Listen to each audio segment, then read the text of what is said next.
Good morning, everybody. Notice is hereby given that in terms of Section 19 of the Local Government Municipal Systems Act 2000, that an ordinary council meeting will be held virtually 28 August 2025 at 10 o'clock. We are at 10 o'clock, and I am quickly going to do roll call.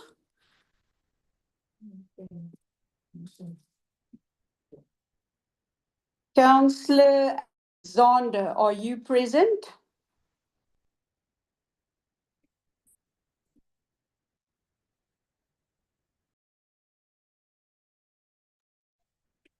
Councillor Alexander, are you present? Good morning, Speaker. Good morning, everyone. Yes, I'm present. Thank you very much. Councillor August, are you present?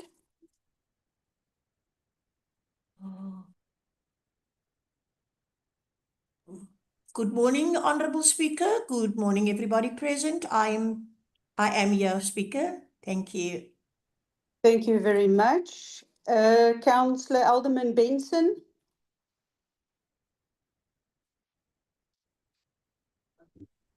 Good morning, Speaker. Good morning, everyone. I am present, Speaker. Thank you very much. Our Honourable Mayor Borman, are you present?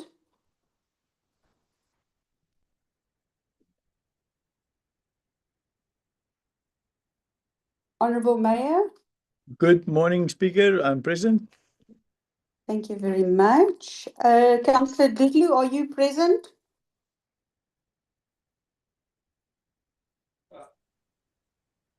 Good morning, Speaker.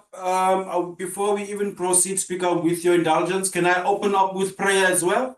No, Councillor. We will do it just after roll call quickly. I'll open with prayer. I've got Councillor Stierman that's going to open after I've done roll call quickly. Thank you. So noted. Thank you, Present. Thank you. Councillor Foley.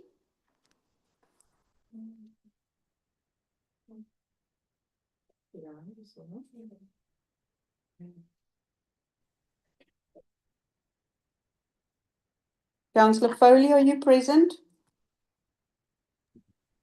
Good morning, Speaker. I'm present. Thank you very much. Councillor Gertenbach, are you present?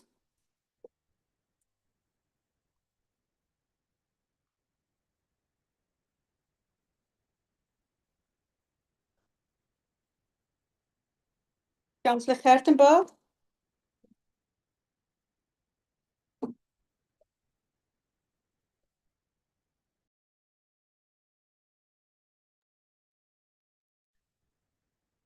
Yes, Speaker, I am present. Welcome, Councillor. Councillor Kanuza, are you present?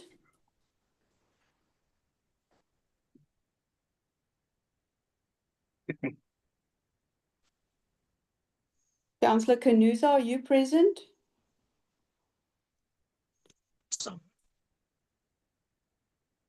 Councillor, I can hear you. I just hear a bit.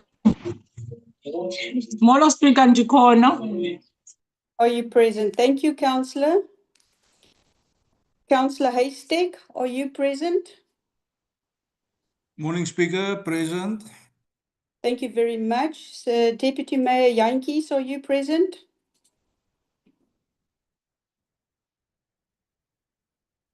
Mayor and all officials, I'm present.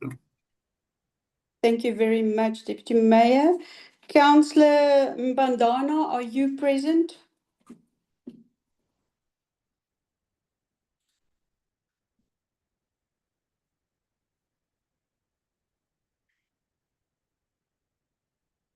Councillor Mbandana, are you present?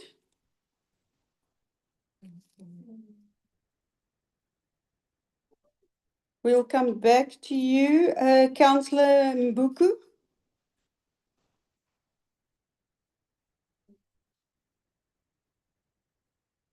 Councillor Mbuku, are you present? We will also come back. Councillor Murray.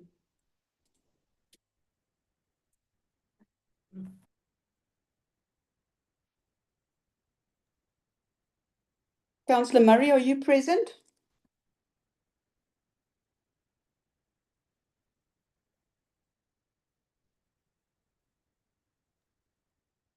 Councillor Murray, we'll come back to you. Councillor Nzelani, are you present?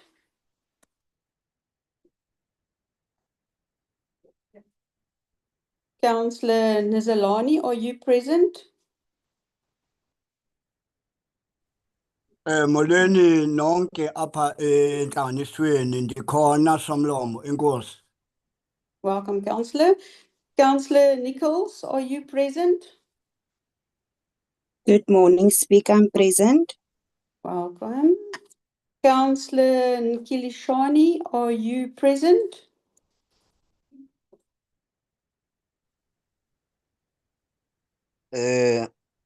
Ndibulise kusomlomo nesigungu sakho siphela uceba bonke ndikhona emhlanganweni Nkosi.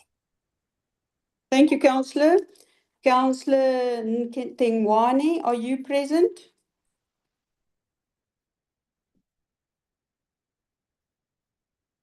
Councillor Ntengwane, are you present? Good morning, Speaker. Good morning, everyone. I am present, Speaker. Thank you very much. I received an apology for Councillor Nshota. Next Councillor, Councillor Oliphant, are you present?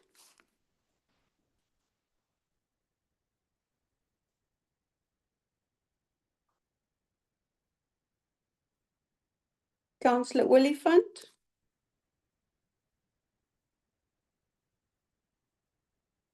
We just lost Councillor Oliphant. I'll come back. Our new Councillor, Claudette Peterson, are you present?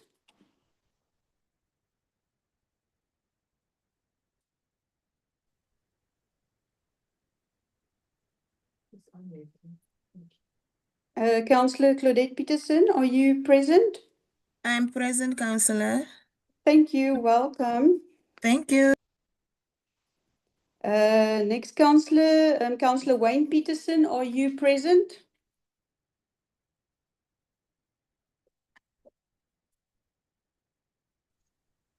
I'm in such a good mood that I want to say good morning, Speaker. Good morning, every councillor, and even good morning to all the DA rubbish. Thank you, Speaker. Thank you, Councillor. You present. Councillor Ruth.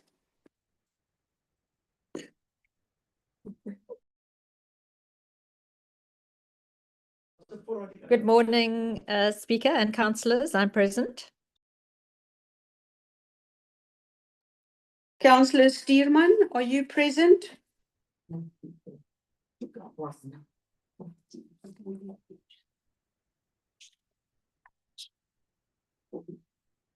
Councillor Stearman.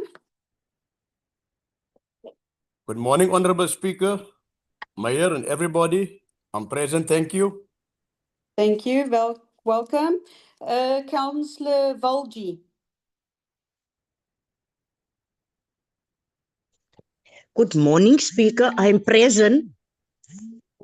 Good morning. Welcome. Councillor van der Linde. Good morning, Speaker, Honorable Mayor, and councillors, colleagues, and officials. I'm present. Thank you very much. Welcome. Councillor van Niekerk. Morning, Speaker. Present. Thank you. Alderman Williams.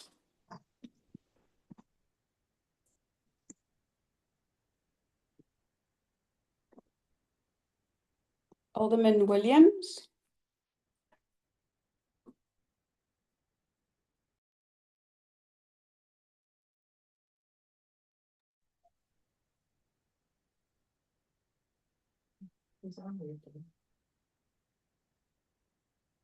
Good morning, Speaker. There was some problem with my audio. I'm present. Welcome, Councillor Williams. Alderman. Councillor Yali, are you present? Good morning, Speaker, and good mornings to everyone. Yes, Speaker, I am present. Thank you very much. Thank you very much. Councillor Zana, are you present? Oh, it's unmute. We can hear you, Councillor Zana. Oh, good morning, Madam Speaker, and to all colleagues. Yes, I am present, Speaker. Councillor Mbandana is here with me. Thank you. So he's sitting with you in chambers. Yes, that's correct. Thank you very much. I'm just quickly going to the other councillors. There's two councillors. I did see a note that Councillor Murray is with Councillor van Niekerk. I did read right. Welcome, Councillor Murray. Councillor Mbuku, are you present?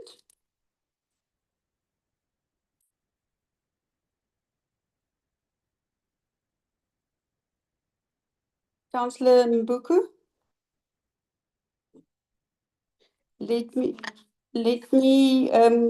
Committee service, let me know when the councillor joins us. I did see the councillor did go in and out. Councillor Olifant.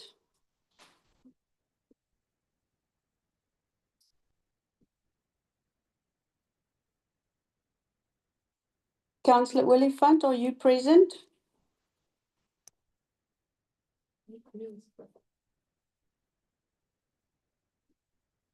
Councillor, we can see you in the meeting.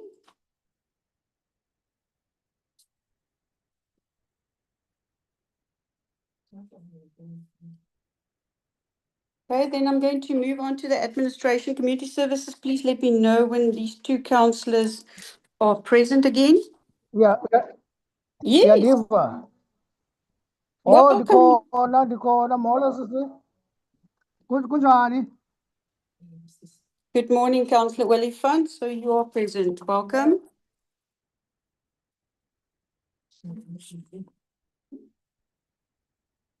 MM Duplessis, are you present? Present, Speaker. Welcome. Deputy MM De Jager, are you present?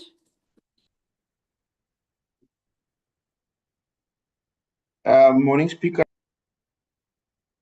Welcome. CFO Lorgat, are you present?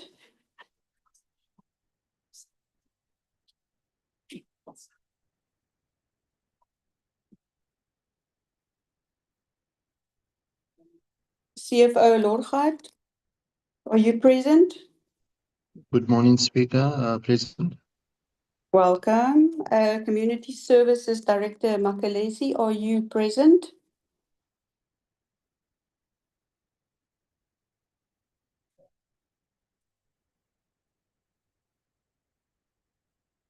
Director Makalesi, are you present?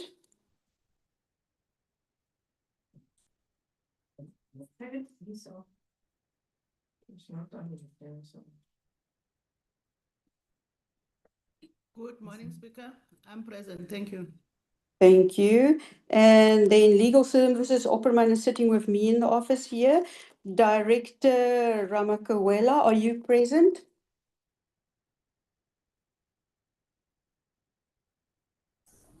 Morning, Speaker. I am present. Thank you very much. Director De Kock, are you present? Good morning, Speaker. I'm present. Thank you. Thank you very much. Director Medat, are you present?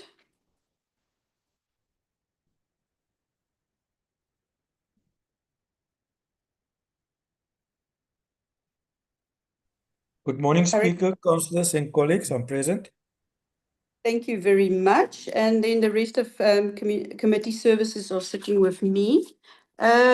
Just before I give over to Councillor Stearman to open for prayer for us, I just want, according to our rules of order, on point 10, I would like to declare that this meeting is going to be in English again. According to 10.1, Mere Speaker ruled that we use English in today's meeting. Thank you very much. Councillor Stearman, I'm going to give over to you for some prayer. Thank you.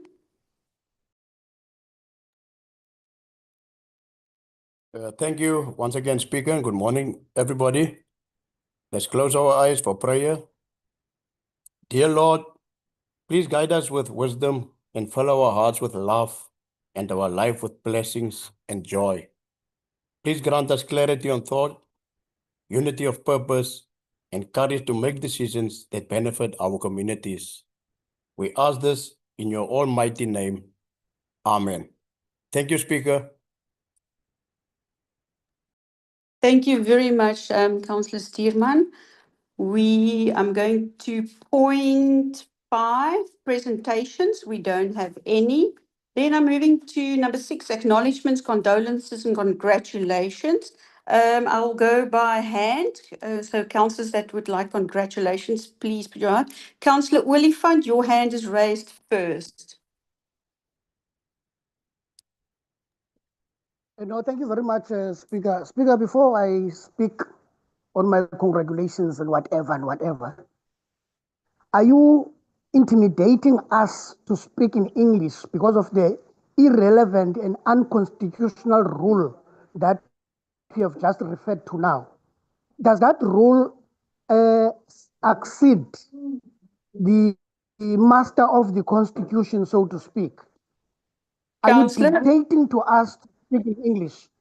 Councillor, I have ruled, as you remember from the previous meetings, we are busy to update the rules. And until the rules has been updated, I declare that we use English so we can get to it. So I have ruled for No, I want English. to put it Thank on you. record, Speaker. I want to put it on record, Speaker. I am not going to express myself in English. This is the last word from me in English. Thank you, Councillor. We're going to remove you eventually if you don't stick to English. Do you have a congratulation, I acknowledgement, am and not. You condolences? better do that. I'm not going to adhere to that. That's nonsense. I'm not going to. Councillor, you out of order. I'm going to give over to the next speaker, Councillor Wayne Peterson.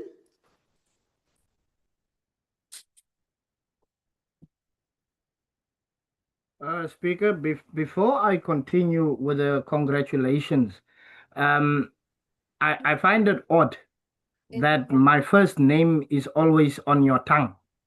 I don't hear you call anyone else on their first name. We are Councillor not Peterson, friends. We are not Can- friends. No.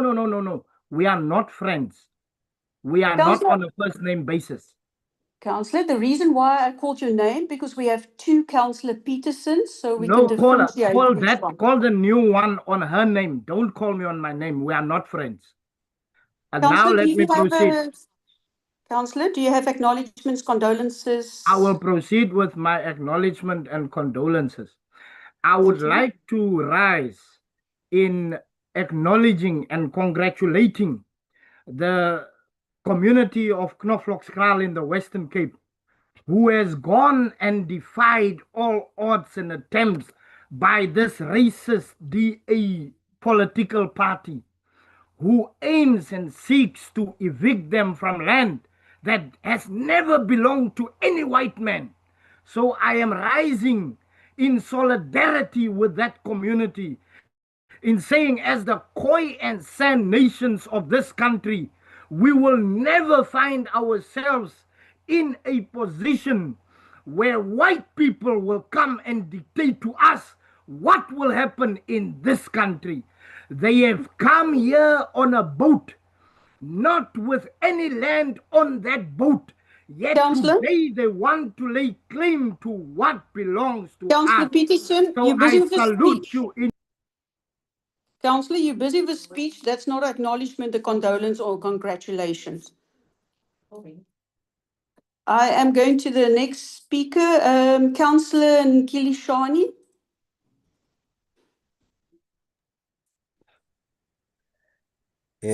Nkosi Somlomo. As the EFF, we want to acknowledge the speech made by our President Julius Silo Malema when delivering the keynote address at the Nigerian Bar Association.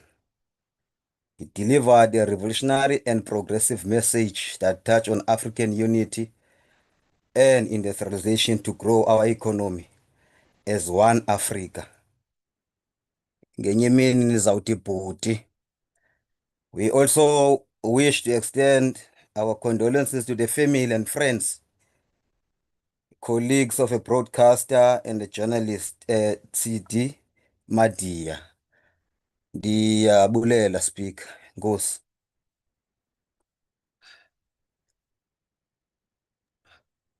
Thank you, Councillor Nkilishani, for that. Next speaker, Councillor Dludlu.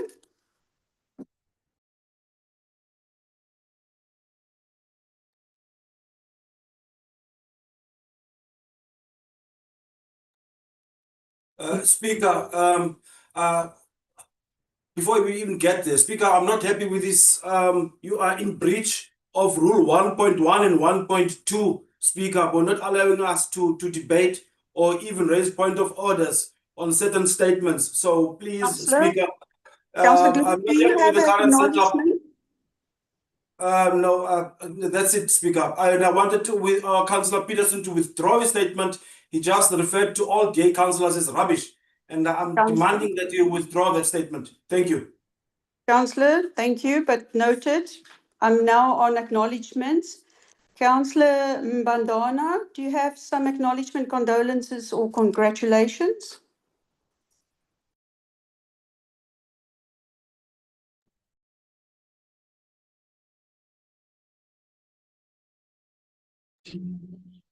Am I clear? Okay. Yes, Councillor. Honorable Speaker, let me congratulate the President of the World on the 15th of August on the meeting of Alaska, where he was actually having a meeting for peace in Ukraine, and definitely where critical issues were raised, particularly the cultural issue of the people of Ukraine, which language is oppressed, that are Russian-speaking people. And definitely that's where now the whole world was in the precipice of a war in Ukraine, is because of the suppression of the Russian language, which is happening ultimately in this council, where Councillor Oliphant is speaking Xhosa, which is the majority language, is suppressed. NdingumXhosa, I'm not going to change. I'm not going to be colonized. Ngungit Watyong was speaking about this cultural colonization. It sickens me when I hear I cannot speak Xhosa. Let me go to the second one. The second one is August, the 8th of August. Women who marched to Parliament and they said to Straydom, he's going to die. That is when Mama Sophie de Brain, Lillian Ngoyi march. I'm also urging that in Kocha, we need a gender commission. When Councillor Peterson was speaking about the whole race, he was speaking genuinely and honest. The gender commission must come and check these men that cannot control their zip and chase every woman here, colored, black or white or whatsoever. Thank you.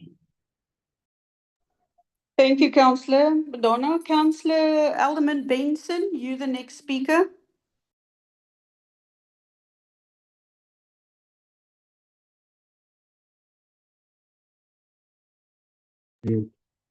Hello, thank you, Speaker. I just want to congratulate, I think Councillor Oliphant, 6th September, his birthday was on that day, and then also Councillor Melanie, the other day, birthday, and then there's one or two more maybe that I missed, but I want to wish them everything of the best going forward. Thank you. Thank you, Alderman. Honourable Mayor Bowman, you the next speaker.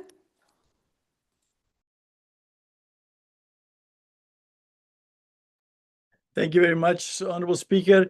Speaker, I'd like to congratulate some locals and Joshua Jansen from Jeffreys Bay, who's recently been crowned as Mr. World Teen South Africa.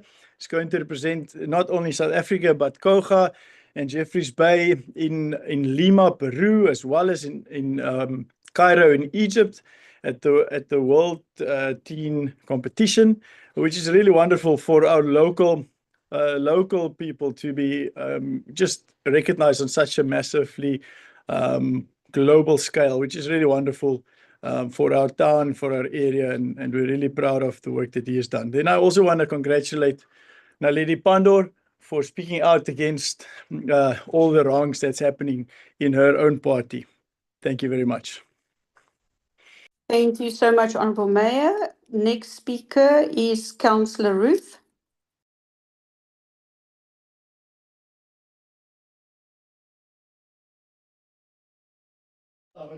Thank you, Speaker.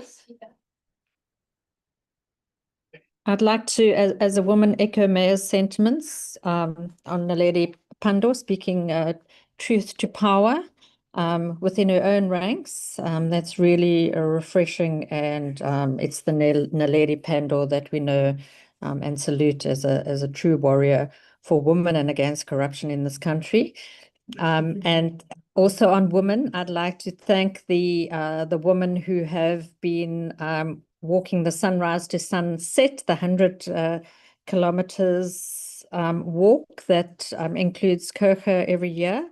I'd like to thank them for again using Coger as one of their bases, and to congratulate them on their stamina and their growth during their time. Thank you, Speaker. Thank you very much. Councillor Zana, you the next speaker on acknowledgements, condolences and congratulations.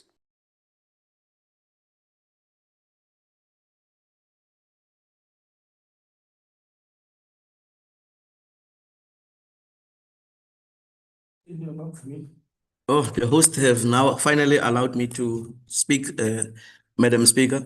Madam Speaker, thank you very much for the opportunity. Perhaps mine is congratulate all the women on this Women's Month of Coger and throughout our region, saying that perhaps they should continue the struggle of women in all spheres of life.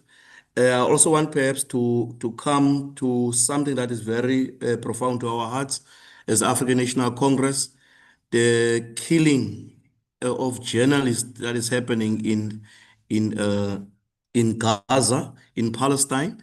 And we also want to perhaps raise it to say that we are very behind Naledi Pandor, a woman who has raised this issue of genocide that's committed by the government of Israel on these Palestinians. That reminds us of apartheid, where we come from, and we salute her.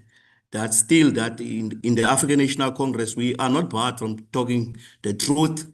Hence, she came and to say that the ANC these days is also not doing right sometimes, but it means therefore that the voices of women in the ANC is not suppressed. The ANC is a democratic organization, and that's what we are going to be. Thank you very much, Madam Speaker. Thank you very much, Councillor Zana. Councillor Peterson, I'm not going to recognize you. You already had your opportunity for acknowledgements. I don't see any other hands. Thank you for all the contributions. Then I'm going to move to item number 7, statements from the Speaker, myself.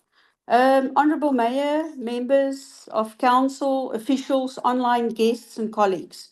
As we near the end of Women's Day and Women's Month, I want to extend my heartfelt appreciation to all the women of Coger for all their hard work, resilience and dedication.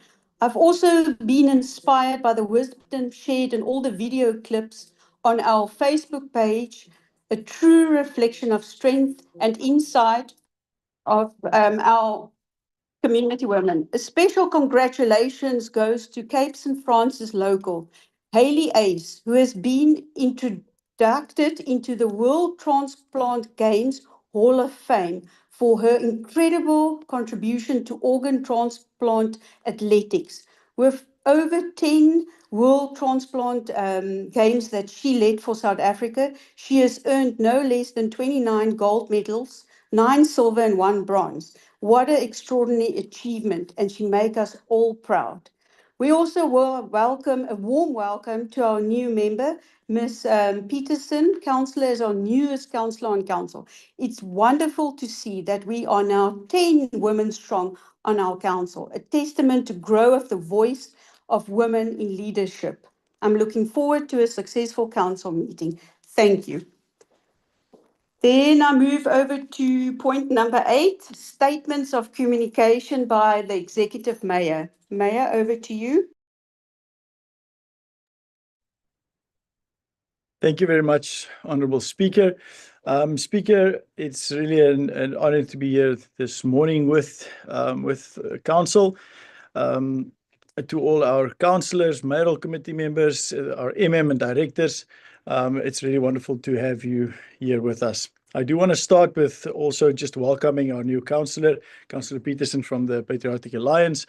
May the time in council be really fruitful for you, and we look forward to working with you.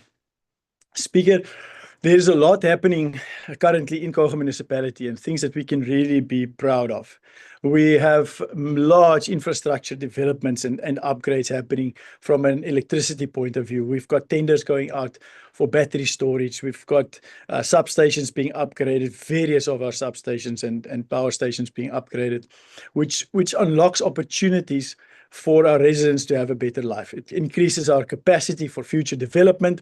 It will allow us not other than development, obviously from development comes business opportunities, becomes job opportunities, and that leads to a better life for our residents. And that's something that I'm extremely proud of and really thankful for. And I want to thank Director Madat and the MM for driving our infrastructure from an electrical point of view tremendously. Speaker, then from our civils and water team, I do want to thank our director and his team for doing a great job in terms of the progress made on the Sekwe River Causeway. And that's something really special that's happening, and I'm really thankful for the work that they're doing there, and as well as various other projects. We've got MDRG grants that's being rolled out in places like Thornhill and Luri and some of our other smaller towns that very seldom has, or that has for a long time been less prioritized, or should I say, or not getting the attention that I think is needed, and that's why I'm really thankful that roads is going to start being upgraded there. Stormwater is being addressed, sewage is being addressed in Luri, and a lot of good things are happening for the residents in Luri, and I'm really proud of the work that is happening there as well. And I do want to also then, as we look into, you can't believe it, it's not even spring yet, and we're talking about the summer season. Thank our relevant departments for getting ready for our summer season. That is almost on us, and a lot of work is going into already getting everything from lifeguards in place, getting our beaches ready, our facilities are ready for holiday goers, so that we are ready when our holiday makers come to town, that they are ready and able to to enjoy themselves and to get the injection into our economy that we so richly need because so many of our businesses depend on the December holiday season to make a living, and in other words, again, have a better life for our community members, our residents. Speaker, there's a lot of collaboration happening, and I'm really thankful for organizations like Rotary, like Billy's Beach, like various other community stakeholders that's investing their time, their money, their resources into upgrading not only our infrastructure, but also developing what we have and making what we have as a municipality a beautiful place. Speaking of the fires, our fire station in St. Francis is such a good example of collaboration from community members, and where everybody stands together to make a service just functioning better, and that's something really wonderful. I was recently at the growing project at the Saving Our Beach in St. Francis Bay, which is such a massive, momentous moment for St. Francis Bay residents, and I do want to thank all the stakeholders involved in rescuing our beach in St. Francis, and again, that is such a big economic development benefit if we get this right, and it's going to be a big bonus for the residents of St. Francis. I'm also very proud of the work that was done in terms of informal settlement upgrades. We've upgraded and installed electricity or electrified 200 households in St. Francis, in Sivista, as well as in London, in Ebumnyameni, in Ocean View, and more to come. We're really thankful for the department for pushing this very hard, extremely hard, making sure that we can get the lights on and keep the lights on in our informal settlements as well, because illegal connections is dangerous not only to livelihoods, it's dangerous for our infrastructure capacity, and it also makes sure that everybody can have safe and legal electricity, which is really wonderful. Speaker, I'm gonna stop there. There's so much more that's happening all over Kouga, and I'm really thankful and really proud of everything that our teams are doing. Currently, we're busy with the Auditor General is in town and busy doing audits on the municipality, and I'm really thankful for the work that our finance department, the CFO, and the MM is doing to get that right again and to make sure that we keep our clean audit. And we're really just in a good space, and I want to thank everybody involved for that. We will never arrive. We will make sure that we keep growing, keep staying motivated to improve all the time, because our residents deserve it. Our residents does not deserve a stagnant municipality. Our residents deserve us to keep growing, keep making progress, keep moving forward. We have come a long way over the last 8 to 9 years. We do still have so much to do, and our plans for the future is rich, and there's so much that we still need to get done. But we can prove that we've come a long way. We can say this is what we're planning for the future, and we cannot afford to lose the momentum that we've built over the last few years. Thank you very much. Thank you so much, Honourable Mayor. Then I move to number 9, disclosure of interest. Councillor Peterson, your hand is up. You want to disclose the interest? No, Speaker, I would like to call a point of order against yourself and whoever controls this microphone, and I will explain why. I cannot be... No. How am I going to raise a point of order? Councillor, what point of order you raising? Because No, I'm not raising it yet. I'm saying when council proceeds, remember you control the mic.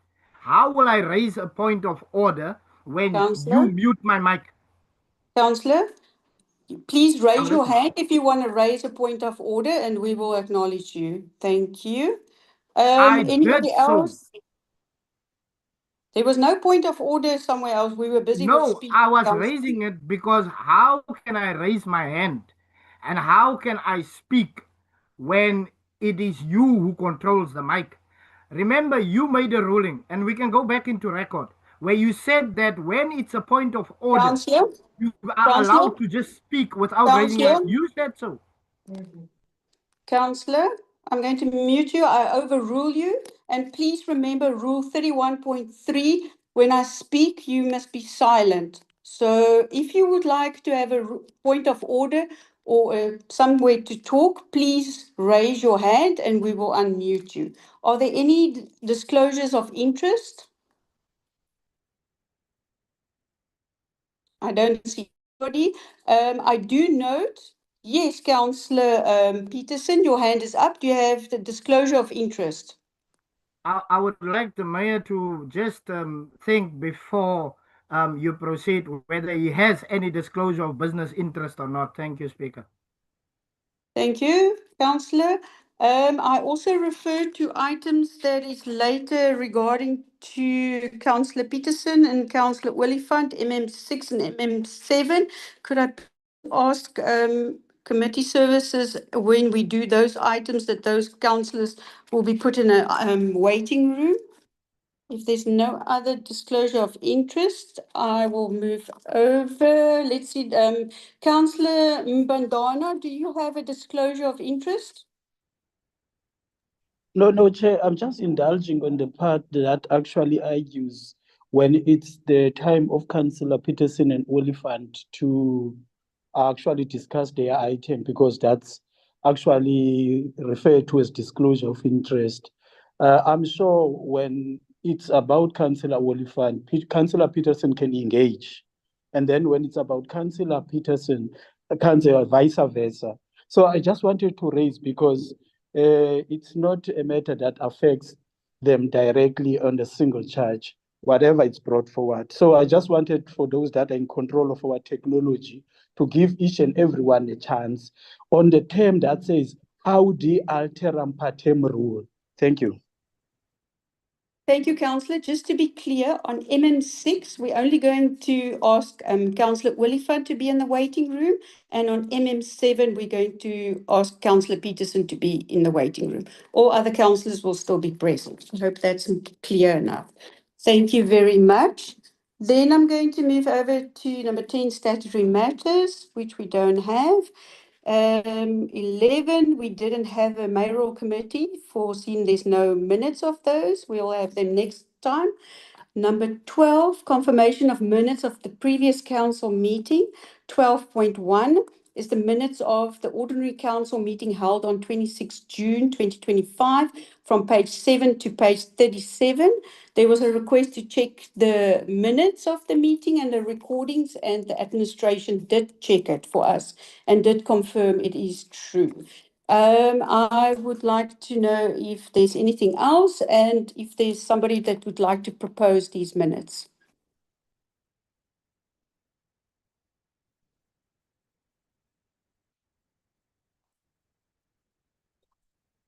Councillor Alderman, not Alderman, Deputy Mayor Jantjies. Good day again to everyone. Yes, Honorable Speaker, I would propose the minutes. Thank you very much. Councillor Gertenbach.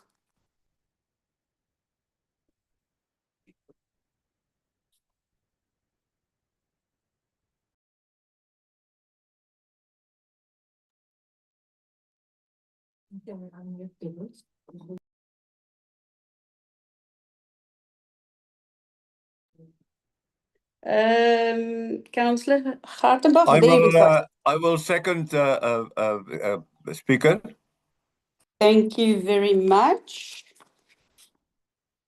Then I move to item number 12.2, minutes of the ordinary council meeting held on 30 July 2025 from page 37 to page 57. Any questions, any proposals? Alderman Williams.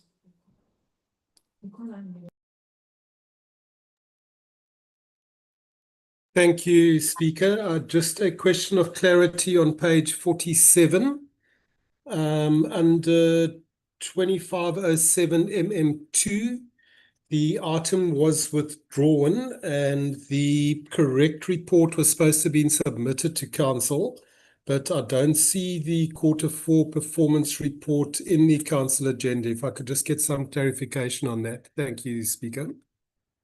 Thank you, Alderman. I'm going to give over to MM. It was withdrawn because it kind of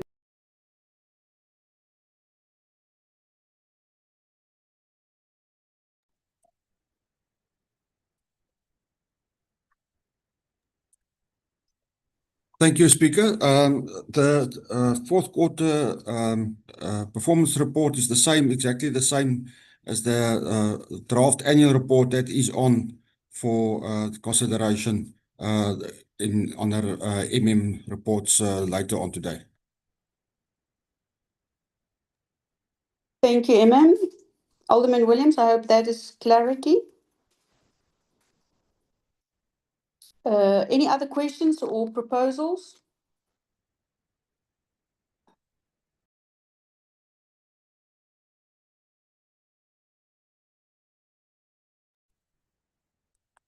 Any proposals on this minutes? Councillor Gertenbach?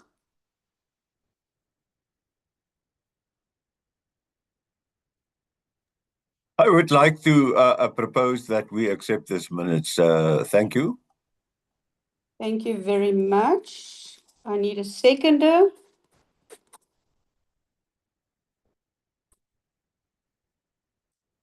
Councillor van die Kerk? I second Councillor Gartenbach's proposal. Thank you very much, Councillor van die Kerk.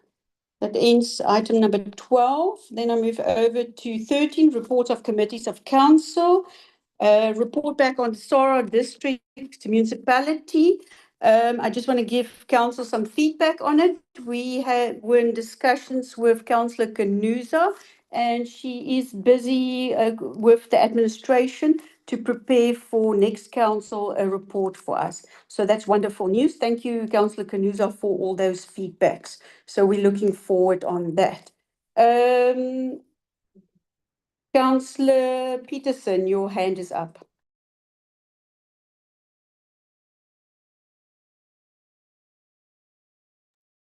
Speaker?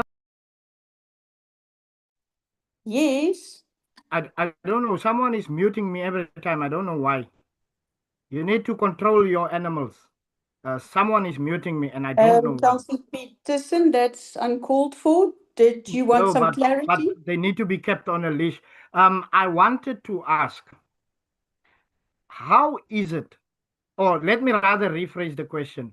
Who is the we that met with Councillor Ganoza outside of us having Chief Whip? Who's that we? Councillor, as you remember from the previous council meeting, I have sent an email to Councillor Kanuza. So if I talk about me, it's our office, and we sent an email, and I received the email back from her indicating that she is busy working with administration to formulate a report. You're welcome to the email. I can forward it to you after council. Thank you. Then that for that clarity. Next one is 13.2 COGA Audit Committee report. We haven't received any new ones. 13.3.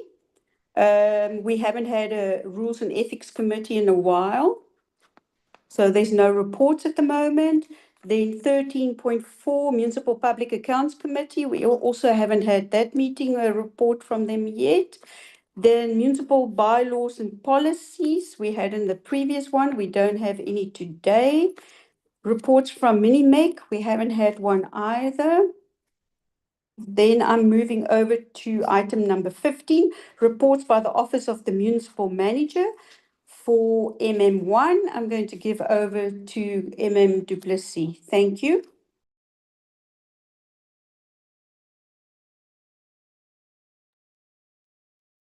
Thank you, Speaker.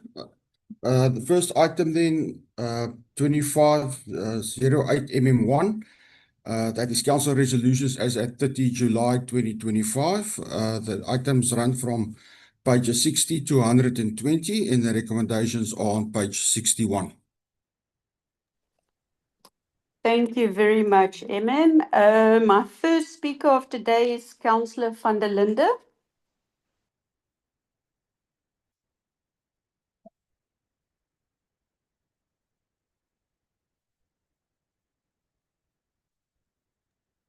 Thank you, Speaker. We struggle to unmute ourselves. Speaker, my first question is on page 71, item number 2212 PDT6. Can I get more information on the grant and aid? This is a matter is long overdue since December 2022. So it's for a long time on the action sheet if we can just get feedback on that. Then also on page 72, item 2503 FED 1. I may sound like a broken record, but still, can we have an update on the Hanky Fresh Fruit Market? This is also long overdue. The CFO promised us every month update on that. If we can get a proper update on that again, where we stand now. And then on page 123, item 2412 PD5. Speaker, of 873, that's the golf course, was never part of the feasibility study. It was only even 5478, 5479, 5480, 5481, and 8825. And we can go back to all the resolutions when this was that the resolution was taken. It was proposed by the Honourable Mayor himself to say, and he said, if 873 is not part of the feasibility study. So we must go back to that and remove if 873 of that feasibility study. Thank you, Speaker. Thank you, Councillor van der Linden. I'm going to take all the speakers first, and then I'll give to the administration. And then I see Councillor August and Councillor Nsalani, your hands are up, but you unfortunately not speakers on the item, so I will give you opportunity after all the speakers spoken and administration has given us clarity, then I will take your hands for questions of clarity. The next speaker is Councillor Nkilishani.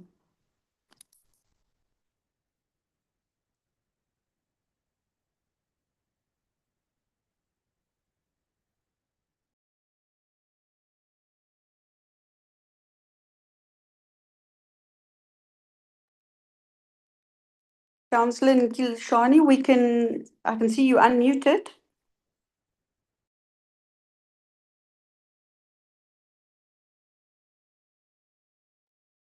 Speaker, I on can which hear item you. now? Huh? Councillor, we on MM1.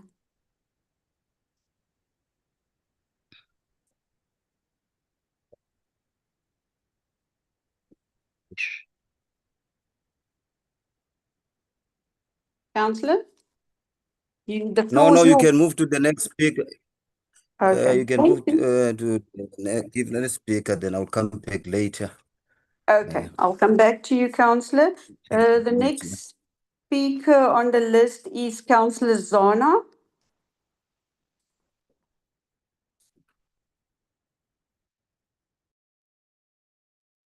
Thank you, Madam Speaker.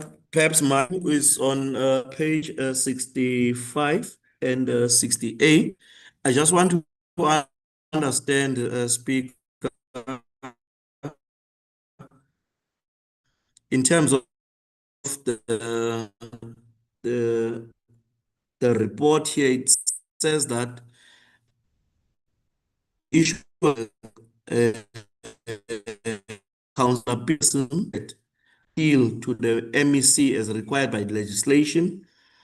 And are you, the office of the Speaker, in possession of that appeal? And when are you going to be paying them back? Because you were not supposed to deduct money from Councillor Peterson while he submitted in an appeal. So when are you going to pay the money back to Councillor Peterson? Because he has appealed. Then page 72, it's the Henke Mini Food Market. I just want to find out what's the latest, because to me, that was a wasteful expenditure by the Democratic Alliance government. It's a total failure. That thing has never worked. What's the latest with that one? Then on page 87, I've seen that in Jeffreys Bay, the new houses that are being constructed. I wanted to check in terms of the item there, in terms of making it mandatory, the issue of houses getting water tanks, in the issue of water harvesting. I just want to find out, is that thing really implemented? And houses that are constructed throughout Kouga, we might have water now, but if we are not going to be dealing with the issue of water thing, as this the resolution dictates, it's not going to take us anywhere. So I just want to check, is this really happening in Kouga? Then on page 89, I want to check what's the latest with the issue of Mr. Harry Maset, where he was supposed to, where we've given his Irvin back. I just want to check, has it really been transferred back to him, and what's the issue there? Then on page 89, Speaker, it's the ratification of the Patensi 6 houses. Want to find out what's the latest in terms of that one. Page 107 is the street names in KwaNomzamo. I want to find out, I see that last item that says that the department is looking for funds, I don't know from where. Those streets don't have any identity, and it's good when there's street names. So what's the latest in terms of that? And the very last one is on page 104, the issue of African Gospel Church. We've disposed land to the church.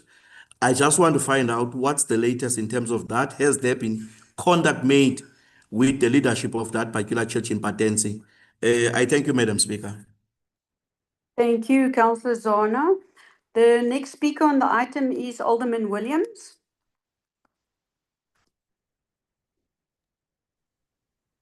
Thank you, Speaker.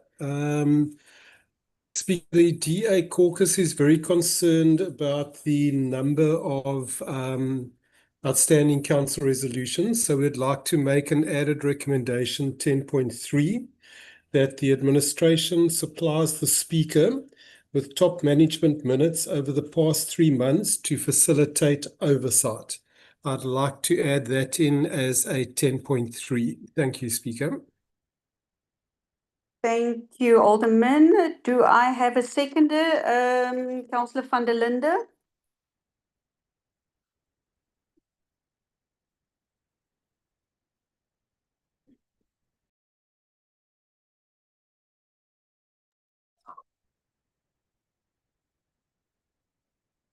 Councillor van der Linde?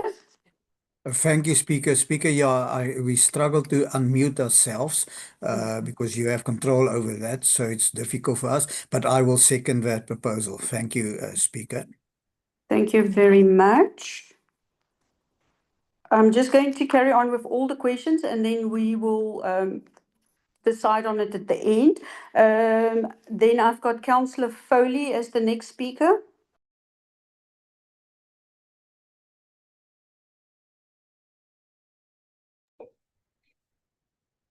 Thank you for the opportunity, Speaker.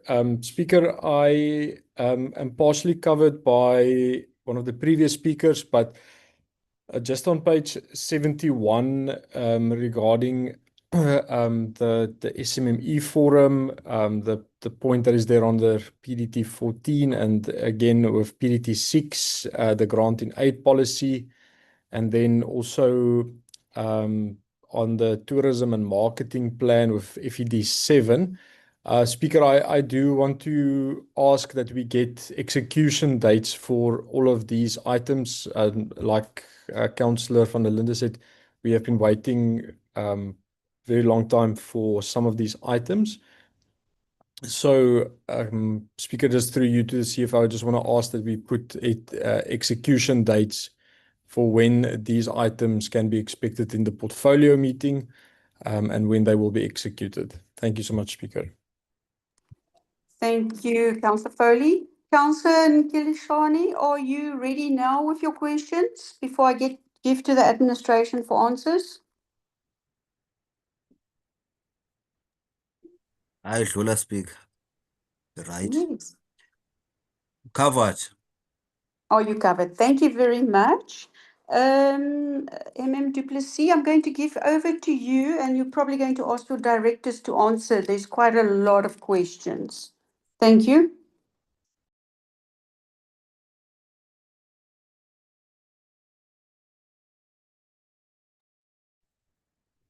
Thank you, Madam Speaker. I'm going to give over there to Director Lawrence Ramakuela. There's a lot of items that he can first quickly just take care of. I think I'll just help him if he's missed one or two, but I'm going to give over to Councillor Ramakuela. Councillor Ramakuela.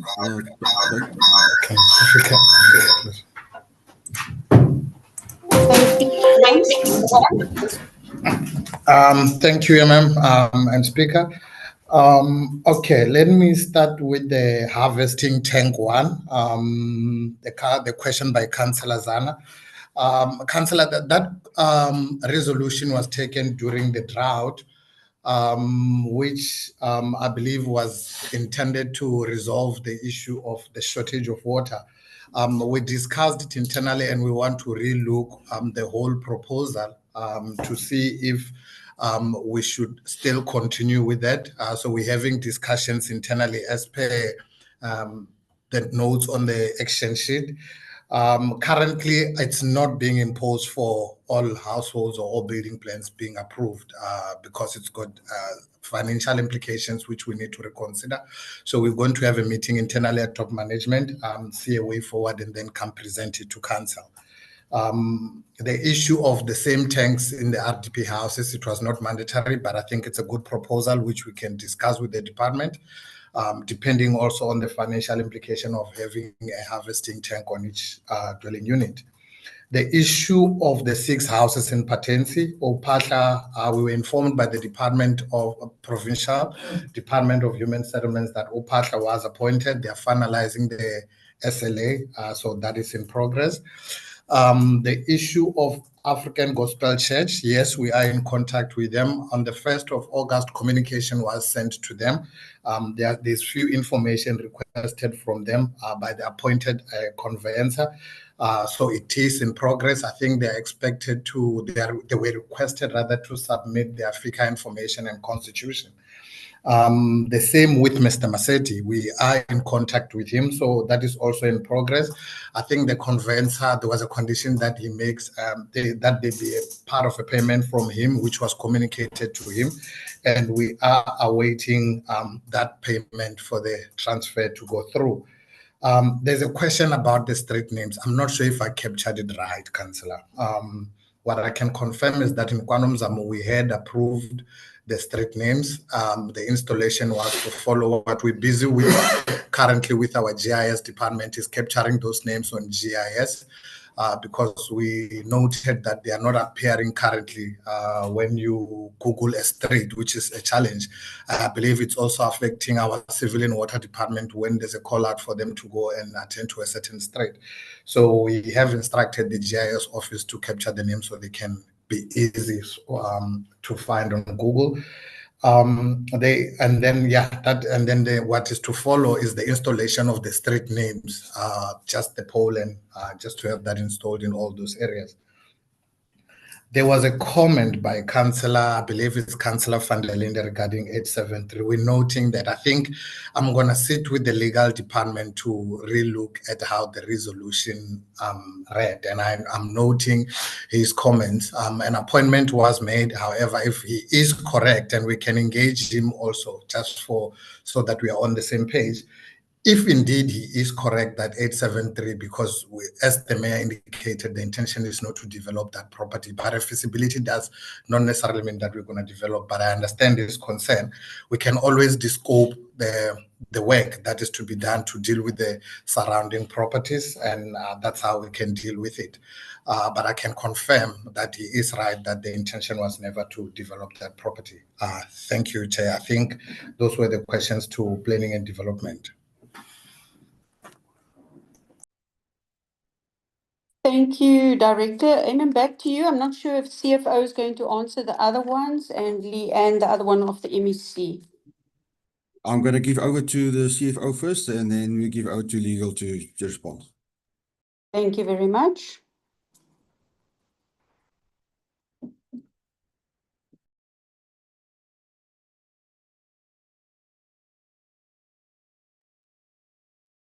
Thank you, Speaker. Thanks, Eamon. Good morning.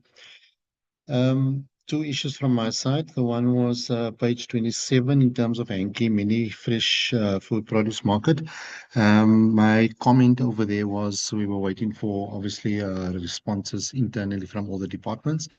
We have received already responses. We met on site as well as all the departments. We've engaged Eskom as well, and we have received formal response from Eskom. So we are consolidating the responses, and there will be a report coming to the next council meeting. Speaker, the issue on page 71, Councillor Foley mentioned a few of the items, and he's requesting that dates be placed next to the responses in terms of commitment, so council knows exactly what or when to expect the different policies as well as the outcomes or plans or reports. So we will put those dates accordingly into the responses so that it can flow to the different committees and council is fully aware of when to expect it. Thank you, Speaker. Thank you, CFO.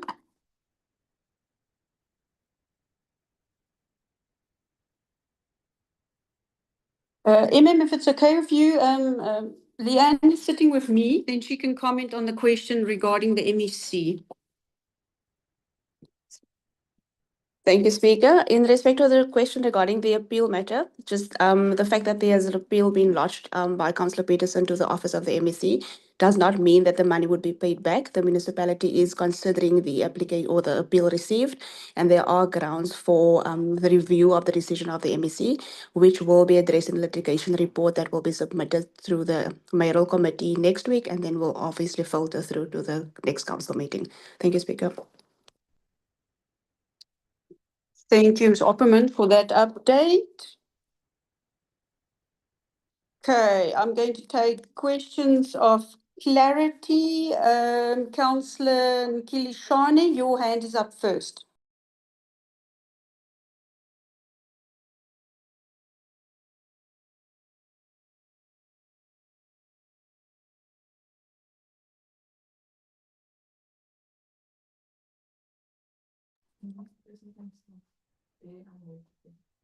Councillor Nkilishane, I see you unmuted yourself for a second. Go. Yes, thank you. Thank you very much, Speaker. Speaker, I just found my notes now. So I want to comment because I was supposed to comment on this item. Can you allow me? Yes, you can Okay. proceed. Yeah, it goes. Yeah. Speaker, I see clarity on the demolition of the cultural center as it appears on page 116. My clarity stems from a document on page 661. This is a deviation report dated 29 January 2025, which approved the demolition contractor 3 months before the council passed the resolution to approve the demolition project itself in April. So this is a question now to this municipal manager. On what legal basis did the administration approve a deviation Councillor, and appoint a contractor in January for a project that is council had not yet authorized? Councillor Nkilishane, I think you've got the wrong action sheet. It's not on my action sheet on that page. Which one you have now? We do not have that on 116. So we don't have that item at the moment. Maybe you should continue to the next one, Councillor.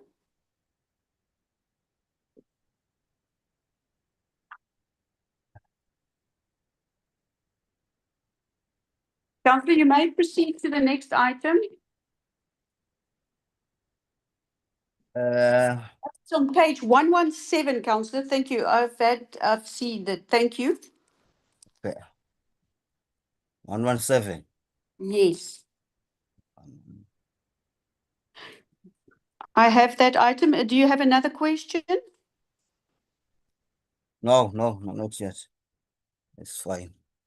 Thank you. I'm going to take all the clarity questions and I'll give back to the administration for answers. The next question of clarity, Councillor van der Linde.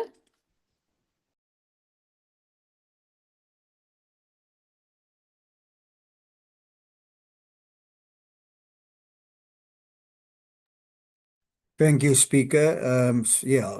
Speaker, I didn't get an answer on my first question on page 71, item 2212 PDT6. It's regarding to the aid, grant and aid, what is outstanding since December 22. And if we can get more or less dates by the CFO, when will we have dates on, especially on the fresh, mini fresh fruit market and all the outstanding? We must start, like Councillor Foley said, put dates on that and work to that. Thank you, Speaker. Thank you, Councillor. Next, Councillor for clarity, Councillor Zona.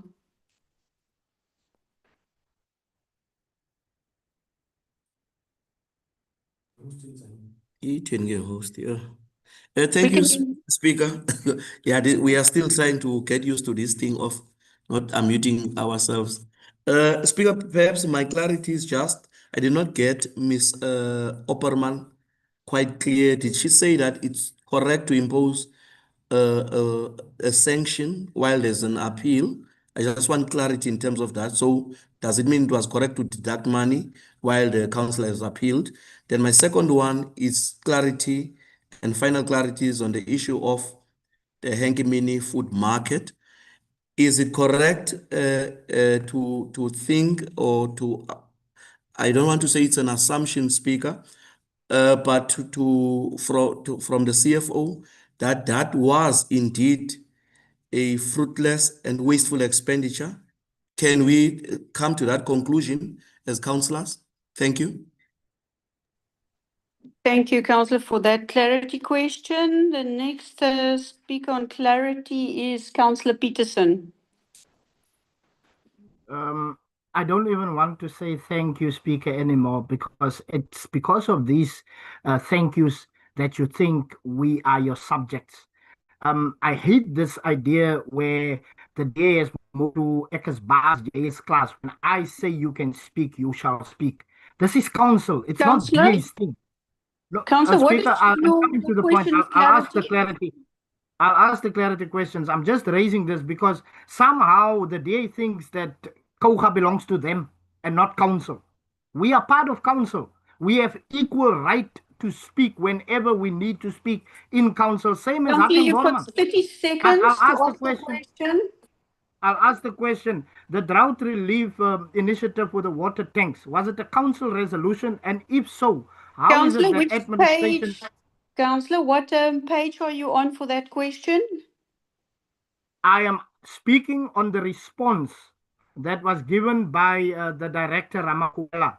I want to check, how did administration get to the point where they will decide on a council resolution? That's the first one. The second one, the Hanky Fresh Food Market. I'm echoing the sentiments of the Councillor Zana, our chief whip, in asking, can it be confirmed whether the Councillor, your time is CFO up. agrees? Councillor, But your time's up. that's the thing. That's the thing. You're not allowing us to speak. Councillor, Because the you last have one is the 1 review minute of the to MEC. speak. Councillor, your An time is indulgence, up. Speaker. An indulgence to complete. The last one is the MEC of COGTA.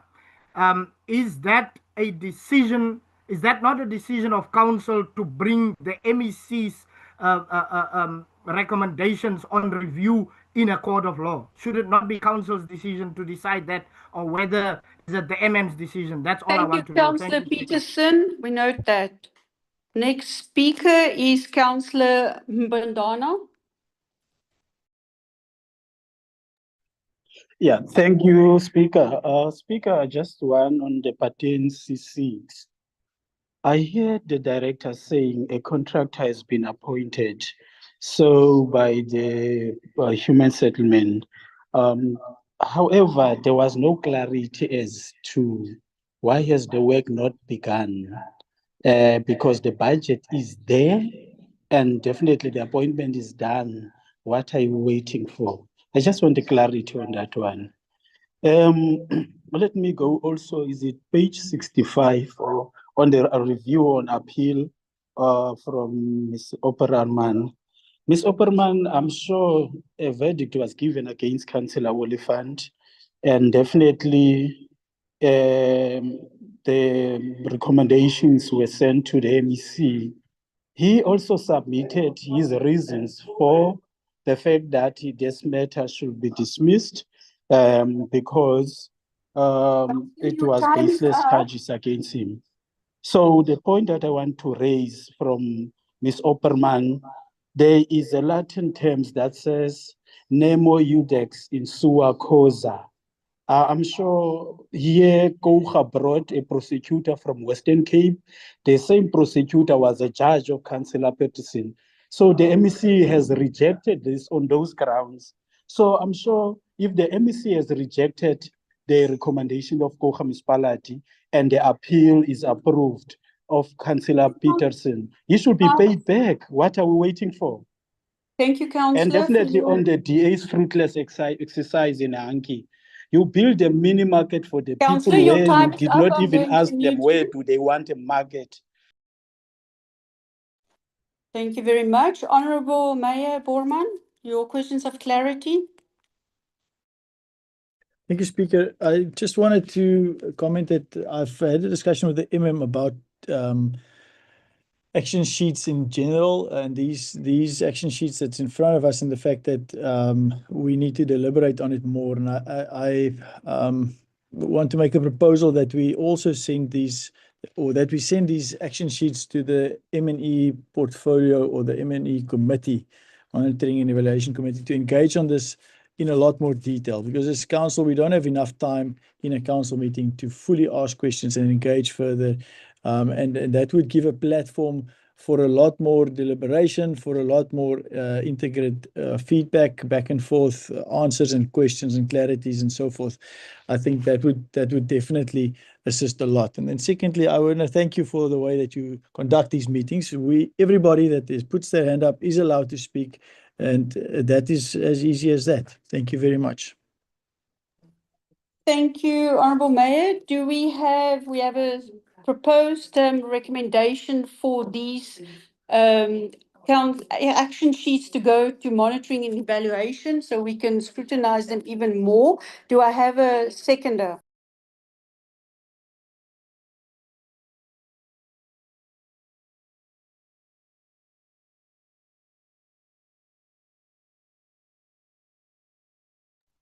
Thank you, Councillor van der Linde. Your hand is up. Thank you, Speaker. I will definitely second that.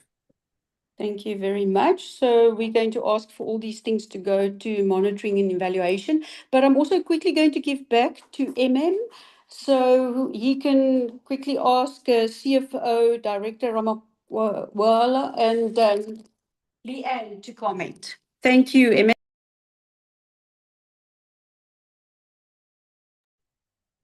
Yes, thank you, Madam Speaker. Yeah, I think there's also a question there, CFO, just to also have to just give further comment on the Hankie fruit fresh produce market there. Over to Director Ramawala first, and then the CFO, and then Leanne.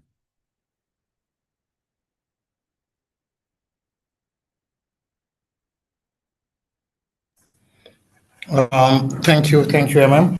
I think I had 3 follow-up questions. The first one was the cultural center issue. I think maybe just to inform the councillor, there was a resolution previously which required the department to make an appointment because of the structure needed to be secured. Because there were so many activities happening and people starting to reside there. So when we took out the tender initially, to test the market.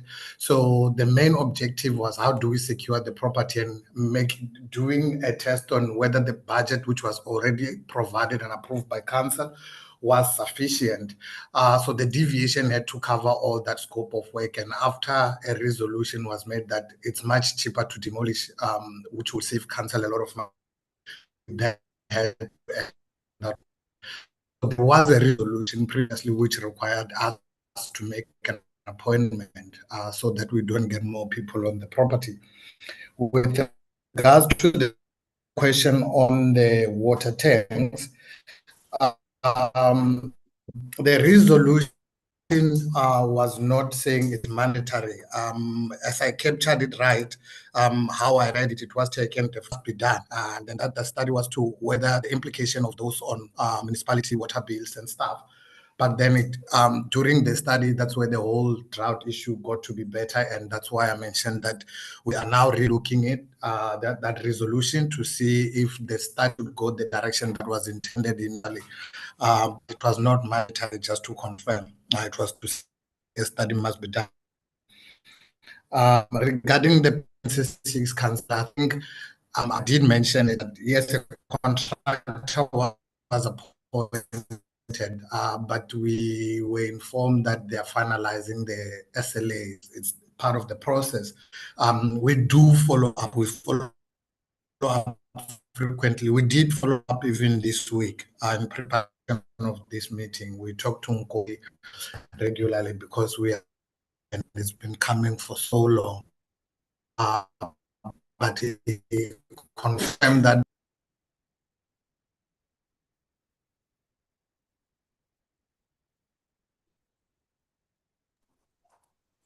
Director, we just lost you a bit there with your signal.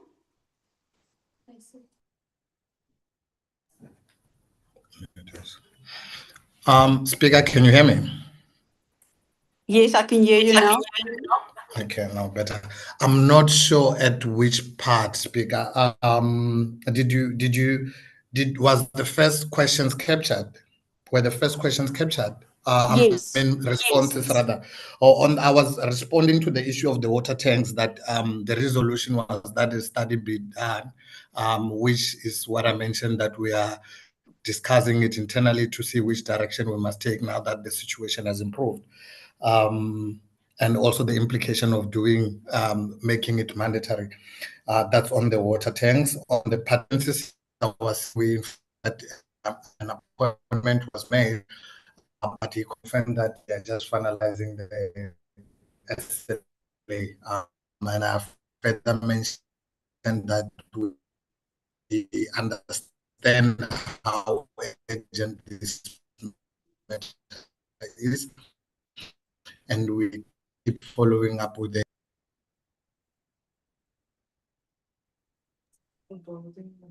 Director, you went missing now again.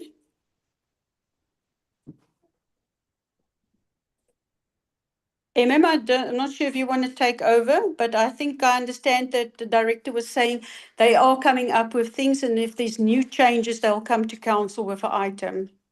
Yes, Madam Speaker, just also our policies and bylaws will have to be amended to allow or to make that compulsory. So it will have to be approved by council in the end of the day. If we but there are a lot of things to consider around it. It's not just straightforward putting in tanks. Obviously, there are other safety issues as well that we've got to regard and how these tanks are used. For example, that they don't use municipal potable water to fill the tanks, all those type of things. So there's a lot of issues to be considered around that. It's not that straightforward. But administration will guide through the portfolio committee, make recommendations when we need to do those amendments. Then I would just like to let's hand over to the CFO quickly, and then we can come back to legal. Thank you, MM.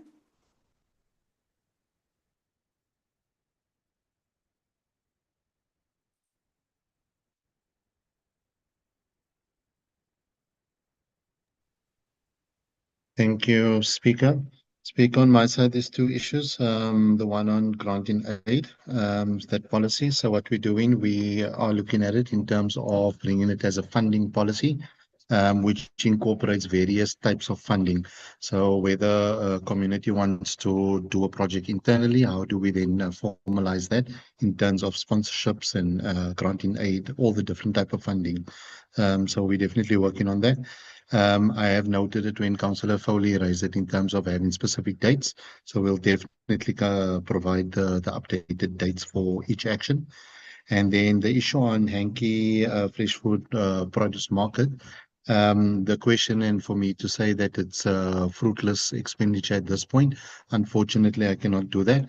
Only once the report comes through to council in terms of the way forward on that project, I will then be able to determine that. But at this point, we can't determine that. Thanks, Speaker. Thank you very much, CFO. And then MM, if it's okay with you, I'm going to give over to Ms. Opperman. Thank you, Speaker. In regards to the appeal, it should be noted that the appeal lodged by Councillor Peterson in respect of the item that reflects on the action sheet is not in relation to the previous sanction. The previous sanction is the deductions that are taking place at the moment. All deductions in terms of the current sanction that is supposed to commence in November 2025. We will suspend that until the finalization of the appeal matter with the Office of the MEC. But in respect of the current sanctions, the current deductions taking place until the end of October, that is in terms of a previous sanction and not the one that has been appealed. I hope that is clear enough. Thank you. Yes, Madam Speaker, if I can just quickly comment on the council resolutions as such, that council just take notes. We are migrating the format of the council resolutions onto our documents management system. And with that document management system, each council resolution will be directed on that system to a director to update and give feedback, and there will be follow-up dates and deadlines set for those comments on those council resolutions. So that's going to, the format that we'll be reporting going forward is going to be quite different from the one we have now. And that's going to be done then through the documents management system, which will give far more detailed feedback on the progress with implementation of council resolutions when we report to council. Thanks, Madam Speaker. Thank you, for that clarity. Councillor Peterson, unfortunately, I can't recognize you at this stage. You've already had one question of clarity. If you have more questions, you're welcome to write to my office. So we're done with this item. Thank you, everybody. Then I'm going to move to the next one, MM2. Over to you.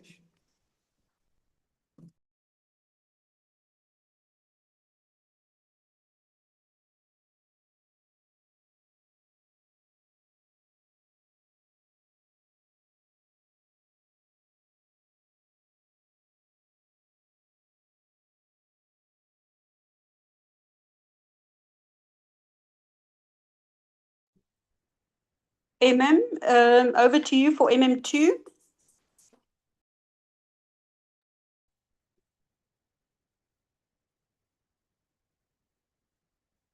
Thank you, Madam Speaker. I'm just trying to unmute myself here. Thank you. MM2 is on page 121 to page 153. That's item 25808 MM2. And that's the approval of the integrated development plan, the municipal performance system and budget time schedule of key deadlines for the review of the 2025-26 and subsequent implementation in the 26-27 financial year. The recommendations are on page 123.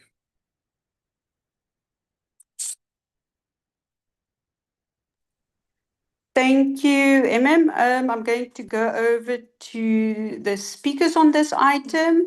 Councillor Nkilishani, you the first speaker on the item.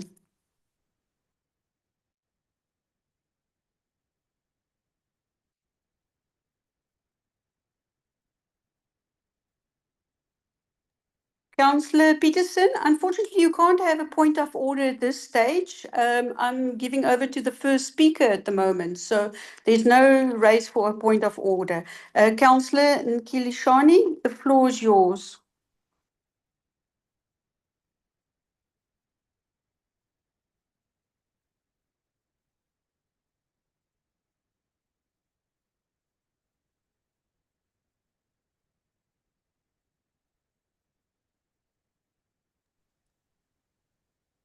Councillor Nkilishani, you can unmute yourself. There we go. Hi, Speaker, no, this thing is not working, man. I was trying to unmute myself. We can hear you clearly, And there is this Councillor. one who's controlling us. No. Speaker, I hope this is the right item now. Councillor, we are on MM2, yes. MM2, yes, exactly. Yeah, Speaker, for us, this is Councillor Nkilishane, deployed by the EFF here in Kocha.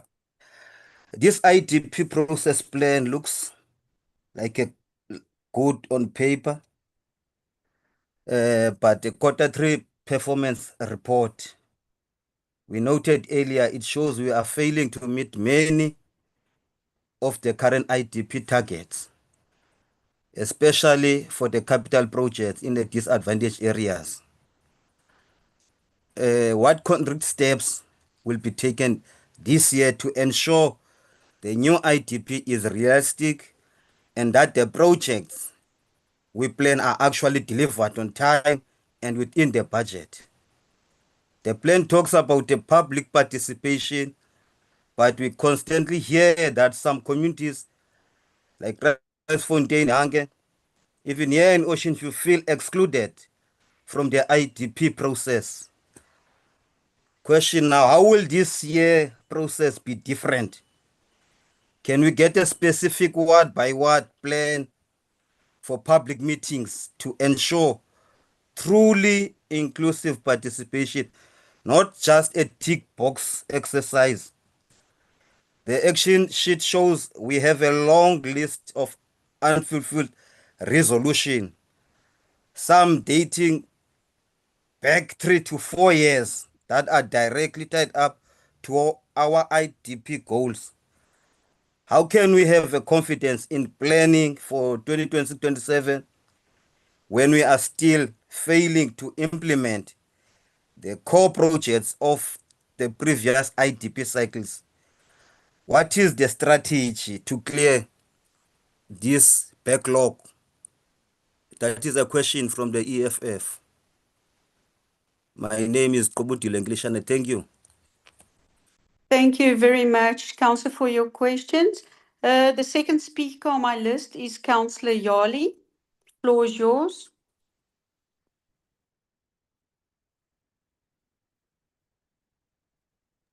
No, thank you very much, Speaker. Let me, Speaker, welcome the draft IDP plan. And Speaker, we are praying and hoping that as we go implementing this plan, we are demanding, Speaker, that all the directors must form part of the public meetings, so that each and every director is able to respond on some of the missed targets on the IDP implementation plan. Because we continue to see some few directors responding to some of the issues around the communities. Yes, we might now adopt this plan, but we need to be able to take it seriously by ensuring that when we are publishing it, Speaker, even other languages must be accommodated in terms of the plan. We must be able to see this in the publication in Xhosa, in Afrikaans also as well, so that there is a full participation of our communities around the IDP public participation. Thank you very much, Speaker. But sorry, the last one, Speaker, can you quickly go to page 140? You will indicate, Speaker, when we are there. Page 140. The first one, Speaker, which is today is the 20th. It speaks to adoption and publishing of, what is that, Speaker? Of, I'm not sure whether it's the Russian language or a Chinese. Can you correct that one, Speaker? Thank you very much. Councillor, just I'm on page 140. Which area on the page are you referring to?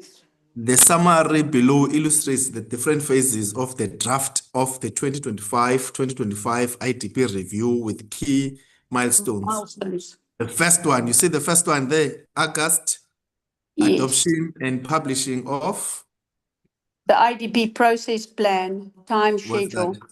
Do you see it? It's just a correction, Speaker. Okay, I will ask See it? administration to answer on those details. No, that one is just a correction. There's no need to answer. It's just a correction. The English is not, that's not English. Yeah, it's not showing on, I just want to Speaker? see. We've got the correct one here. You maybe have a Oh, we don't have misprint of correct stuff. one. Speaker, No, it says, no, because I've printed mine out, but mine is correct. So we must check why yours are not showing correct. it says, Speaker, adoption and publishing of TE, what is the TE Oh, IDP? yes, the IDP. So there's an H missing, I guess. Yes. So you've got the correct one, Speaker. Yes, I've got the same Oh, one. okay. Okay. Yeah. Oh, okay. Typo. Okay, I've got that. Please, Thank administration, you. fix that typo for us. Thank you very much. Thank you so much. Then my next speaker on the item is Councillor Mbandana.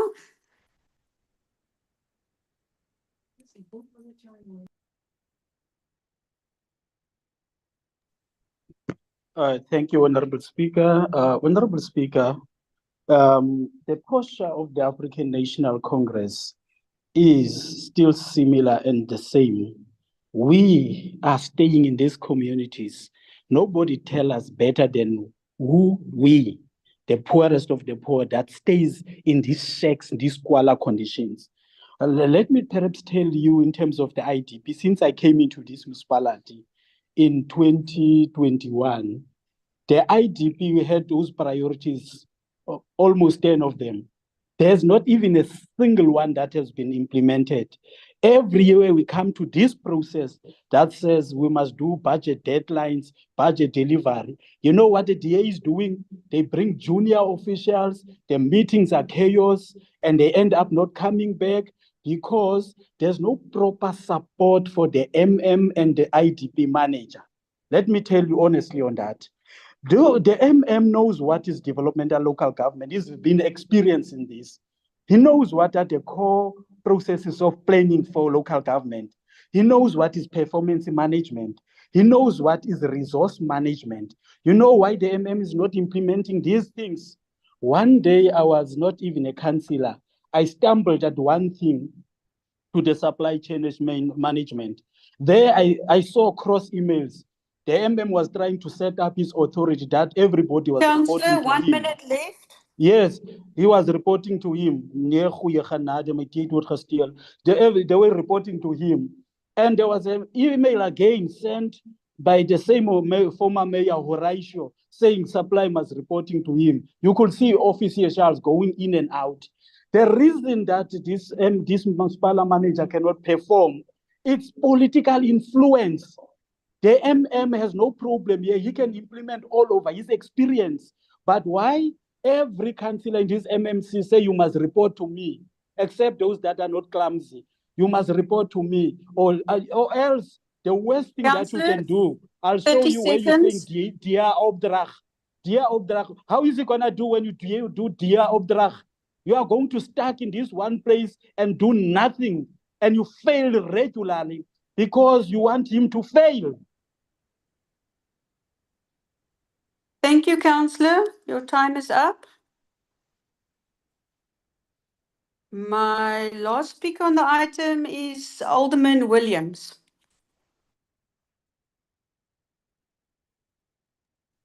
Thank you, Speaker. I'm just going to refer to page 143 on the item. And I'm also concerned about deadlines being missed that other speakers have spoken about.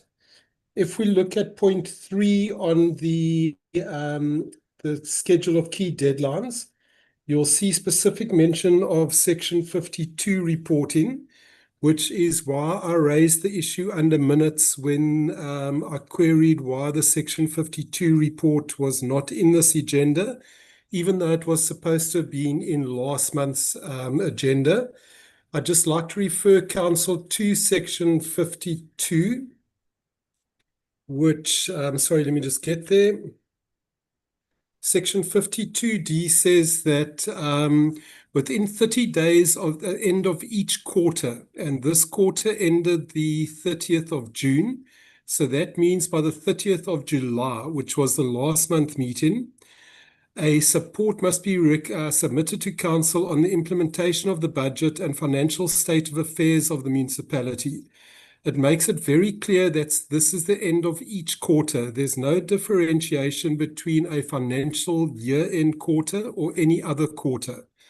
So for the admin's response to say that a report's going to come to Council next month, September, which is actually the end of the first quarter of the next financial year, means that Council cannot play effective oversight on financial performance in terms of section 52.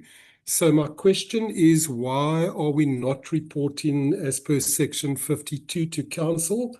And in line with the deadlines that the administration is actually asking us to approve. We're actually been asked to approve the deadlines that says section 52 reports will be submitted to Council, but we've already missed this deadline of the 30th of July.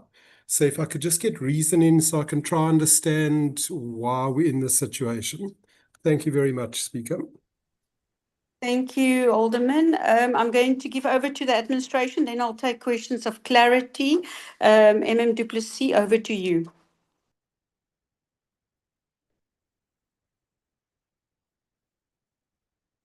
Thank you, Speaker. I'm going to just hand over to the CFO just to also explain the reporting deadlines, what we can report and so on. We must just remember in the financial year end, financial statements have to be presented by 30 end of August.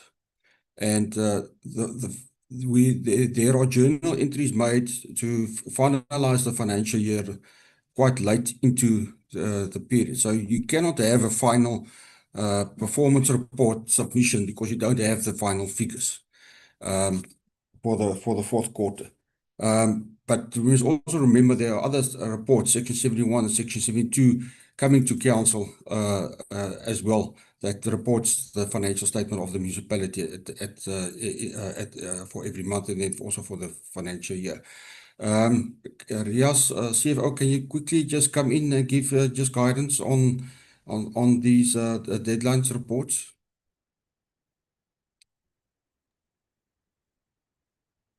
Thank you, Speaker. Speaker, I just looked at the council agenda for my Section 52 report was part of that agenda, and we have therefore met the reporting requirements. The reference of that report was 2507 FED 4 in the ordinary council meeting of 30th of July.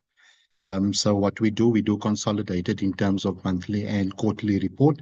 We don't separate the two because obviously we have a monthly as well as a cumulative report, the way we designed our financial reporting. So we have met the compliance requirements. Thank you, Chair.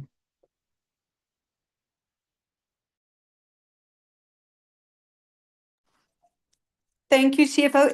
Just some remarks on the public participation on this plan going forward. Thanks, Madam Speaker. Just remember, this is the process plan, proposed process plan then for the financial year, and that is approved by the mayor. And it gives us a key deadlines that we will be sticking to or trying to stick. Sometimes it's there are circumstances which necessitate postponement of meetings.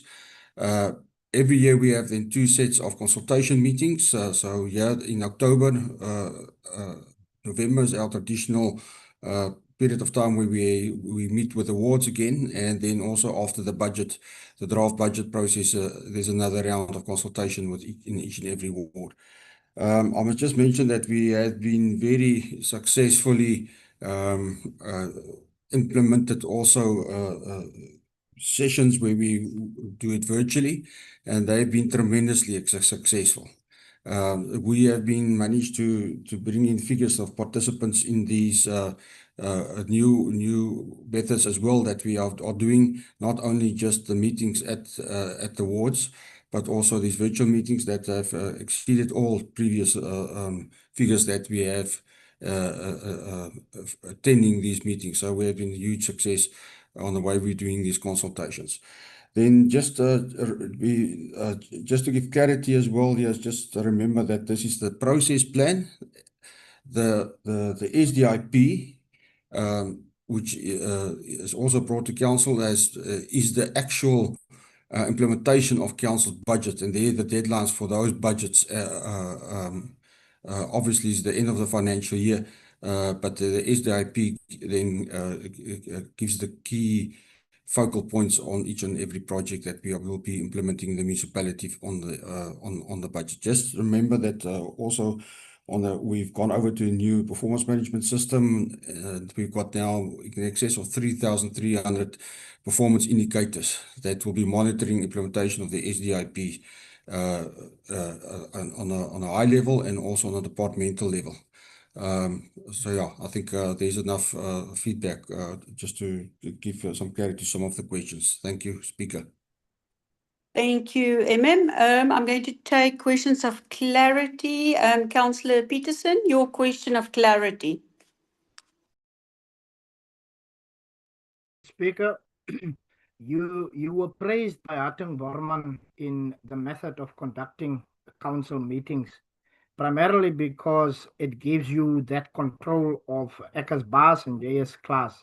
My question of clarity is relating to the procedure on how to raise a point of order. Earlier on, I asked this question. You said you need to raise your hand, and I've left my hand there with reason, because I raised this when Leanne was speaking. I raised my hand Councillor say, Peterson. no. Councillor Peterson. Allow me to finish. Allow me to finish. Councillor, according to Rule 31.3, when the speaker asks you to be silent, please do so. I've asked you for a point of clarity, but you are going off point here. We're talking about the item. Yes, I am asking so that we all know exactly how to proceed. It's procedural. Councillor, I have given you the answer. How do you proceed? Councillor, I'm going to ask them to mute you if you carry on speaking over me. I have given you an answer, and I did tell you No, you have not. raise a point of order. You have not given me any answers. Councillor, How do you raise a question please, of a point of... administration, mute Councillor Peter. Thank you. Now I can finish what I was saying. Councillor, I did answer you. You did raise your hand, and then I did indicate to you, you cannot raise a point of order at this stage. We haven't even started with the comments yet. There were speakers speaking, and I did indicate to you, I'll give you opportunity. Thank you very much. I've got another speaker for clarity. Speaker, how do you raise a point of order? How do you raise a point of order? Councillor? That's all I'm asking. Councillor, you must raise your hand and then we'll ask you to speak. At this stage, I'm asking for questions of clarity. So the next speaker is Councillor Mbandana for a question of clarity.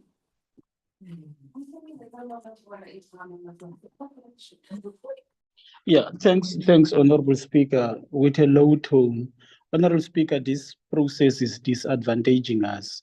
I'll be lifting a hand and definitely I'll not be noted. It will be thought I'm going to ask clarity later whilst I want to raise a point of order. Can you maybe redefine and design the process, because it hamstrings us. It just frustrated us, and definitely just redesign it for the next council meeting. That's why we're asking for an open council meeting. It's because of this. I'm sure you wanted to ask on the questions of Ulean.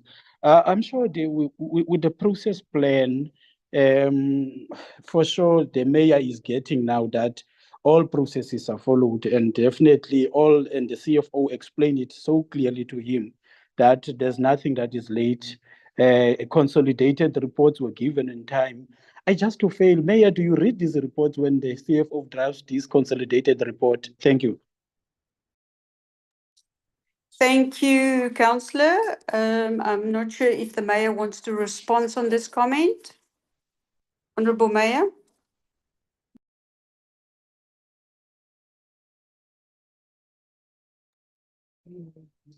The answer is yes, Speaker. Thank you for that clarity. Then I don't have any other hands for questions of clarity. Do I have any objections on this item?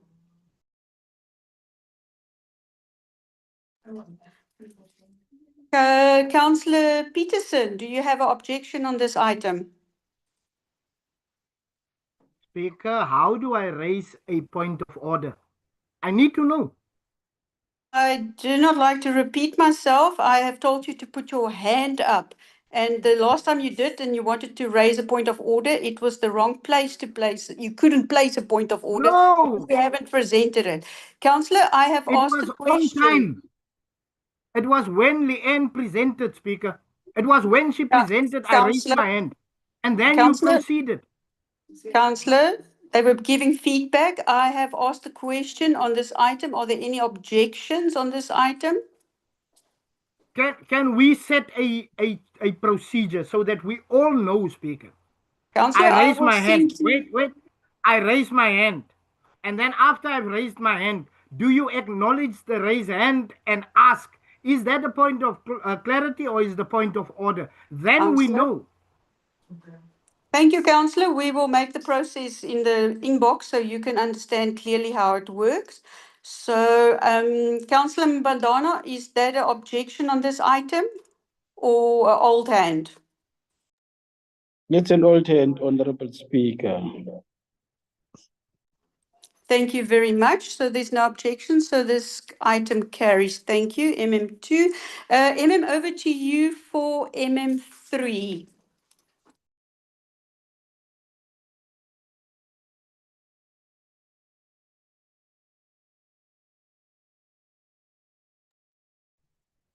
Thank you, Madam Speaker.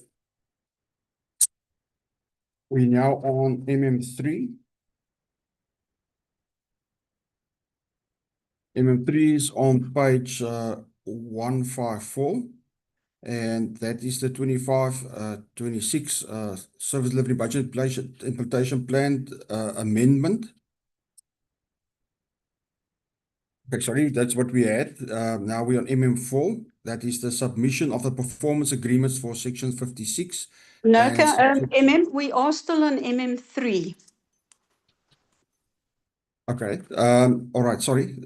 2508 MM3, and that is the 25-26 Service Delivery and Budget Implementation Plan amendment, and then that is on page 154, and the recommendations is on page 156. Thank you very much, MM. My first speaker on the item is Councillor Ruth.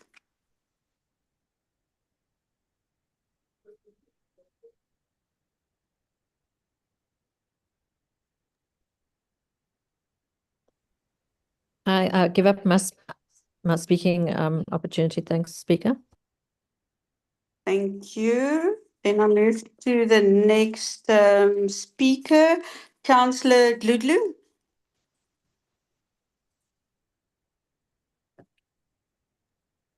Thank you, Speaker. Mine is on page 167.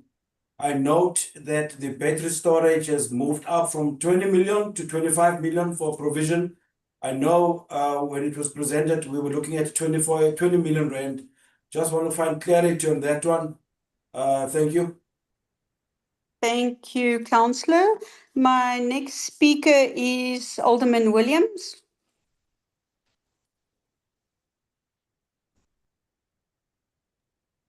Thank you, Speaker. I've just got some clarification questions on page 162. If we look at revenue by source and we look at service charges, electricity, it would appear that all that's taken place here is that the yearly budget's been divided by 12. And on electricity sales, we all know that I think July, August, and September are the months where electricity sales are slightly higher.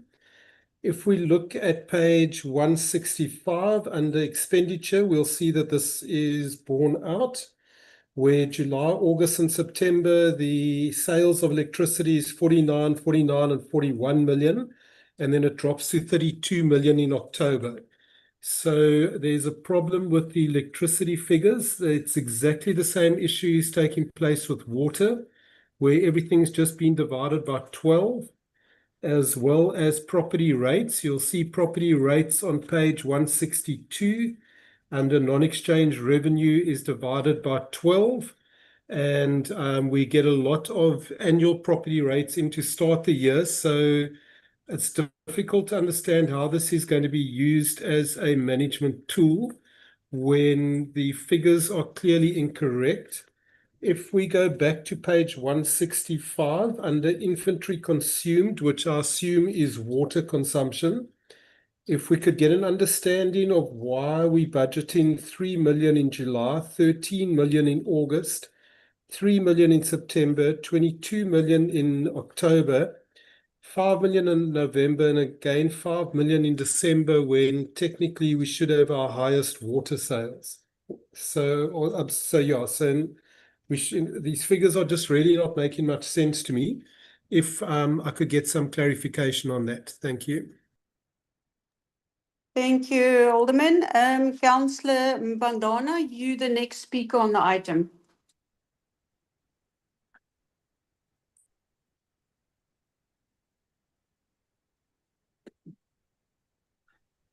Thank you, Honorable Speaker. I'm sure the clear reflection, the African National Congress has been raising this issue of budget. That is nothing that is reflecting in the community. I'm sure the officials and others are trying their best. However, from the executive mayor, there was no clear strategy and plan. I support my EFF colleague when they say that in this municipality, he has been for 5 years. Each and every budget, you can go and look at Patensi, take all budgets year by year, you'll see nothing point. You can go even to a burial site where our elders are resting. There's nothing that you can show. So as the African National Congress, we are just worried about the leadership of the municipality politically, which does not have a direction. I think sometimes maybe they have a clue or a little bit of a clue, but there's nothing that reflects in our community. Officials, I will say to you, you need to get instruction, DI instruction, DI instruction. Maybe you fear your jobs. I'm just a pity and sorry for you. That's why you cannot move. And you know deep down in your hearts, I'm not speaking rubbish here. It's the truth what I'm saying. But I'm saying to the ratepayers, these people want our people to close roads and they think we are fools. We will always speak and negotiate with our people not to be angry because we know it's dear opdracht, and the opdracht for 5 years has been doing nothing in our community. But be careful, be careful, be careful. Honorable Mayor, those people that are dying in those shacks, one day they will haunt you and all of you, they will haunt you. Because those people don't die in a peaceful manner. They wanted one day to have a house, 1 to minute have a left, street. Councillor. They wanted even Mamu Matini, she said water and and was met a wheelchair is van stormwater. Die stormwater was designed for engineers and everything. Die dangas next doing that was 2022. Jesus by 2025. Nothing. But dear opdracht, dear opdracht, dear opdracht. Nonsense opdracht. Nonsense opdracht van DA. Thank you, Councillor. The next speaker on the item is Councillor Peterson.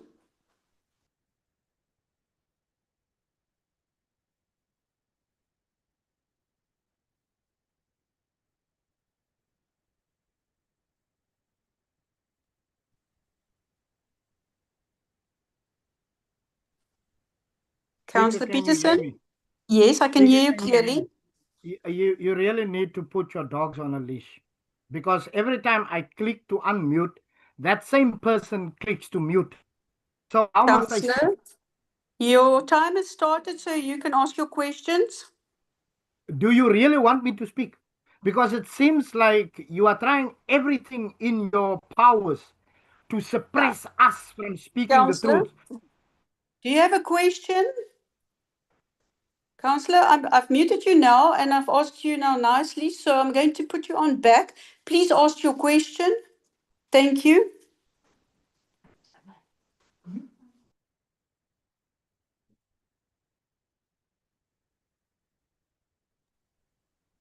Speaker, I wanted to rise on a point of order in the middle of a speech that was done by Councillor Mbandana. But I'm Councillor, unable to do so, thank you, Speaker, on 32.1 on relevance.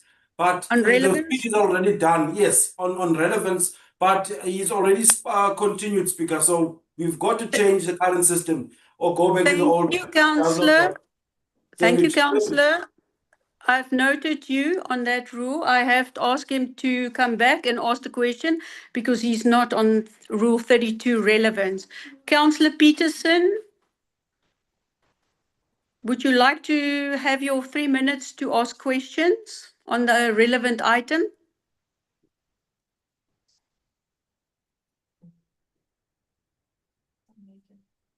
Councillor, you are unmuted. You're welcome to speak.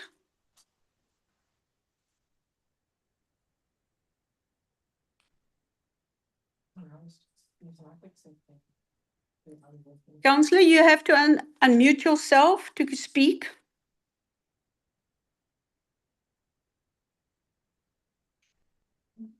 Councillor, while you're battling, I'm going to give over to the next speaker, then I'll come back to you. Speaker, it seems like your dog allowed me now to speak. I have been Councillor? trying to unmute. And it's doing the same. Can I quickly speak? Please don't speak of people that way. Otherwise, I'm going to rule and remove you from council because you don't speak to people like as if they're dogs. I'm not Which going to people? allow that. Which people? You Which were people? you were referring to the dogs. So please, it's Now, who's the administration. dogs? Who's the dogs? No, Speaker, ma'am, Councillor, no.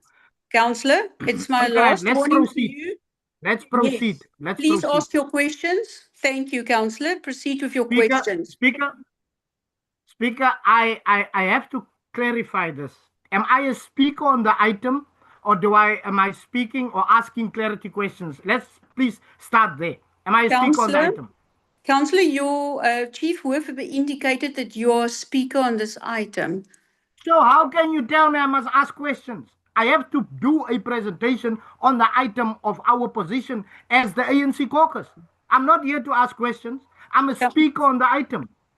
Councillor, are you going to speak on the item? Please. You remember now, we need to clarify the speaker.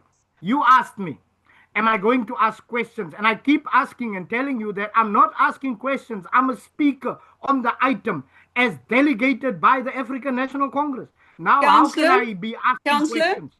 You're out of order. I have 3 times asked you to start your speech/questions, but usually we refer in this item, we speakers to ask questions on the relevant item. So if you're not going to start, I'm going to give to the next person. Councillor Roof, I have seen your hand of the point of order. No, it's not. You know, it's not a point of order. I'm speaking. You've never done this. Councillor, I have overruled it and I've given you the floor. It's the last time. Thank you, Speaker. Speaker, allow me to echo the sentiments shared by Councillor Msingati with respect to our skewed implementation of budget. You know, there was a question raised earlier on by the constituents in Luri, the community of Luri, in asking that, you know, it does not reflect any services being rendered in Luri on our budget. It never reflects anything. There was a 200 million that was borrowed by Kouga municipality for resurfacing of roads. And we all know where these tar roads are. In our communities, there are no tar roads. In Luri, to be precise, and I'm going to use Luri because it was a concern that was raised by them. We have rivers in what is called roads. Cars have to struggle on pavements and sidewalks to just maneuver themselves to get from point A to point B. Yet we are speaking budget. What budget? Whose budget? The Councillor Gertenbach made a statement, a racist statement, and that's why I will always call him a racist, because of the statement. He made a racist statement in saying that for the previously disadvantaged, and I'm going to use a more crude word, for the black people, there is MIC funding for infrastructure. And the budget is intended, or Kouga budget is intended for the white people. Now, is that not racist in itself? Now, if a councillor of the party that is leading governance in Kouga, if a councillor of a party that is leading governance in Kouga can think and speak like that, then it's obvious that the thinking of this DA political party is so skewed and so biased towards the rich white elite that our people will continue to suffer. I hope and I pray that my people continue to watch this and see what is happening with their money. Thank you, Speaker. Thank you, Councillor Peterson. Honourable Mayor, you're the next speaker on the item. Thank you very much, Honourable Speaker. Ex-speaker, I meant, Honourable Mayor. Speaker, I just want to ask a few questions and not my comments. I want to ask questions to the councillors that just spoke, and I don't expect an answer because I just need clarity on our budget on page 166, which is only a capital budget. It's not the operational budget. The operational budget, and as everybody knows by now, we have two budgets. and the capital budget and operational budget. Our capital budget is on this, according to page 167, 265 million rand. That is only a fraction of our total budget, which is 1.7 billion rand. So the majority of the funds that we spend in this municipality is of an operational nature, meaning general things that happens on a day-to-day basis, things that you won't see on a list anywhere. So that's the answer to the question of Councillor Peterson, saying where does it say that we're going to fix things in Luri? That's from an operational point of view. I want to know the wastewater treatment works in Hankie. That's on this budget on page 166. Does that only supply wastewater or service wastewater of a certain group or of the people of Hankie? The upgrade of Kruisfontein in Donkerhoek, does that serve only a certain people or does it serve the people of Koga? The Jeffreys Bay upgrading of Ocean View informal settlement, does that serve only the people of Koga or only the people of Ocean View? The Jeffreys Bay CBD precinct upgrades, does it serve only the people of Koga or only the people of Jeffreys Bay? I think I'm making my point. The upgrading of the sports field in Phillipsville, does it serve the people of Koga or the people of Hankie? The St. Francis groundwater supply, does that serve the people of St. Francis or the people of Koga? The point that I'm trying to make, Honourable Speaker, is that the money we spent is for all the people of Koga, not for some. If some of us benefit, then all of us benefit. If there's that saying, what the rising tide rises all ships. If people flourish in certain areas, then all people flourish in everywhere. That's why we're putting in electricity in Ocean View.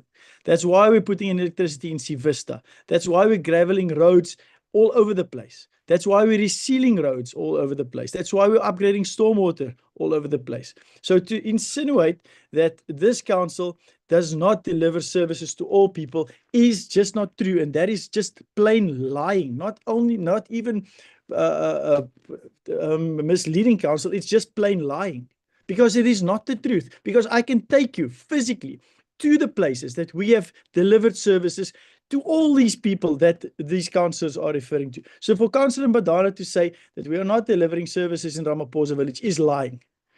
For Councillor Peterson to say that we are only delivering services to white people is lying. I can show you that as proof. We have that. I can take him there right now. So I would just want us to be very clear on what is lying, what is the truth, and what does this item actually talk about. So, Speaker, I just wanted to make that point. Thank you so much. Thank you very much. I do see the two hands that's up. I'm just going to give opportunity to the next speaker. Then I'm going to give over to the administration, and then I'll come back to clarity questions. Councillor Nkilishane, you are the last speaker on this item.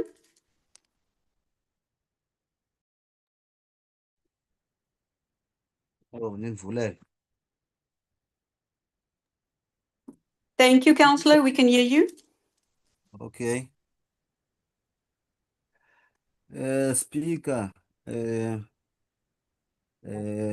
thank you very much. We want to ask a question here. We want to know why this SDB being amended just 1 month into a financial year. Councillor, I think you're on the wrong item. We are on MM3. It's the service delivery budget, not the IDP.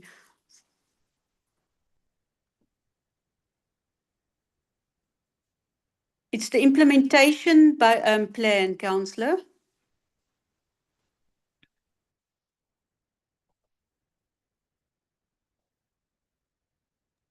Okay. I'll come back later. Thank you very much. No, fine.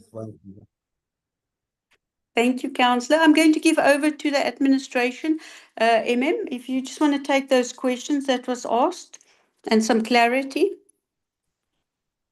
Thank you, Madam Speaker. I'm going to give over to the CFO. He will be giving clarity. Over to you, CFO.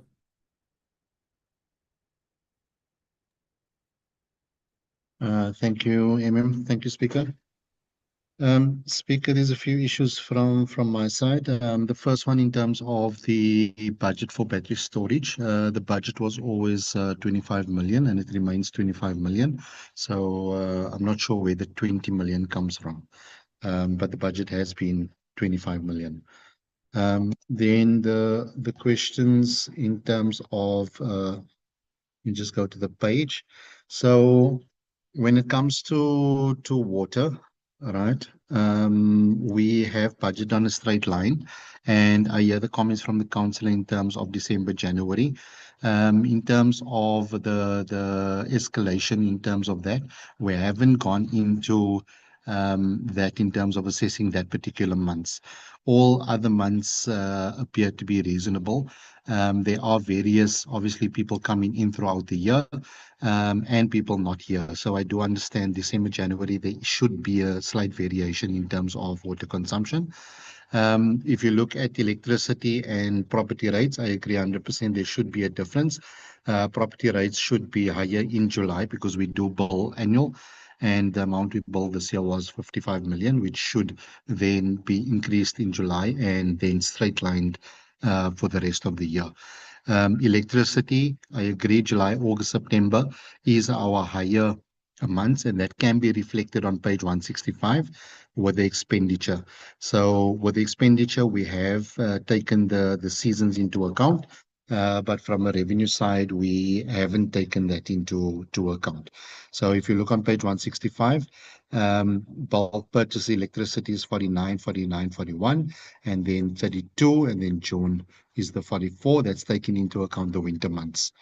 When you come to inventory consumed, there was questions around July, and then August goes to 13. Inventory consumed is not only your bulk account in terms of water, that is linked to inventory consumed in terms of the stores as well. So what has been taken into account, a lot of procurement comes into effect in August, and then October again it goes up, but that is not directly linked to the bulk only. So there was obviously thought behind that, and they used the current expenditure trends when it came to the inventory consumed.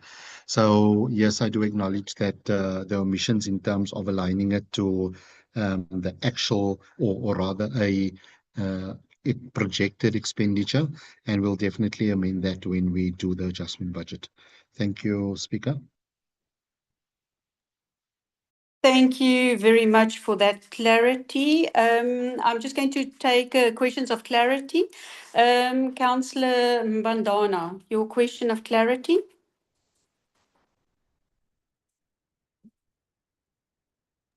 Honorable Chair, I think from my side, except to my colleague Councillor Peterson, you've been fair and definitely giving us chance and space to speak. You know, Chair, when the speaker says that we are maybe smoking weed or there's something that makes us confused, I just want to check who's smoking weed. In Andreskral, there's supposed to be an agri-village. I meant said near Iseni that can next ani. Ramaphosa's 2278 started in 2016 under the DA leadership. As okay, a bike strategy. Stormwater by Magnum Dagas and in a deep area. As a torrential rain come, the rain will go again in that mama, and she must be airlifted from that area. The gravesite of Patense has ni a fence ni. Men die paaie en Kloofsnekstraat en so aan. Hij gaat niks aan. Electricity on the shacks. Hulle het nou 'n lys gemaak. Ons sê 470 mense het krag nodig. Maar those DA officials that are campaigning for you there in that human settlement department, hulle bring nou nog steeds as 78 van 2022 af. Dis hoe die DA regering fail. May I say ons moet aside Thank you, Councillor. Jy was geroep vir time your is first up. Thursday. Hy eerste donderdag wat jy gesit het en hy gaan mors. Hy is wat jy gestaan het, hy gaan Councillor? mors dan nog gaan. So gaan Your mors time wat jy is kom vir up. ons sê. Thank you, Councillor. Your time is up. I don't have any other hands. So this item is only for noting. Thank you, MM3. Then MM, I'm going to give over to MM4. Thank you. Thank you, Speaker. We are now on MM4, and that's a submission of the performance agreements, Section 56 and Section 57 employees for the 25-26 financial year. And the recommendations are on page 223. Thank you very much, MM. I've just got some indication from administration to make things more smoothly. We have added a button on your screen that says no.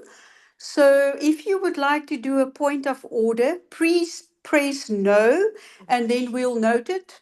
And then if you want a point of clarity, you will raise your hand, and then I will unmute you on that. So please use the no button if you want a point of order. It's in the reaction thing. So committee services will also put it in the comment box, just for clarity. Thank you.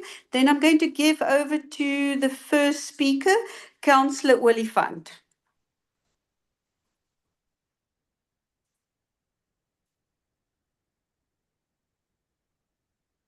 Councillor Olifant, the floor is yours. Hi, Speaker. Mamela ke ngephi inasika i-point kanene fuka ngiqoqa kuyo.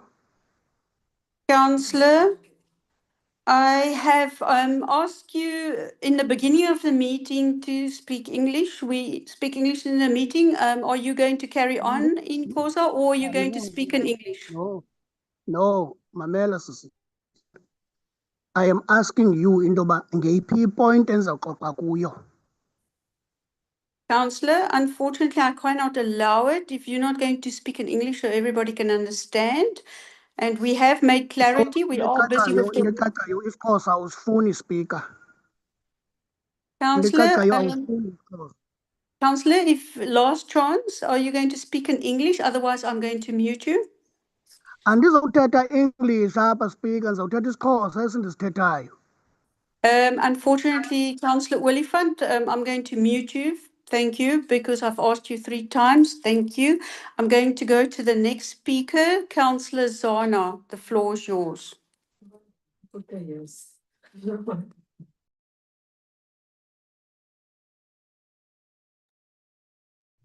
Madam Speaker, thank you very much. Perhaps mine is not long on this item, but perhaps it's just to get to a point of saying, Speaker, that perhaps it's a question maybe some will ask, will be able to answer me. I want to understand, Speaker, in terms of our ward priorities, IDP priorities, have they been filtered into these performance agreements that we are about to endorse? I want to check it because when we go back into the previous items, I think there were many comments that were made to say that we, in terms of our priorities, we find out that not a lot has been done. But I would want to see a stage where we are at a place where the aspirations of the people are part of the performance agreements of the senior management in this institution. So that's my only comment here or clarity that I want to check. Is it filtered through? Because I think there's a comment that was made that when we have these IDP road shows or engagements, we'll want to have our senior managers there. Not that we say other officials shouldn't be there, but senior managers should be there so that they begin to listen and understand the plight of our people. And I'll want this important document to have that in place. I'll not go to other issues about it, but I just want to check, has the IDP been infiltrated, or for the lack of the better word, custom made to be part of these performance agreements of senior management, so that when we evaluate them at the end of the year, we are able to say, we are able to tick the box to say, in terms of the IDP priority in certain ward, ABC has been met, this has not been met. Thank you very much, Madam Speaker. Thank you, Councillor Zana. I'm going to give over to MM for that question on clarity.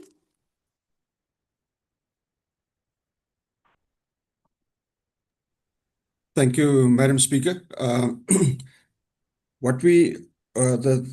Let me just explain it like this. We're speaking now on relating to our performance agreements. Our performance agreements are based on the SDIP, Service Delivery and Budget Implementation Plan. And the Service Delivery and Budget Implementation Plan is based on Council's budget that has been approved by Council. And the budget, if all the items in the budget, and especially capital items, are projects that are listed on the IDP. So the councillor has mentioned ward priorities. We must just remember when we speak about ward priorities, we speak about 15 wards. So when we had consultations with the wards, they would list in excess of 15 or 20 projects. And if you have to fund all those projects, you're speaking something like 5 billion rand that needed to be funded on those. So when we narrow it down, we say, look, on the board priorities, what are the most important ones? And we focus on the most important ones that are then brought to the top of the priority lists. So some of the projects, for example, you go to a ward and you would have a request for a hospital. Unfortunately, a hospital is not something that the municipality has control about. So although we forward the request to the Department of Health, then they have to do that, but it's not a municipal project. So depending on what the different wards have listed on their IDP priorities, those projects will then be either sent to the relevant department or be then become a municipal project if they're municipal projects. So every year we go back to the community per ward and we give feedback on the priorities per ward. And that feedback will then also depend on whether it's actually a municipal priority that they indicated or whether it is a provincial priority that has to be attended to, for example, a clinic or a hospital or a school or whatever. So that is the process, how it works. So the performance agreements that we have now and signed, yes, they are aligned with the IDP. They're aligned with the budget, which is aligned to the IDP. I hope that gives clarity. Thank you, Thank you for the explanation. Councillor Peterson, do you have a question of clarity? Thank you, Speaker. I just have a question as to whether it is possible to pass a resolution that these performance indicators, the targets, become a prerogative of council. That is the question. Is that possible? Thank you, Speaker. Thank you for that question. I will let answer soon. I'm just going to take Councillor Zana. Do you have a clarity question?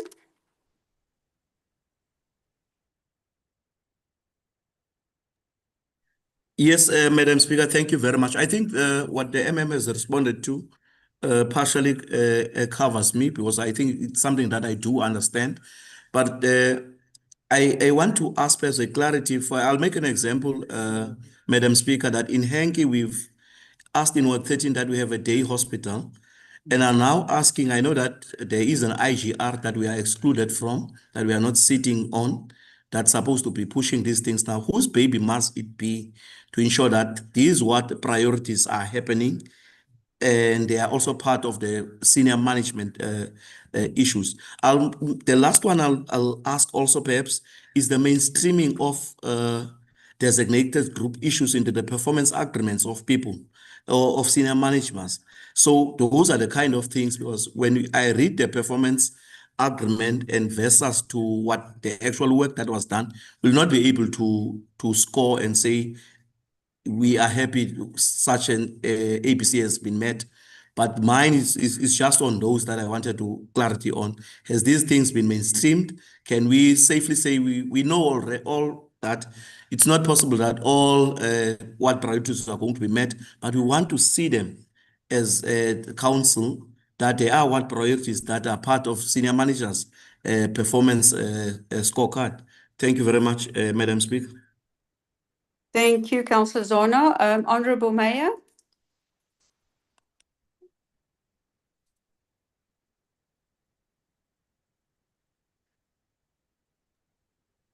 Thank you, Speaker. Speaker, just on the last question from Councillor Zana, I think it's very valid that what he's saying. If he looks at the IDP process plan that we've just approved, you will see that there is a very specific engagement with all relevant provincial departments, provincial government departments, both in the district as well as in the province, to engage those departments on all relevant items in the IDP from communities that is relevant to them. So that's something that I'm continually driving as far as the province and IGR is concerned. So we'll have that engagement, whether it's the day hospital that Councillor Peterson is referring to, or any other project that relies on the province. I just want to also say, Speaker, that I do appreciate the fact that the administration has made a very big effort in cascading our performance down. So this is the performance agreement with the MM. This is cascaded obviously to the directors and then also from there to managers, and even as far as supervisors and so forth. So even yesterday at an LLF meeting, the local labor forum was also impressed and agreed that this is the right way to go to keep our staff accountable, to make sure that this also flows into a development program, to make sure that this deals with the bigger betterment of our municipality in terms of delivering proper services to our residents. So I do want to thank the MM and our administration for driving this. Thank you. Thank you, Honourable Mayor. MM, if you would like to add some additional comments. Yes, I can just give a couple of examples of how those priorities then work through into the performance. If you can look, for example, our new manager roads, there obviously, and for the relevant director, there will be key performance indicators that's flowing down then, both operational and in terms of capital expenditure. For example, that so many kilometers of roads will be graded through the year. There are targets set for the number of amount of money that's to be spent on roads that will be upgraded from gravel to tar in our communities, and also then for resealing funds, budget that's to be spent for the resealing of roads. So these targets do flow down, as the mayor has mentioned. I'd also just like to mention that many of the key performance indicators then also are compulsory key performance indicators that have been set by COGTA, and which they are monitoring and which we have to report on, and it is included in the municipal manager and senior directors' performance agreements as well. Many of those are reported monthly on through the Section 88 reports that we have to submit every month, where we get feedback on the progress implementing on those key performance indicators. So we've gone over to a new Ignite management system. It allows us to automate the system. We've implemented from the 1st of July, and at this stage, as I mentioned, we've got over 3,300 operational and capital key performance indicators that we will be monitoring on a monthly basis. So we hope to achieve most of those key performance indicators, and we'll be monitoring them on a monthly basis. And those reports will also then go through to the portfolio committees in future meetings. Thank you, MM, for that clarity. We're very excited that it cascades down to all the ward priorities that the community also wants. Thank you for that. Then this brings us to the end of this item. This item was for noting. So, MM, I can give back to you for MM5. Thank you. Thank you, Madam Speaker. Next one is 2508 MM5, and that's the annual performance report, 24-25 service delivery and budget implementation plan. So that report is then from the page 496 to 571. This is also the fourth quarter report on performance report that we then submit as well. Just take note that this performance report is not final. So it reflects in a specific date for closure of council meeting. But subsequent to that, certain adjustments have been made to the financial statements, and last payments have been journalized and completed, and the final figures will be updated and correspond with the financial statements that are being submitted to over this weekend then. So there's one or two figures that are going to change.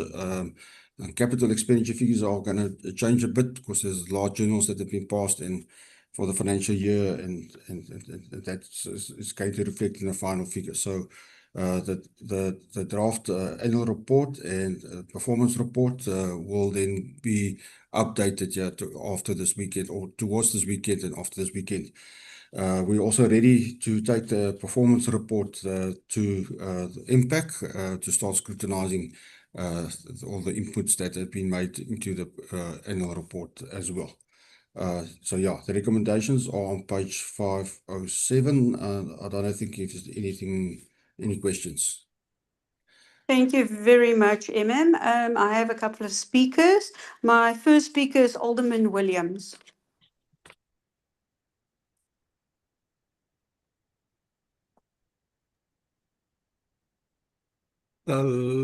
Speaker, I think I'm online.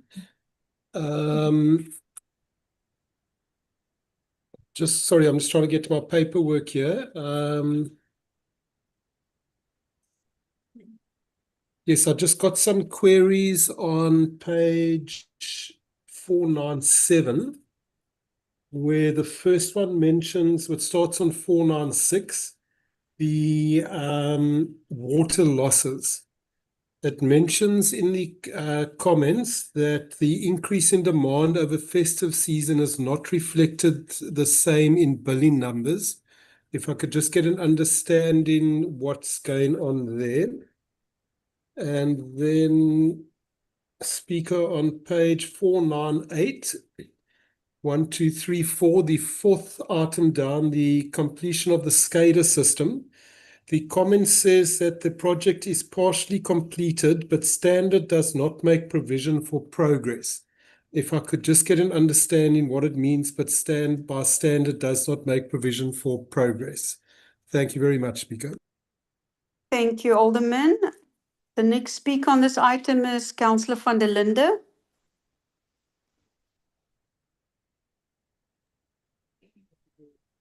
Madam Speaker, I'm covered by on the two questions of Alderman Williams, and then Madam Speaker, I just want to see on page 517 also the paving on the main beach.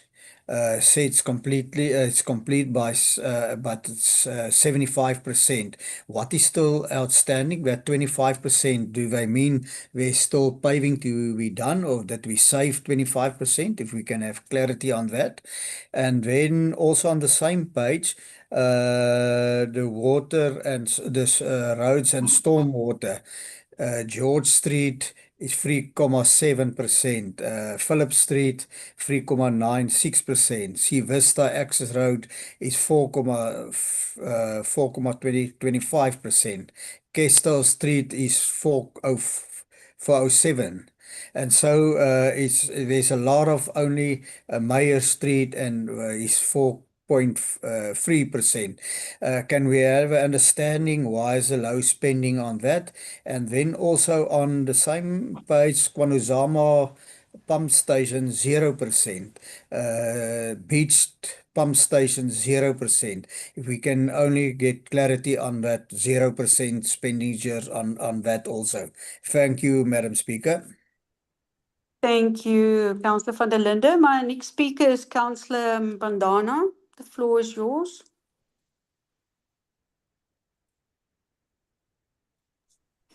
Oh, thank you, Honorable Chair. Honorable Chair, as a speaker, you can see in terms of this item, the unspent money that needs actually to be deferred to the next year. which tells us that this municipality does not have a proper plan, particularly from civils. Yes, as we made a mistake with that director. Yeah, I've never seen somebody like this. Yeah, I'm sure if he can come, it was Councillor Elderman Williams. I've been asking him for a water master plan and a master plan of a sewer of Jeffreys Bay. This town is expanding, is a tourist town, but there's nothing that comes forward. Osquaka Clip, we're cooking a stone with that man. It's either the hoed gaan opgaan, or the water gaan opgaan, or the clip gaan pot brand. So I'm sure one of these things must happen. Because we can solicit more money rather than loans. There's money in mix, there's money in WISP, there's lots of money that we can utilize. It starts with his department. Water losses and patency, we've got old asbestos pipe. They break now and then, and overnight we lose lots of water. There are pipes that are there in the yard of him. Those pipes are not used, they were bought in 2010. But there's no plan from the man. He's just a useless director in this municipality. Thank you. Thank you, Councillor. Councillor Foley, you've indicated a point of order. Yes, Speaker, thank you. I'm rising on relevance. The councillor is now going over to personal attacks against members of the administration. He's not speaking to the item, but he's speaking to a person, and I would request that he retracts those comments and stick to the information that is at hand. Thank you so much. Thank you, Councillor. Councillor, could you please not go on to personal attacks on your next questions? Thank you for that. I'm going to give over to the next speaker, Councillor Zana. Thank you, Madam Speaker. Madam Speaker, perhaps my first one here. I see the report is quite nice. I love it when the report is. Am I audible, Speaker? Speaker? Sorry, unless the signal was a bit bad, could you please repeat? Okay. No, Speaker, thank you very much. No, I was saying, Speaker, I appreciate a report that's having columns because it makes it easy for any layman to read and understand what's happening. But maybe what I'm going to propose, Speaker, because the MM said this is it's still going to also be sent to MPEC. There's a column that we've been praying for as the African National Congress component that's asking that perhaps if we can have a nice column that speaks to the ward so that we actually know exactly where this area is and where it's happening. Because there was a thing that I've written about on page 500 that speaks to Shirley Street, and I don't know where Shirley Street is. And I wanted to engage on that one, but I propose that we do have a column that speaks to the wards, and I think the mayor would agree with me because we've been coming very hard to say nothing is happening in our wards while there is, but we don't see it written down. So I'll appreciate if that column can be in. Madam Speaker, I also then want to go immediately to here in page 500, and I want to be clarified because it did not happen under my watch, and I think the councillor responsible for that ward will also be surprised. In the Hengi Sports Field issue, it says a MIC funding, and it says here in the comment that the project has been completed. I don't know of any project that is completed there, Speaker, and I do not want to say or assume that it's a lie or the report is not accurate, but I want an explanation which project is completed in Hengi, because it to me it never took place. I also want clarity on the issue of the Thornhill electricity. It's on the same page 500. I also want clarity in terms of that because the comment says here the electricity transfer from NMB to KLM is completed. I want just the status of that because I've engaged with the ward councillor and says there's the clarification from our side, there's nothing that has happened. Then perhaps on the issues of water losses, Speaker, I think I'm covered on page 496 by the Alderman Williams. And perhaps on page on page 496 on the issue of the green drop, compliance rate is reported at 19% against the target of 50%. What is the reason of us getting that 19%? And when will the actual results for the most recent audit, can we expect such? So those are the things that I wanted to ask. Then the last one is also on this Lamer, Madam Speaker, on page 497. The construction phase 1 of the Lamer sewer rising is reported at 0 achieved despite being 95% practically complete. So I want to check, Speaker, what's happening there. Thank you very much, Madam Speaker. I will not talk to the Anke wastewater treatment works. I'll leave it at page 498. Thank you, Speaker. Thank you, Councillor. Last speaker on the item is Councillor Yali.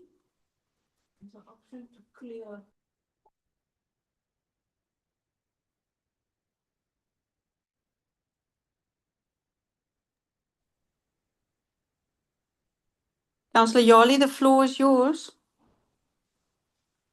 Yes, Speaker, now the floor is mine. I don't want to use the word D that have allowed me in. Speaker, quickly, since I am the last speaker on this item, Speaker, it seems to be quite a lot of projects that are currently faced by the withdrawal of the finding from USEP. So my question, Speaker, do we have an update from the Department of Human Settlement as to when can they provide us with those funds? Because we cannot have a situation where we have quite a lot of projects that are on deadlock on the basis of this withdrawal from the human settlement. Is there an indication from the department as to when are they going to release the funds? And the other one, Speaker, the funding that was received back in April 2025 of MDRG funding, how much did we receive, Speaker? It's not indicated, it's just saying that there was funding received in April for this and this and this. Can you just get a summary as to how much was it, Speaker? And the other one, Speaker, it's on page 504, which also will speak to the INEP funding, which is on 89.32% in terms of the spending, which the report is indicating that the delay is on the construction of those houses under the project called Ocean View 1.5 RDP construction. Currently, Speaker, there is a delay in terms of the project itself is being delayed by the SMMEs due to the fact that there is a lack of response for the funding or the payment from their side. The contractors are indicating that they have not been paid by the department yet to pay the SMMEs. So as we speak, Speaker, there is a delay of the project.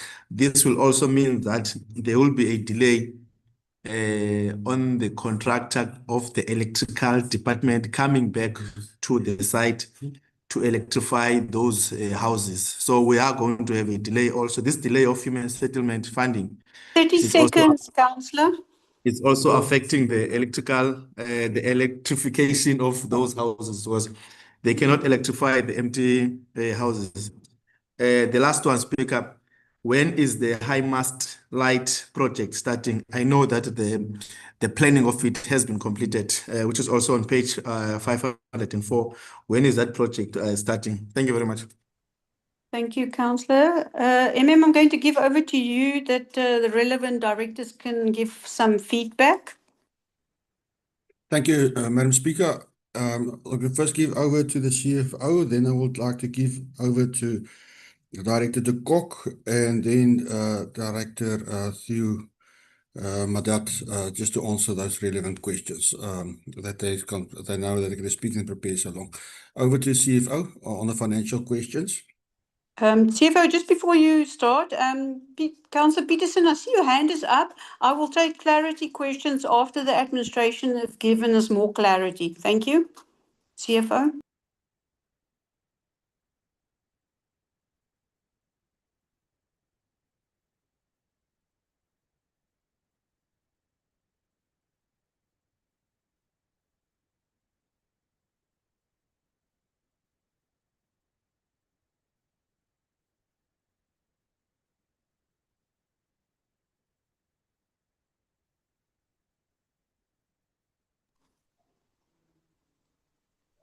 Thank you, Speaker. Speaker, on page 517, I think that's where the project listing is. So I just wanna bring to Council's attention when this report was prepared. I think it had to be submitted by the 14th of this month, if I remember correctly. As finance, we were still busy wrapping up the accrual listing. So all projects expenditure up to the 30th of June, those invoices were still coming in. And I think soon after that, we then managed to obviously raise all the expenditure as at year end. There has been changes to the figures and some drastic changes with expenditure coming in during the June month. And the updated figures will be submitted obviously to the Auditor General, then agree to each other when that's submitted on Sunday to the Auditor General. In saying that, the capital expenditure has increased, and therefore the final report will be submitted to Council again at a later stage. So I just wanted to make a note of that. With regards to MDRG, I think I can respond to that one as well. There's a 12.1 million that has been received, and I think the payment only came through in April 2025. So that was in the last quarter of the financial year, with no expectation that that projects be implemented by 30th of June. In terms of the rollover application, all that was required was that the award be made by the 30th of June, which we have met, and the rollover application has been prepared and will be submitted on the 31st of August as well, or probably by tomorrow. The amount that we are applying for rollover is 11.6 million, and therefore the expenditure that was highlighted by councillors in terms of 3.5, 3.7, that was more the consultant fees to get the planning for the implementation of those projects ready, so that in the new year that construction can continue. Thank you, Speaker. That's from my side. Thank you. Over to Director de Kok. Thank you, MM. A number of matters which I'd love to explain as what they were listed. First of all, Alderman Williams, the water losses. What we did start to pick up is that the billing of the water consumption does not align with what we have in our measurements. So when we do have peak months, the use should follow the billing, and that is a trend which we've picked up, and therefore we've highlighted that and are busy with the process to see where this discrepancy can be addressed. I know there's some delays in that water meter readers take a reading at a certain time after the actual reading is captured in the billing system. So that delay, we should also understand, does happen. But we are in the process of addressing that through the audit action plan, which speaks to the water losses reduction plan. And those are items which we are focusing on, the 887 list, the lists which we have been granted by finance to address. The teams are fully on that. And the renewed focus on the water metering is bringing great relief as well as pointing us into the right direction. Then as to Councillor van der Linde, the paving on the retention, the paving of the main beach, that amount remaining there is for retention fees. So it's a matter of just releasing the retention fees. So the work is fully complete. There's no work outstanding, and it's simply just address the retention fees that still reflect that way. Also, Councillor van der Linde asked the progress on George Street, Phillip Street, Ketse Street. As what the CFO explained, the amount of 12.1 MDRG funds was only received later. So these are projects that are underway. The expenditure shows very low, but those are for consultants, and the progress is going to show drastic efforts in the new financial year, and we would be able to address that and show expenditure on that as well.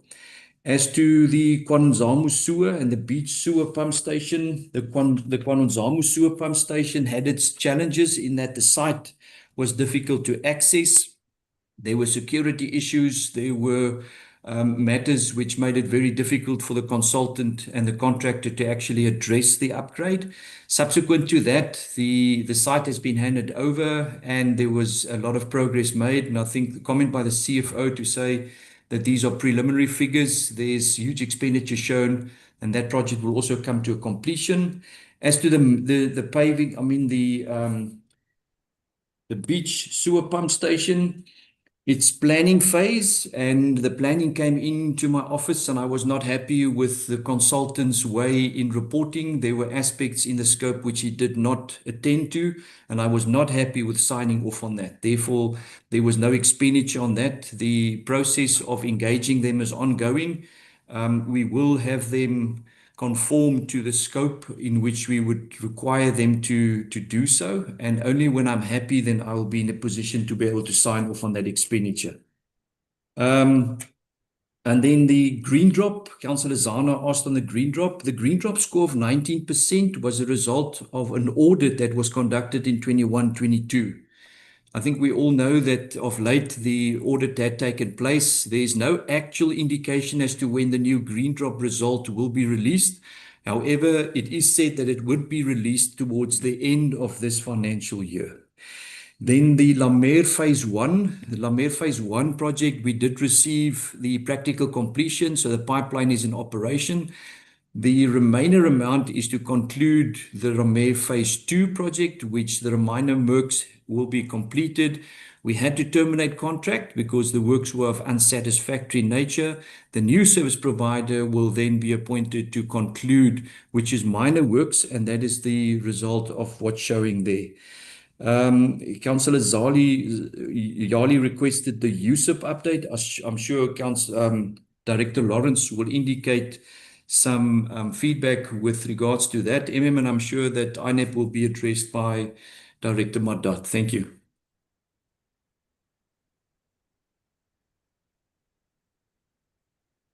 Thank you, Director Madat. Will then answer, and I'll also ask him just on the question from Councillor Alderman Williams, just on his electrical management system that we couldn't complete in the period, and that is reported in the performance report as well. You can just come in there and that. Director Madat. Thank you, To respond to a few queries that came up on the clarity seek by Alderman Williams, I agree that the explanation given there is not the correct explanation, and the equipment that we were waiting for, that it's imported from America, and once received, it will be finalized in the new financial year, subject to the rollover approval. So I acknowledge that correction to be made there. With regards to Councillor Yali's comments on the INEP, unfortunately, this is a project where our progress is basically relying on the Human Settlements Department, the construction of our houses. In this financial year, there were no houses, about 34 houses that we could electrify in this area, in Ocean View Phase 1. And we've already appointed the contractor for Phase 3. We don't even have sorry, my apologies, for Phase 2, we electrified 34 units. We already appointed the contractor for Phase 3, but we are not even able to complete the phase 2 project. If we can remember, about 2 years ago, I wrote that we should rather hold back on the INEP funding due to the alignment with human settlements with regards to their processes and progress on these projects. And this is as a result of that. We are committed, however, and the contractors are standing by.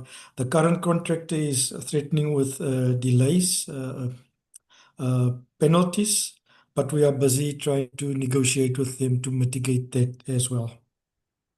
In terms of the HIMARS lights, the project, the contractor has been appointed. He's been issued with an order number, and the order has been placed with the companies to manufacture these masts. It will take about 5 to 6 months for those masts to arrive.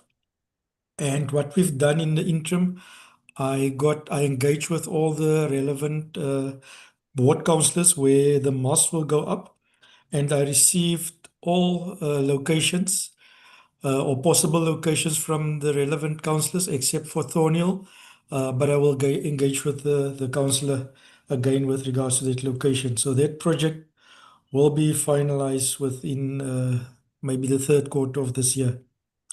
With regards to the Thornhill electrification, the connection from the Nelson Mandela Metro has been made. The transformer is on site. The meter is on site. So the project is ready for COGA to electrify, but there's no funding available, or there was no funding available in the last financial year. And but at least we're over the hurdle with regards to negotiating with the Metro for a connection point. So moving forward, if we get funding to electrify this area, it will be a quicker process. So it all depends on the availability of funding there. I think that concludes the queries that was directed to me. Thank you. Thank you, Speaker. I think we've dealt with all of them. I'm not sure, but I think we've covered nearly everything. Thank you, directors, for the extensive explanations. I'm going to take clarity questions. Councillor Peterson, what is your question of clarity? Honorable Speaker, I actually have a few questions that requires clarity, so it's not a question of clarity. But the green drop score, the director, the COC, can you please clarify whether that includes the Humansdorp water into that scoring? Because we are aware and we know that the water in Humansdorp has been brown for very long. So I want to check if that is included in the scoring. Also, the report on page 498, it speaks of the contractor being slow. What is done by the directorate in terms of the default of that contractor? We can't just have a report that says it's being slow and that's the reason why it's not completed. It needs to show that action was taken. Then Donkerhoek, why was that contractor terminated? Also, Malema's Velitsa doesn't feature on this report. That informal settlement and the electricity connections being made since my visit to them. How is the process unfolding? And how is the installations prioritized? Because I am told that only certain households are connected and others are not. And I want to know based on what was a decision taken for those households to be connected and others not. Then thank you, also, Councillor. Your time is up. Just last thing, which funding is used? Is it NERSA funding or which funding is used for that connection? And the vehicle that is leased on page 504, which vehicle and why? Thank you, Speaker.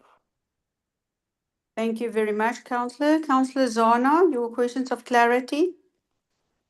Madam Speaker, thank you. I just want to check. I did not hear any response to the word-based column being merged into this report, Madam Speaker.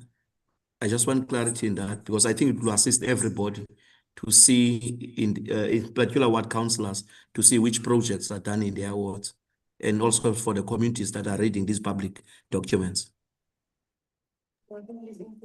Thank you, Councillor. Councillor Nzalani, you have a question of clarity.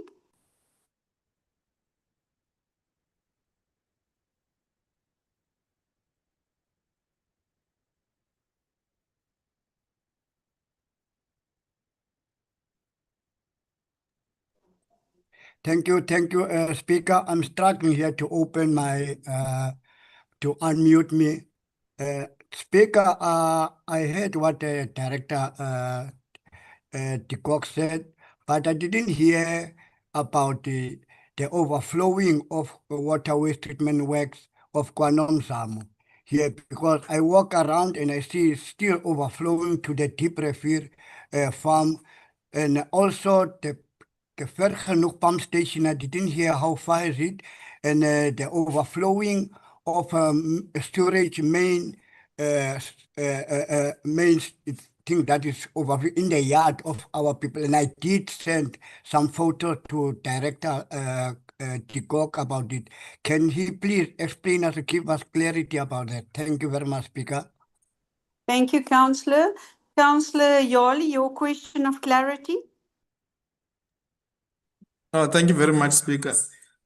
Speaker, I have only one clarity-seeking question. It's around the funding, the USEP funding that was withdrawn by Human Settlement. I wanted to check, do we have an update as to when is that funding going to be released by Human Settlement? Thank you very much. Thank you, Councillor. Back to you for some clarity. Yes, just on the USEP funding, the indication is that we can rely on about 30 million rand a year. But things have been very fluid with that department, so you don't know whether that will actually pan out. It's difficult to believe anything that they give you on paper at this stage. I'm going to give over the Director de Kock to respond, and then after him, then Mr. Director Theo Madat as well. Thank you, Emim. Just on Madam Speaker, sorry, the what-based column? Hold on. Yes, Councillor Zona.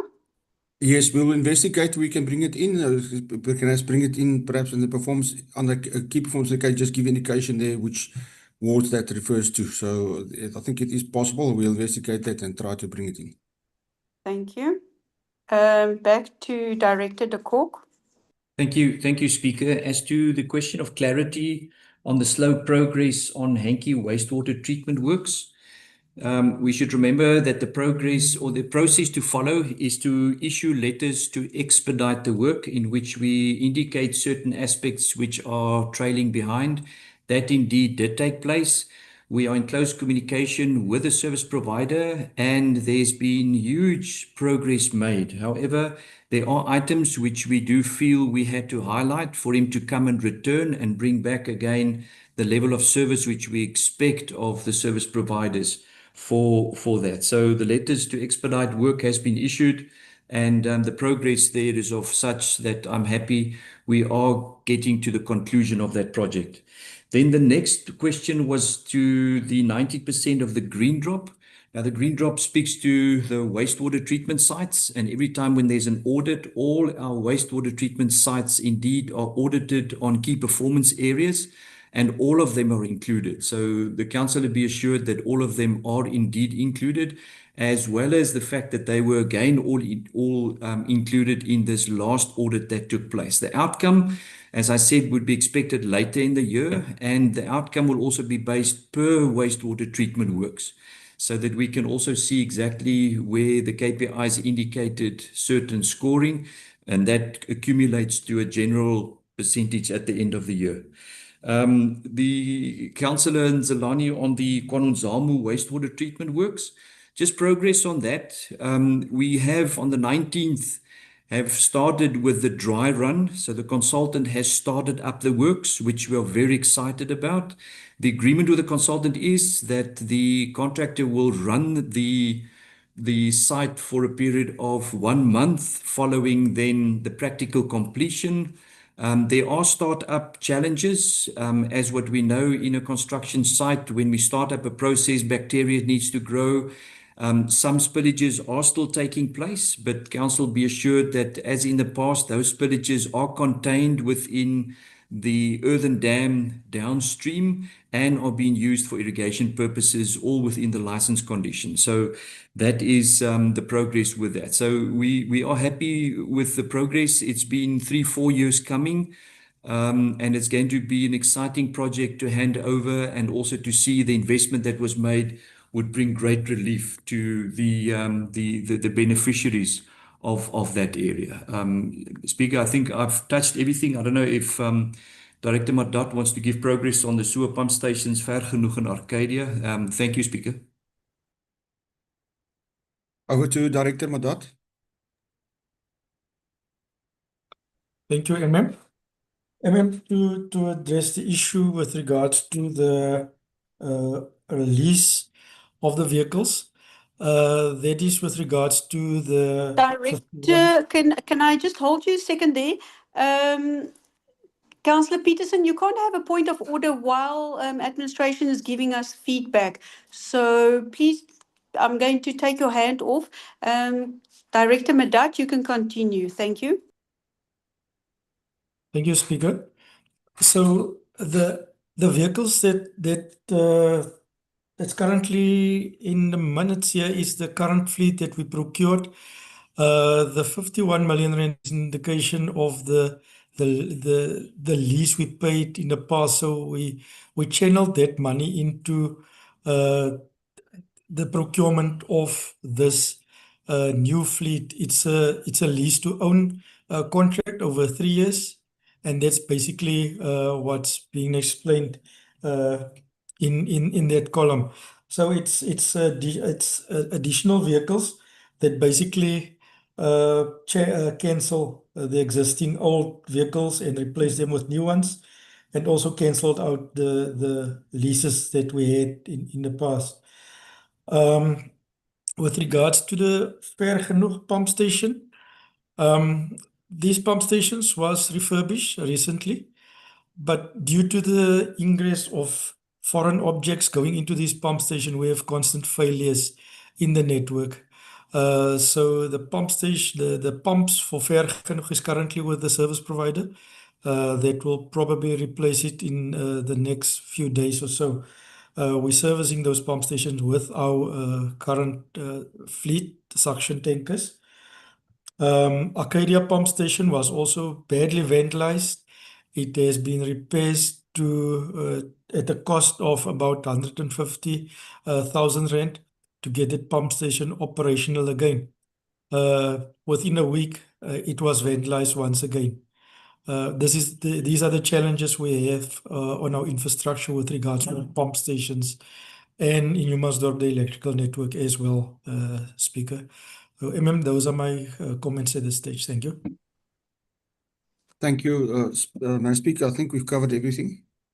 No, I've got one more. I think we must give back to Director de Kok. On page 498, there was a question on why is the contractor so slow on the Hankie wastewater treatment?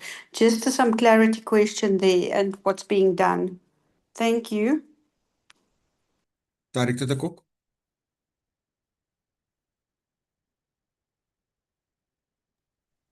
Thank you, Speaker. I think I did answer Councillor Peterson on that, and I referred to the letters to expedite the work, as well as certain items which we had pointed out were not of sufficient standard, and that was the delays which we had to encounter and bear.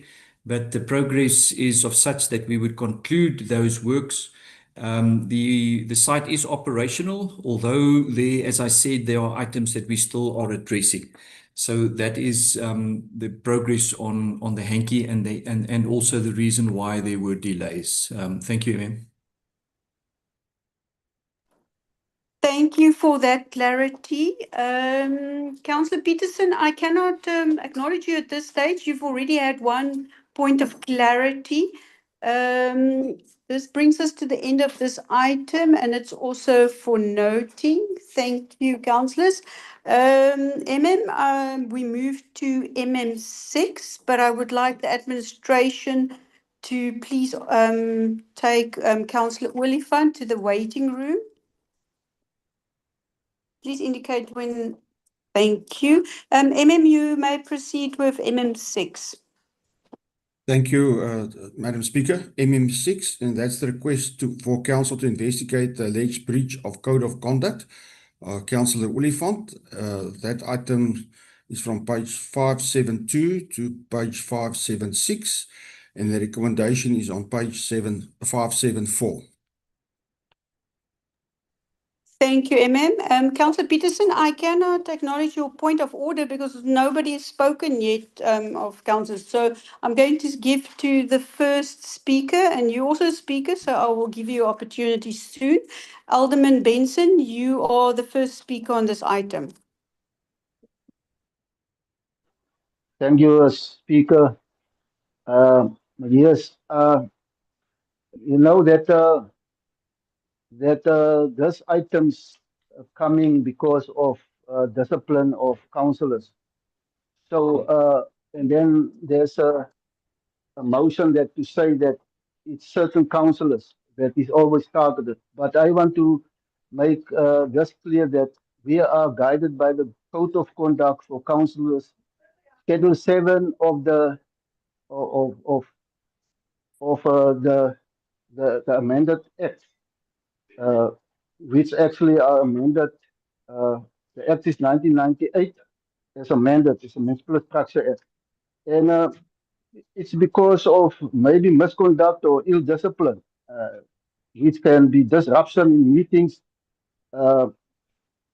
failure to carry out duties, abuse of your power. And I can mention here again, I hear a councillor call officials dogs, animals, rubbish. That is not in line with what the councillor is supposed to say or do. And therefore, if I can guarantee all of you that if anybody, whether you DA, ANC, EFF, or whatever, whoever you belong to, if you make yourself guilty of such behavior and sayings and doings and bullying of other people, you will come to in front of council and to the Rules and Ethics Committee. Doesn't matter who that is, whether it's the ANC or DA or whatever. I hear a councillor also say they are not angry, the party is not angry, but I experience they are not angry. I think they are bitter or hateful if I hear how they talk. And it's not on. And as 1 minute, councillor. And as chief of council, I will not allow undisciplined things like that. It comes to bullying, you know. And my question is, why are you acting like that? Is it because you know someone high up, or what, or what is it? Because you can't call other people dogs, animals, rubbish, and things like that. So I will be really whoever councillors is doing wrong or saying things wrong or whatever, I will bring them in front of the Rules and Ethics Committee. That is my stand about this, Speaker. Thank you very much. Thank you, Alderman. Councillor Zana, you are the next speaker on the item. Thank you very much, Madam Speaker. Madam Speaker, perhaps as the ANC component, we are astonished, we are shocked by this item where it's alleged that Councillor Oliphant has behaved in a manner that brought this council into disrepute, where he mainly raised an issue. We were there in that particular meeting that was called by the Municipal Demarcation Board. It was not a Coega municipality meeting, but what we saw there, and Coega must cease from doing that, when a partner comes and hosts a meeting you'll think that it's a KOGA meeting with all branding of KOGA everywhere. He simply asked that, let us see the branding of the Municipal Demarcation Board. And I don't know what warrants him to be charged for that. And I already know the outcome of this case. He's going to be found guilty. And I know that Councillor Van der Linde is against the word of us saying 1 that minute, Councillor. is against for us saying that the Rules and Ethics Committee during this administration has been a something that we cannot really go to, and it's unspeakable to thinking that we are going there just to be charged. It's a slaughter place for councillors that we know, and I know for a fact, Speaker, that Councillor Oliphant is going to be found guilty already on this. I'm going to tell him to prepare an appeal because he's going to be found guilty on this. We are not in support of this.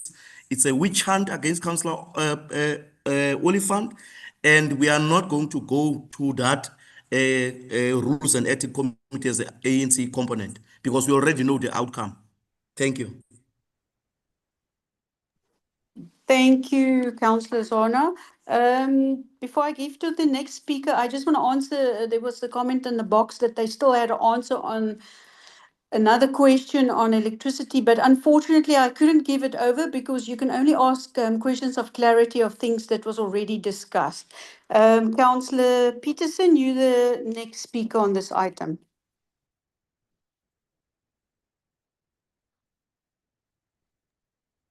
Speaker, it is unfortunate because of those that controls this meeting that there's a delay in switching on my microphone. Allow me to first clarify something that was said by Councillor Benson. He must go back into record in hindsight and go and listen to what I said. I said I am in such a good mood today that I am greeting the speaker. I'm greeting all councillors. I'm even in such a good mood that I go to the extent of greeting the DA's rubbish in their bins. That's how good my mood is. I'm even greeting the DA's rubbish, but I'm not going to detail with that. Councillor Peterson, could I please refer you to Rule 32 of relevance? Could you please focus on the item and not other councillors? I'll continue. Thank you, Speaker. I just wanted to clarify that. But on the issue at hand of Councillor Oliphant, I have to echo the sentiment shared by Councillor Zana, our chief whip. Even you were there at that meeting, and the whole uneasiness was relating to the branding of KOGA municipality taking preference over the meeting, while we know it's a demarcation meeting for the community from the demarcation board. And we would have wanted, and this is what I even raised at the engagement with your minister, the DA Minister of Public Works.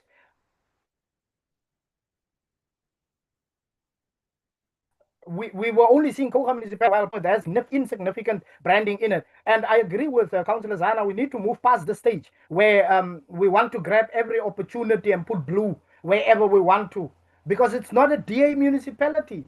It's a KOGA municipality consisting of different political parties. Now, I have been charged personally for calling this Rules and Ethics Committee a kangaroo court. And I was even found guilty in calling it a court. Zana was quite correct when he said that Councillor Oliphant will be found guilty because it is a kangaroo court that aims to inflict punishment and has no intentions of correcting. It is only a punitive tool to try and suppress the voice of the people. Thank you, Speaker. Thank you very much, Councillor. Could I ask Committee Services to prepare a poll for us so we can vote on this, because Councillor Zana has indicated they're already against it. Could I ask councillors to vote when it comes up for or against the recommendations? Yes. Thank you, councillors. Please vote.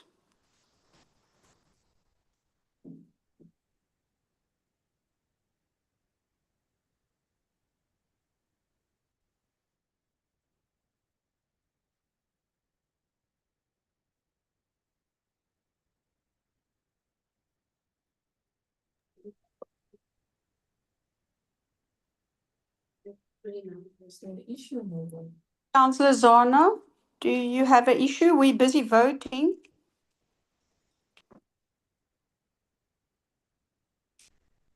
Speaker, Madam Speaker, Yes, the poll just came and vanished.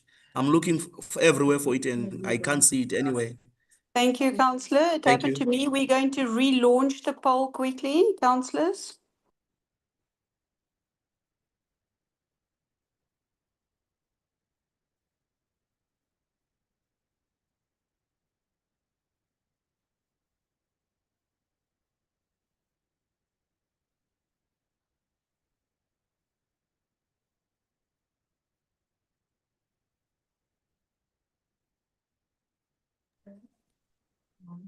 Councillors, the poll has been launched again. Please vote.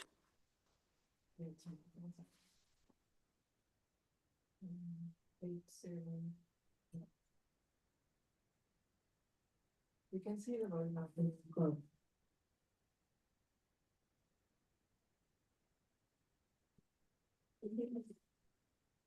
Councillors, please.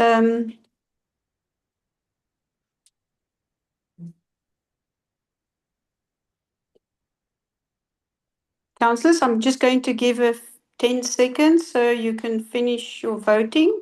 There's some councillors that still haven't voted.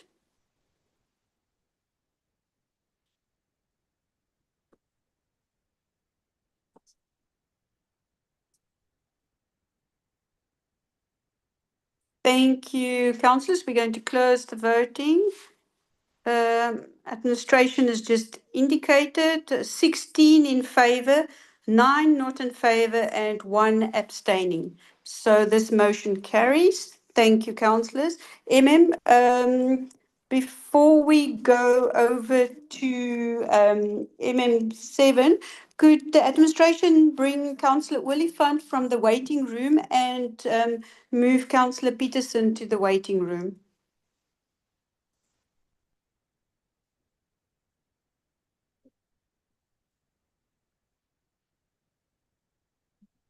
Are we ready? Thank you, Committee Services. You may proceed with MM7. Thank you, Madam Speaker. The last item on the is MM7, and that's the request for councillors to investigate the allegations or alleged breach of Code of Conduct, Councillor Peterson. And that item is from page 577 to page 584, and the recommendations are on page 580. Thank you, my first speaker on the item is Alderman Benson.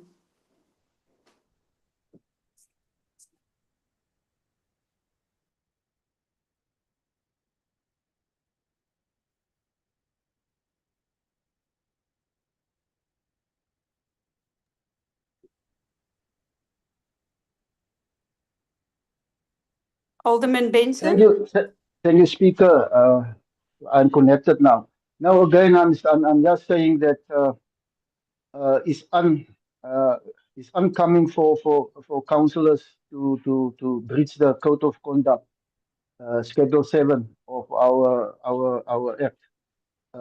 And like I said, I promise Councillor Zana and all other councillors, I will actually guarantee them that whoever is convening this Code of Conduct, whether DA, ANC, EFF, it's discipline. If you're undisciplined, I will come hard on you, and I also will maybe pass the MEC, go straight to the Minister of COGTA if we experience undiscipline. Our job here in council is not to attack each other, not call each other dogs and animals and rubbish and so on, and just rub the thing. We need to have discipline, and I'm really calling on Councillor Zana because that is I will deal with councillors here, but every other party has to deal with their undisciplined councillors. And I am again asking that when we come here, it's not degraded each other. It's not about that. You are part of council. You can't put the one who pay your salary talk about badly. Whether you the opposition party, it doesn't work like that. not on Facebook, not somewhere else. You bring the municipality, 30 this, seconds, Councillor. and that is not right. And I promise everybody here as councillors, whatever party you come from, I will really deal with you. And if you are every time the same one who transgress this, then it will be, if it's 15 times, it will be you then that I will deal with. Thank you, Speaker. Thank you. Alderman Benson. Councillor Mbandana, you the next speaker on the item.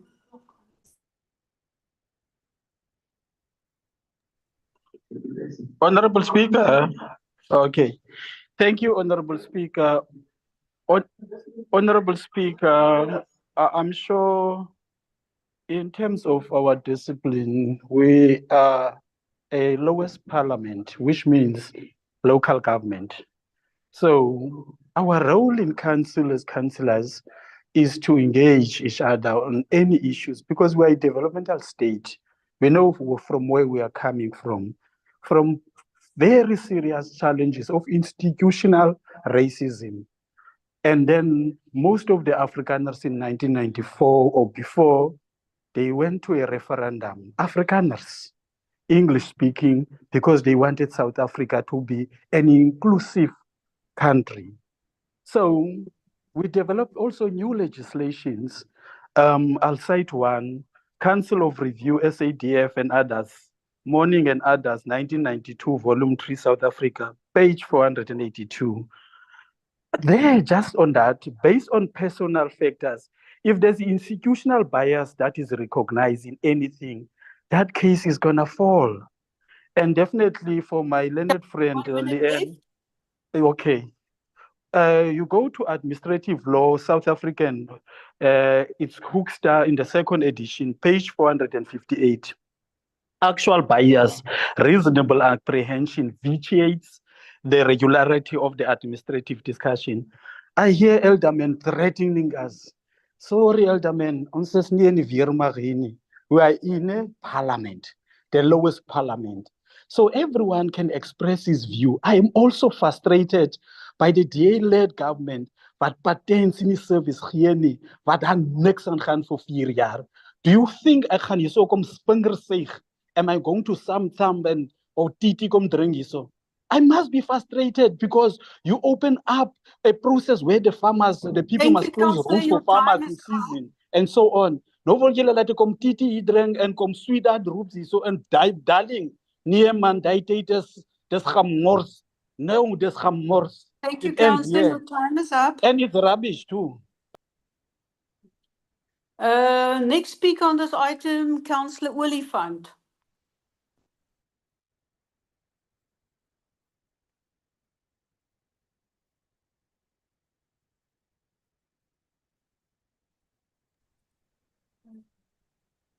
Councillor Olifant, you the next speaker on the item. Can you hear me? On this one, I'll do you a favor. On this one. Thank you, Councillor. We can hear you. I'm deeply disappointed and perturbed. Firstly, with the utterances of Councillor Benson, who are not your garden boys here, Chief. We're councillors here, equally like you. You can't say you as an individual, you're gonna deal with us. We're not accounting to you. We're not working for you. We are representing our constituencies here, right? That's my first point. I hope I'm making myself clear on it. Secondly, it's rather so disingenuous of you, Councillor Benson. Councillor Olifant, hold on a second. Councillor Olifant, hold on a second. Councillor Dludlu, what's your point of order?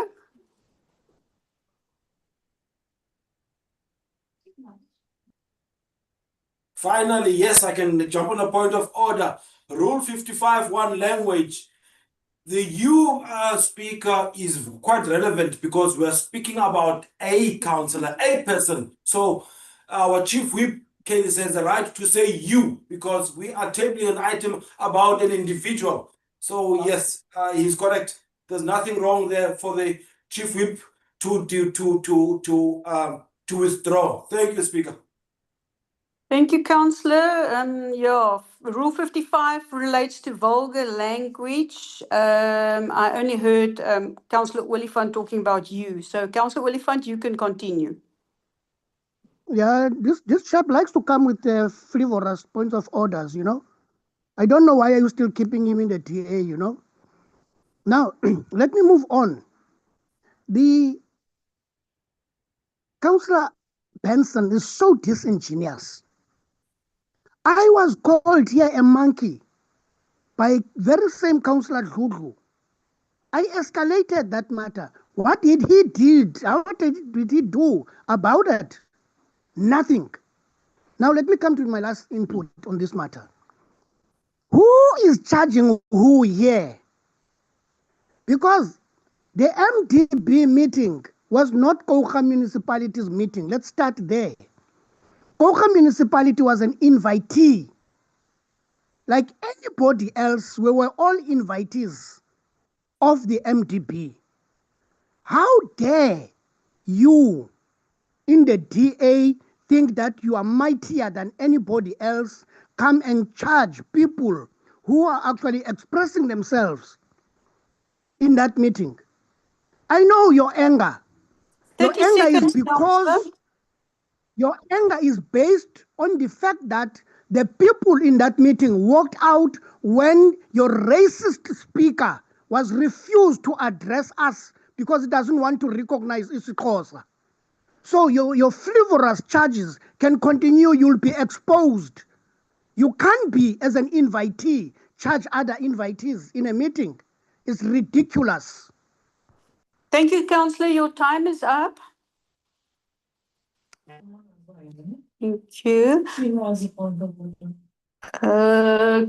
Councillor Roof, I'm not going to take a point of order. It's a clear indication that we have to go to a vote. But just before we go to a vote, I just want to give clarity to Councillor Olifant. There's more than one allegation on these pages, so it's not just the meeting. There are more than one.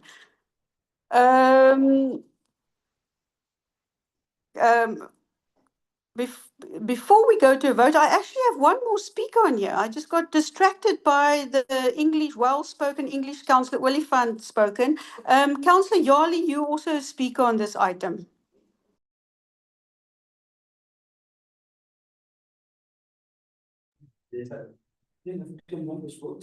No, thank you very much, Speaker.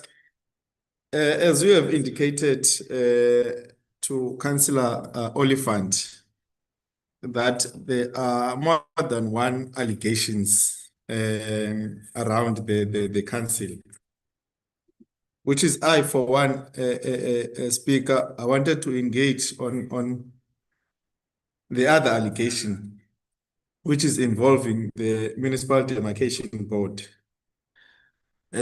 Speaker, we were all invited as stakeholders by the MDB.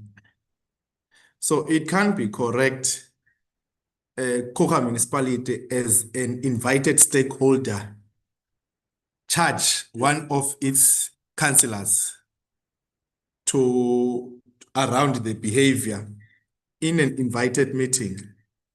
So my submission, Speaker, is you omit that allegation. You omit that allegation. Thank you very much. Thank you, Councillor Yali. I don't have any other speakers on this item, and there's a clear indication that we have to go to a vote. I'm going to ask the administration to prepare a poll for us so we can vote. Yes, thank you. Councillors, Councillor Kilishani, I cannot take at this stage any questions. We in vote. Please vote.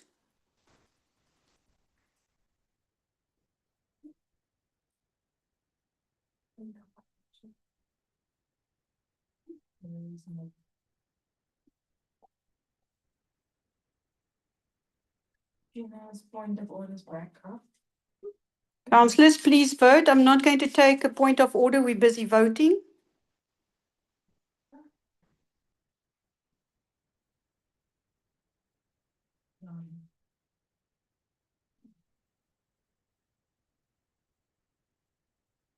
Councillors, I'm going to give about 20 seconds. There's some councillors that still haven't voted.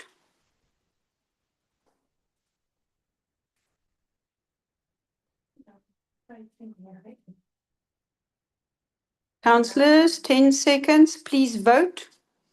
There's still councillors that did not vote. It's still on the side.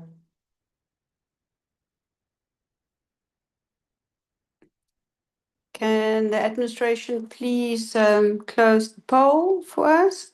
Thank you, councillors. We have 15 in favour, 9 not in favour, and 1 abstain. Means this motion carries.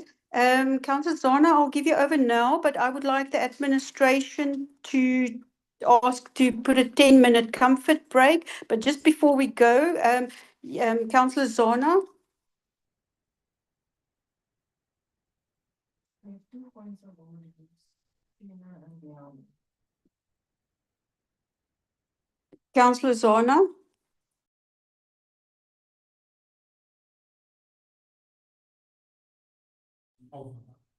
Madam Speaker, thank you. And I'm audible now. Madam Speaker, no, mine is just to rise and check how many councillors do we still have that are in this meeting? I just want clarity in terms of that. Because when we are voting, we are supposed to know that all councillors are still here so that we don't challenge this particular outcome. Thank you. Thank you. We are 29 indicated. Honourable Mayor.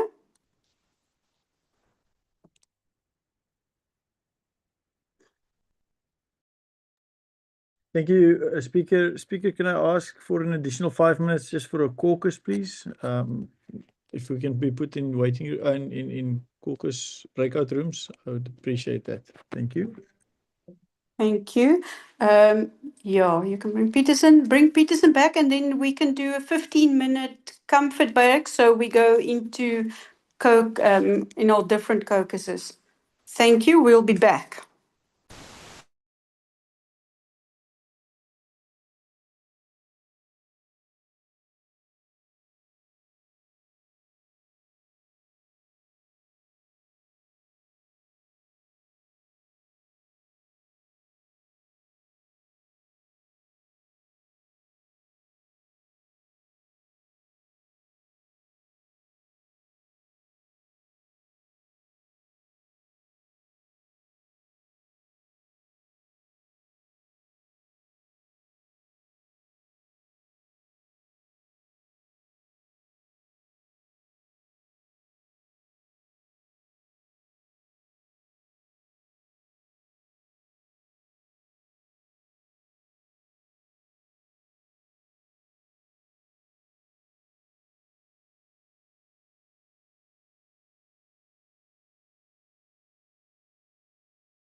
Welcome back, customers and councillors. This 15 minutes went very quickly. So I am going to move to item number 16, reports by the Office of the Deputy Municipal Manager, DMM1. Deputy MM, could I give over to you, Mr. De Jager? Thank you, Madam Speaker. I want to the report on the replacement of the Patriotic Alliance Councillor on the committees of council. The report starts on page 586 and the recommendation starts on page 587, going down to page 590. I hereby table this item to council. Thank you, Speaker. Thank you very much. Seeing that I don't have any speakers on this item, Councillor Oliphant and Councillor Zona, at this stage I can't recognize you. Councillor Zona, I do see you a speaker on some of the items carrying, and then I'll give you some opportunity. Welcome to the new councillor. Like I said in my speech, we're getting more women, which is very exciting. Then matters Executive Mayor, we're going to move over to your portfolio items. Mayor, for FED1.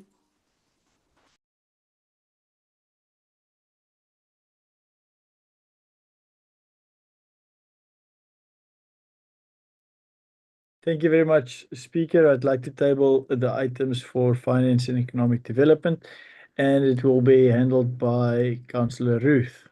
Thank you. Thank you, Councillor Ruth.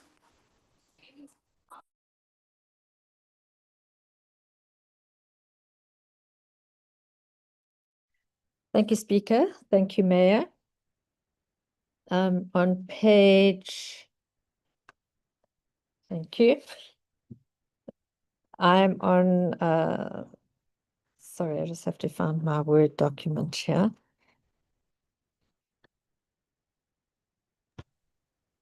Councillor, it's on page 594. Thank you, Speaker. I just want to bring up my document that's guiding me, my notes. Thank you. So on page 594, supply chain management, the annual implementation report for the 24-25 financial year ending 30th of June 2025, with the recommendations on page 595 for council approval. Thank you, Speaker. Thank you, Councillor. Councillor Zona, you're the first speaker on this item.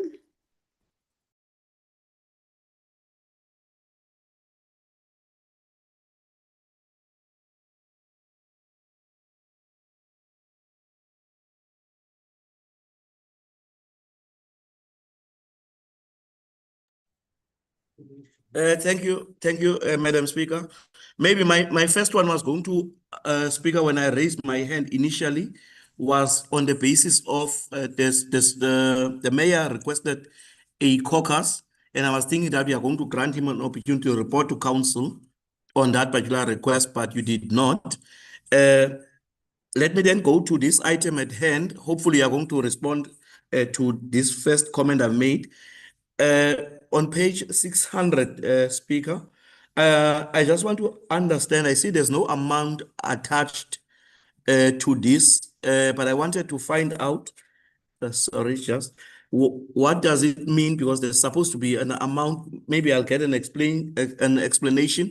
For example, service delivery of load shedding of festive lights, 30 August 2024, but then it says various rates and 3 working days. So I just want clarity in terms of that. And there are many other items such as this here that speaks only to various rates.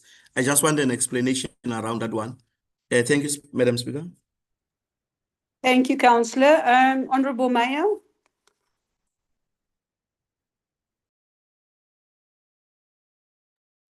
Speaker, thank you. I just wanted to give feedback on the caucus. If it's just for update, I just wanted to save time. Our caucus was actually about an item still coming in PD2. So I'll give feedback when we get there about that, if that's okay with you. So I just wanted to save time that we don't have to have another caucus when we do get there. Thank you. Thank you, Honourable Mayor. The next speaker on FED 1 is Councillor Mambandana.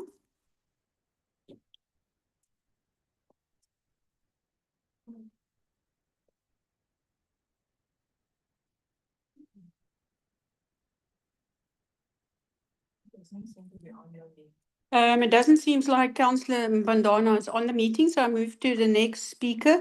Councillor van der Linde, you the next speaker on the item. Thank you, Speaker. Speaker, in Afrikaans, we have a saying to say, mosterd na die maal.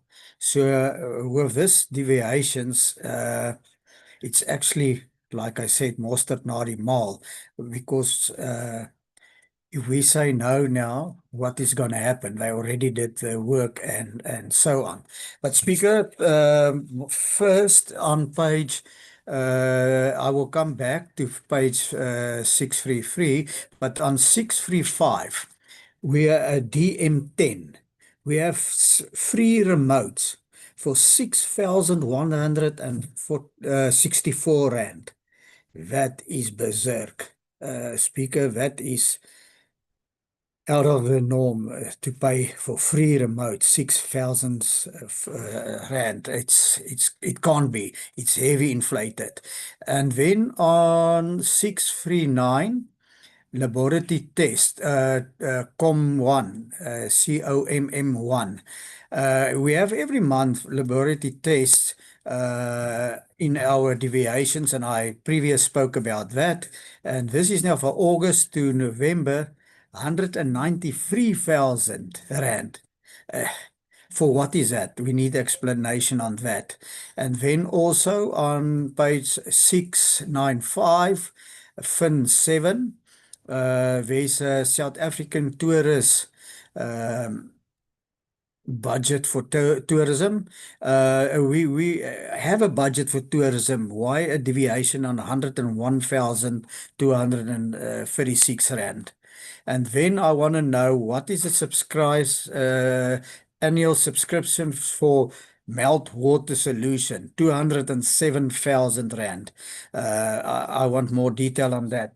Speaker, then on page, go back to page 633 up to 638, and it's from DMM 3, 4, 5, 11, 15, 20, 21, 24, 26, 27. That is all the amounts for the red ants. Speaker, to cut all the amounts. 30 seconds, Councillor. Yeah, Speaker, it's almost 1.5 million rand spent on the red ants. Are we going to get the money back from province for that? And if not, can we know it was caused by certain people. Can we put this money against that people to recover that money?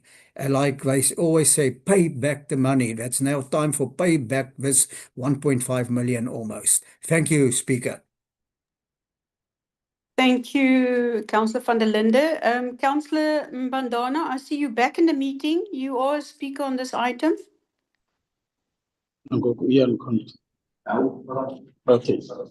Thanks, Honorable Chair. Honorable Chair, for the sake of time and progress, can I reserve on this matter? Thank you.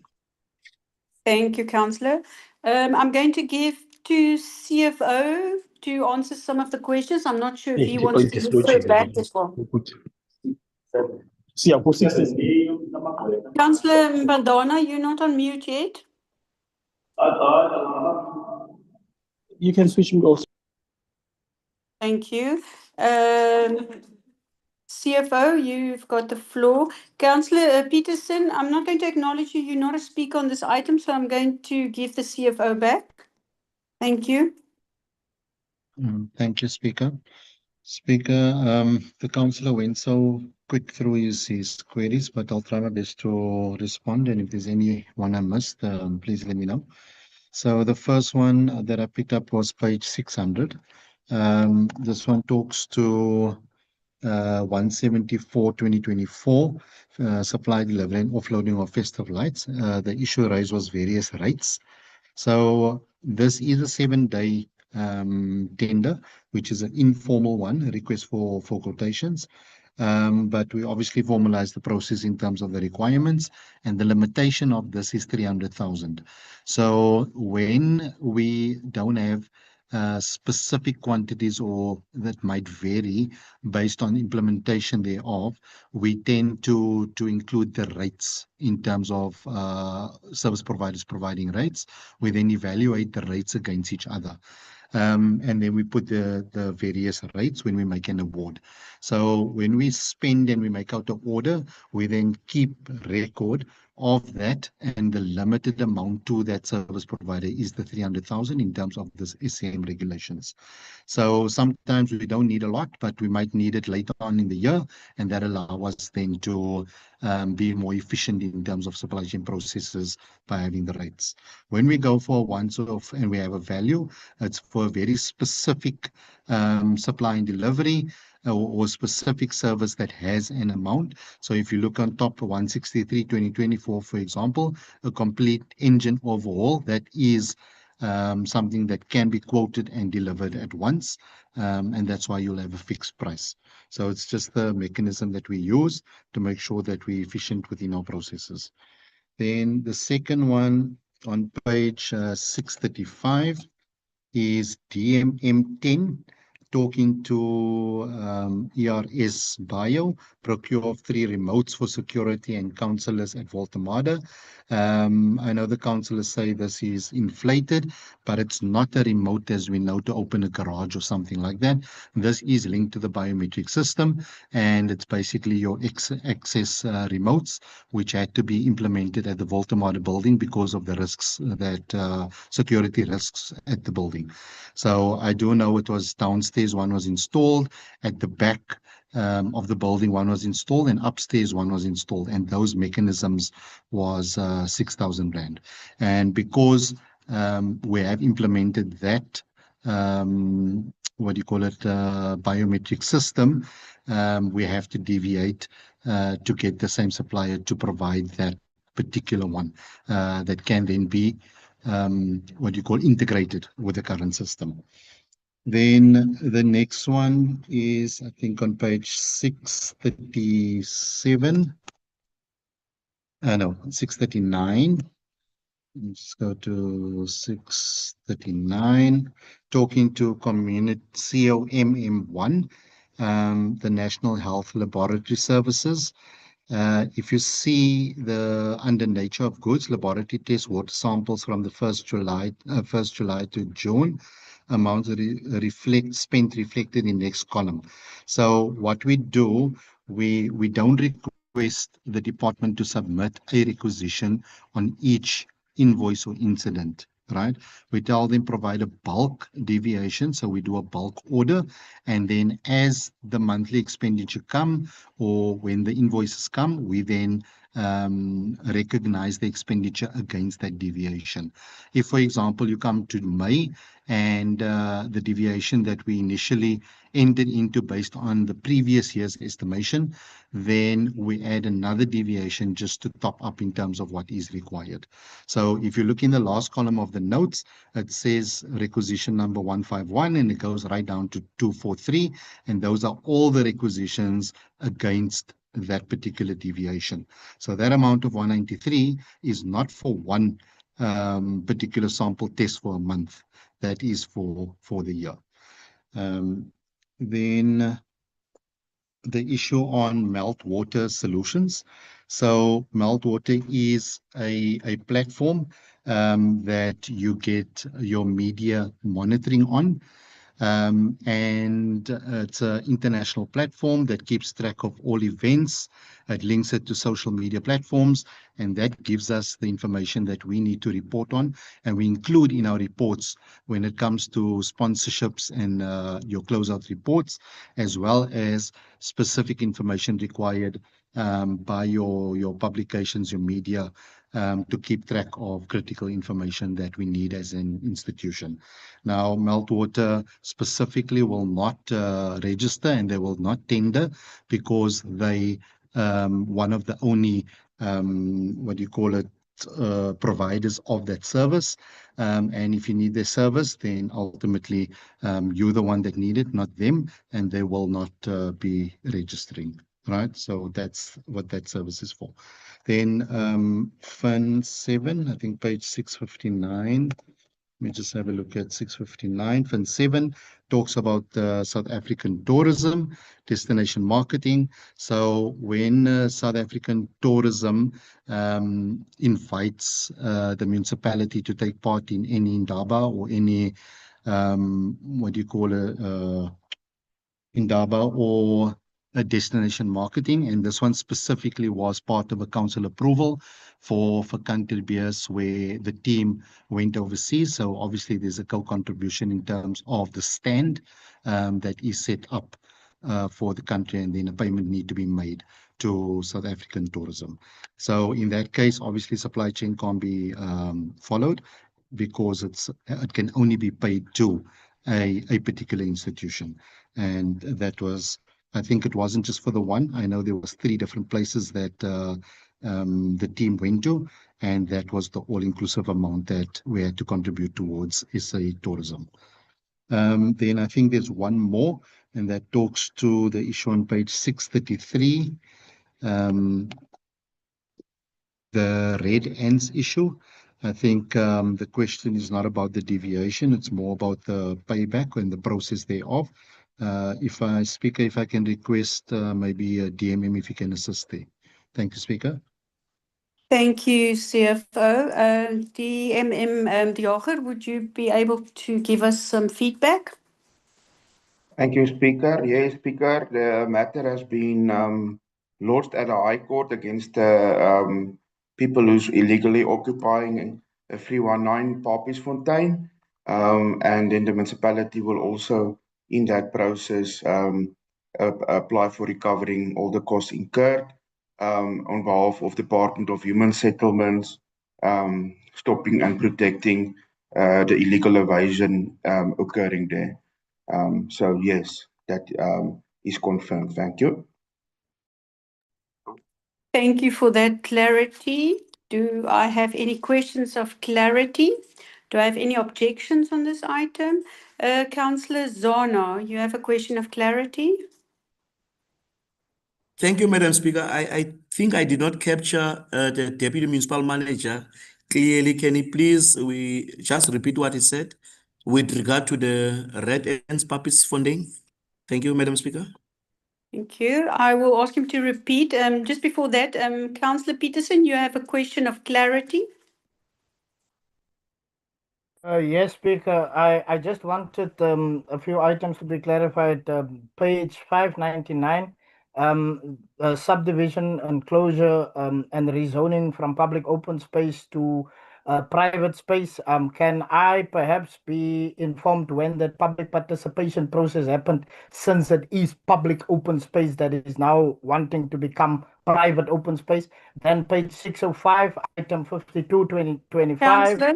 Councillor, clarity questions are on questions that was already asked. So it's only on these that the speakers had. You're welcome to send those questions to my office. Then we'll get your I will answers send on it those.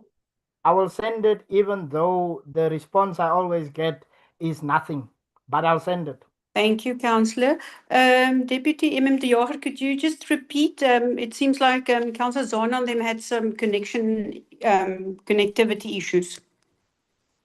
Thank you, Madam Speaker. Yes, as I indicated, there was a High Court case registered at the High Court by the municipality against the illegal occupants of the 319 Papiesfontein. And in that process, the municipality will also apply for the cost that was incurred to stop and the legal invasion as required by the Department of Human Settlements, also on the illegal occupants. So yes, that will happen. Thank you. Thank you. Honorable Mayor. Speaker, thank you. I just want to find out if the Councillor Peterson is not supposed to recuse himself, as he is the one that's illegally occupying Papiesfontein. So if questions regarding that is raised, surely he must be recusing himself. It is absolutely shocking that that a councillor of this council is illegally occupying land. So I'm sure he was referring to himself. He didn't say that he has any interest in this agenda before. He clearly has interest in this part of the agenda and should have recused himself or should have been excluded from the meeting. Thank you. Thank you, Honorable Mayor. I'm going to give over to Legal Services quickly, just on an opinion there. And then Councillor Peterson, I do see your hand. I just would like legal to comment. Thank you, Speaker. I'm just not certain as the specific item that we're discussing is not specifically Papiesfontein. So I'm not sure that Councillor Peterson would have been aware at the beginning that those were the questions that would have been raised. But we have the opportunity to exclude or excuse the councillor from this discussion.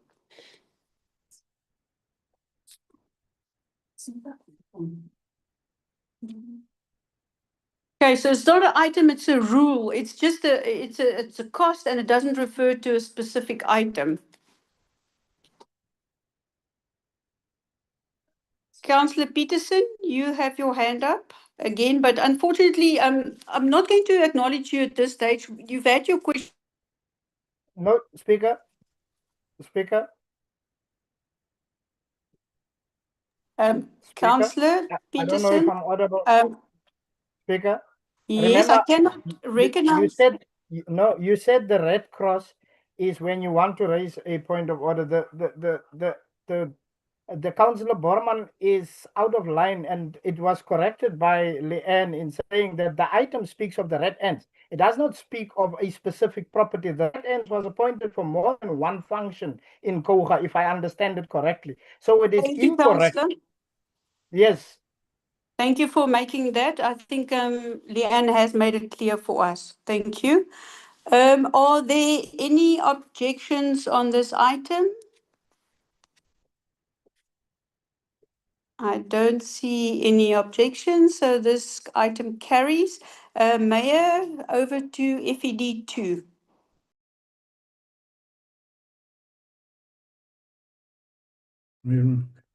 Thank you, Speaker. Councillor Ruth is on the floor.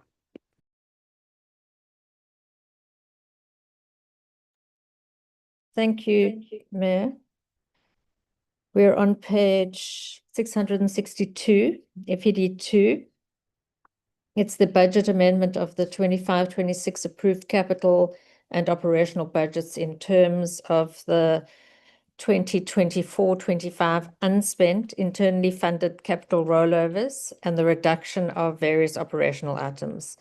Recommendations on page 664, and this is for council approval. Thank you, Speaker. Thank you very much. So my first speaker on the item is Councillor Peterson.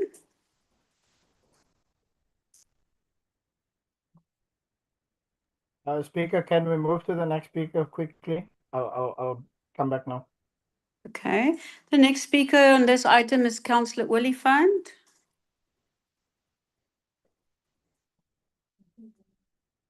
Councillor Oliphant is not in a meeting, so Councillor Peterson, are you going to speak or shall we move on?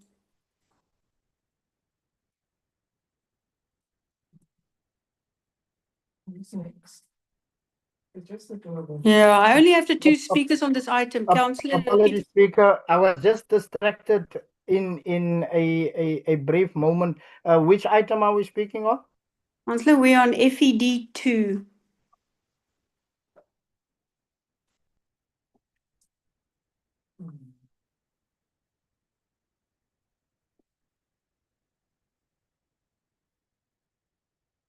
Councillor, it's on page 662.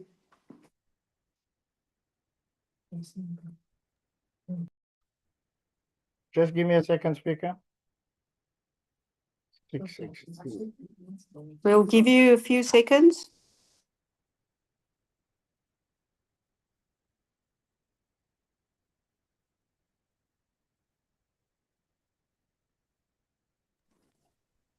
Councillor, are you ready with your questions? Speaker, am I audible? Yes, you are. No, Speaker, I think this particular item, we can pass for now. It is fine. It is fine. Thank you, Councillor. Seeing this is a budget item, we have to go to a vote on this one. Could I please ask the administration to prepare a poll for us so we can vote on this?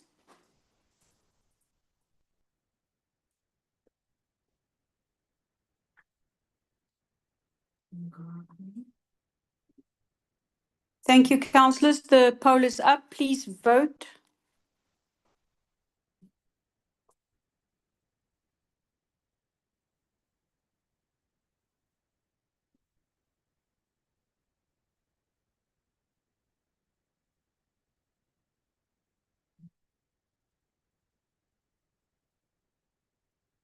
Councillors, please vote.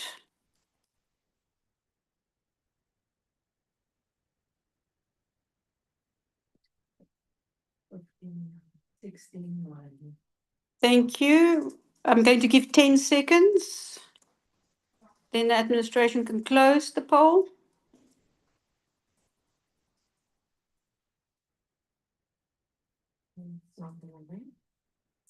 Thank you. 10 seconds over. Please close the poll. Okay, I've got 16 in favor, 9 not in favor, and 1 abstain. So this item carries. Thank you. Back to you, Mayor, for FED 3.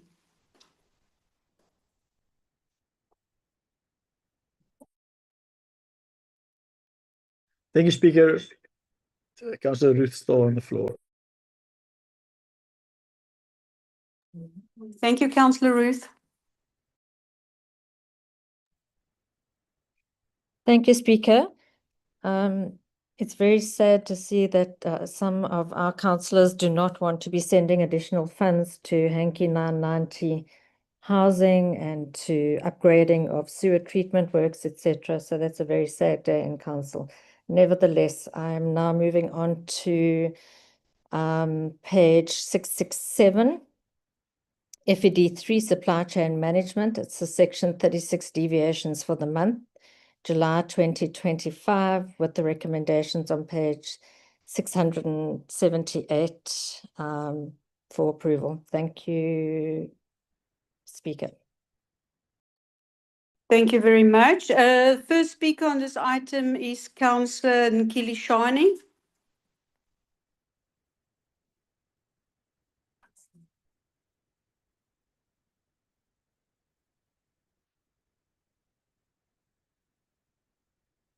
Councillor Nkilishwane, are you in the meeting?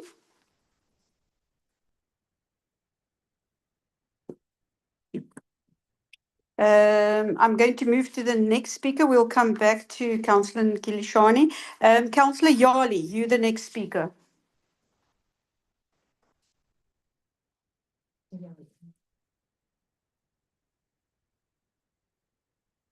No, thank you very much, Speaker. Speaker, I wanted to, you see this thing of this new tactic of yours now, it's limiting us because Councillor Ruth was out of order. You shouldn't have allowed her to introduce a new item in a tone of the previous item. She was not supposed to engage to talk about the previous item that we just voted because she was out of order. Speaker, I'm quickly on page 671. The office of the DMM, the date is 25 July. I see there it says legal services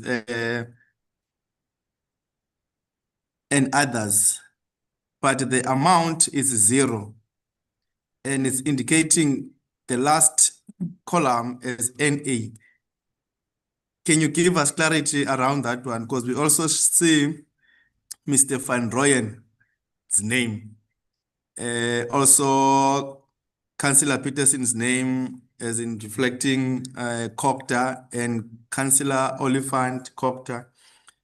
Just an indication what is around Mr. Freddy Van Rooyen. Can you get a background what is happening around that one? And why is there no amount indicated?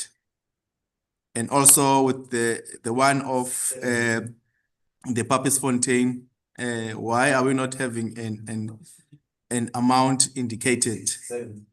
Thank you very much. Thank you, Councillor. Next speaker on the item is Councillor Mbandana.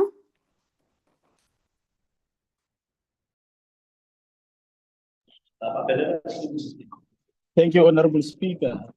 Honorable Speaker, I just want to request you as our Honorable Speaker to do us the following, because I just want to check on our payment scale of the attorneys. The reason I'm asking you this, Speaker, is in a case of bargaining council, I understand of Councillor Lloyd, former Councillor Lloyd or employee Lloyd, there you send an attorney plus an advocate just for postponement. And it now makes me worry, what is the payment scale? Because there it was not even an hour the matter was postponed. So can we get a deviation, not a deviation, a breakdown of payment? What is it for? In the case of Freddy Van Rooyen, when Katie Morris was arguing his case, the lawyer you sent there was asked by the judge, is there anything? The man said, there's nothing to say. I'm just interested, what are you paying him for saying nothing? So we can go blow by blow just to check. The reason I'm raising this, it can be quickly faltered to money laundering. And definitely it has got something to do with ethics. I'm not saying lawyers are doing money laundering. 1 minute, Councillor. 1 minute. The last one, this thing of eviction in Koucham going to Papisfontein. In a case of Port Elizabeth Municipality versus various occupants, 2005, volume 1, South African law, and then page 217. Judge Sechs was clear when occupiers of Lorraine wanted to remove and evict occupiers. Reference was to section 26 of the Constitution subsection 3, where there is a provision that the constitutions provide no one may be evicted from their home or have their home demolished without an order of court made after considering all facts and circumstances. And they go further to section 6 of the Prevention of Illegal and Eviction Councillor, from your South time Africa is lawful. up. Councillor, your time is up. Maar dis gou jong, yes, it goes good. But Maar Councillor, you were also not laat dit speaking. nie doen nie for the red Councillor? ends. We are going to pay as the council 110 for red ends. We're paying 179. En ons doen hier goed teen die wet, constitutional court. Ons vat groot kans. Hy geld moet terugkom. Councillor, thank you for your comments, but I was not sure which page you were on because it wasn't directed to a specific thing. But I gathered you were talking about page 671 also. Then I'm going to give to the next speaker, Councillor Zana.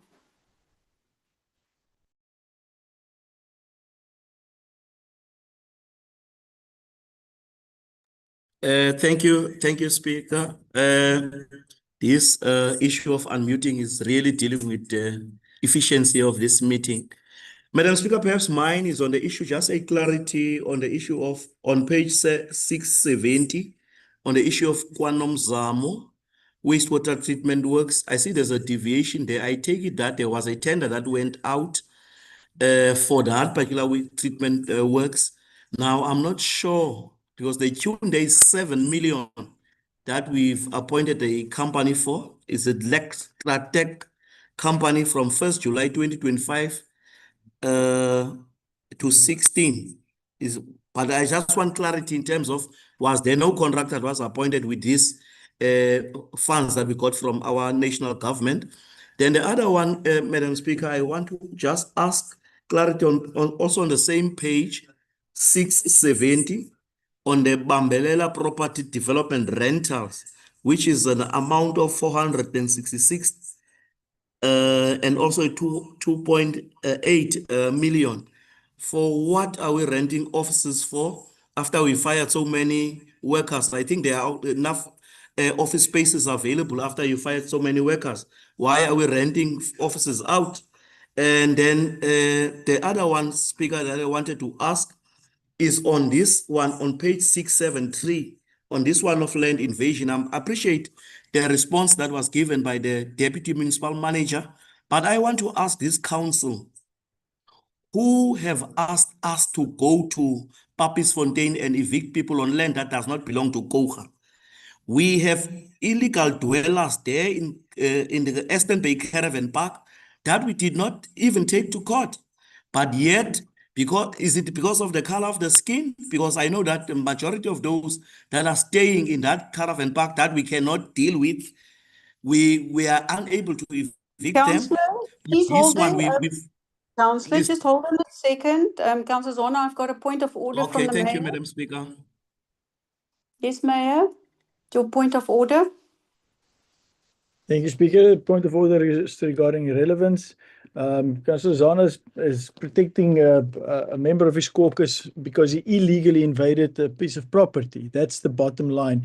And we were asked by the Department of Human Settlements to assist. We've never been asked by any department to assist in any way regarding any other property. So that's why there was action. But all of this is irrelevant to the actual item on the table. Thank you. Thank you. Councillor Peterson, your point of order. Yes, Speaker. I wanted to stop Hatang Borman, or the Councillor Hatang Borman, in his delivery of his point of order, because it was to the item that Councillor Zana was speaking. The item is there. The item is there. Councillor, what point are you referring to in the rules? Relevant, Speaker. His point of order is irrelevant. Thank you, Councillor. Councillor Zana, could you kindly continue? Thank you, Madam Speaker. I will not respond to the mayor, but it would be good if he can furnish that to this council and show us a resolution where we took that we are going to go and challenge the issue of Papisfontein. I'm not protecting any member of my caucus, but we are failing to do the same in the Eastern Bay Caravan Park. That issue is still here and it's unanswered. I'll love, Madam Speaker, to be clarified on the Bambelela rentals, on the KwaNomzamo, and also this one of Papisfontein. Thank you very much. Thank you, Councillor. Councillor Roof, I do see your hand, but Councillor Zana has finished his speech. I have one more speaker on this item. Councillor Nkilishani, are you ready for us now?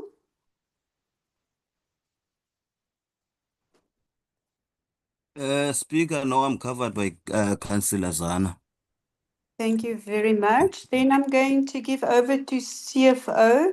I'm not sure if he wants to give over to Deputy Darby later on as well. Yes, CFO, just for those clarity on those few questions.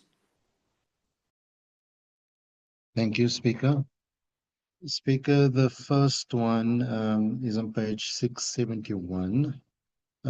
Talking to the DMM 1 and 2, it has 0 values.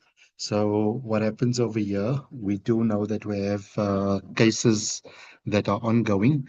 So to be able to allow us to pay obviously the service providers when the invoices do come, we have to enter into a deviation with justifying why we're gonna obviously transact with the service providers. So at the point, obviously the deviation is the mechanism for the procurement, which is allowed in terms of it being impractical to follow supply chain processes because it's ongoing from the previous formal process. So that's why the deviations has been concluded upfront. And as the invoices come, we will then report and indicate the amounts. And where it says not applicable, the requisition or order numbers will then be stipulated in the months to come. So this is just making sure that the procurement side of things has been covered already upfront. Then the issue of Bambela, I'm not sure if it was a supply chain query on the report or if it was linked to some dismissals and whatever, but I'm going to respond to it from a procurement point. Yes, it is the building, the Volta building that we do rent.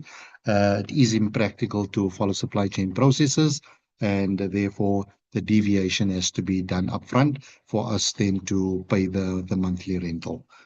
The other one on Lecratech, yes, it is a project that is ongoing through a formal process initially, and because there's the last part or additional funding that came to complete another part of the project, it's impractical to bring a new service provider on board to continue with a current project, and therefore the deviation is impractical to obviously follow the normal processes to finalize that project. If I'm correct, this is a MIG project, and it's basically the final part of the project. But Director de Kock can confirm on that one. Thank you, Speaker.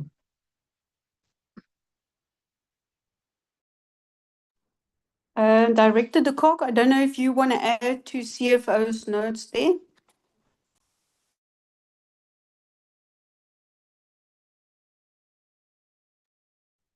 Speaker, yes, thank you. I think the CFO's put it out well. It is a MIG project.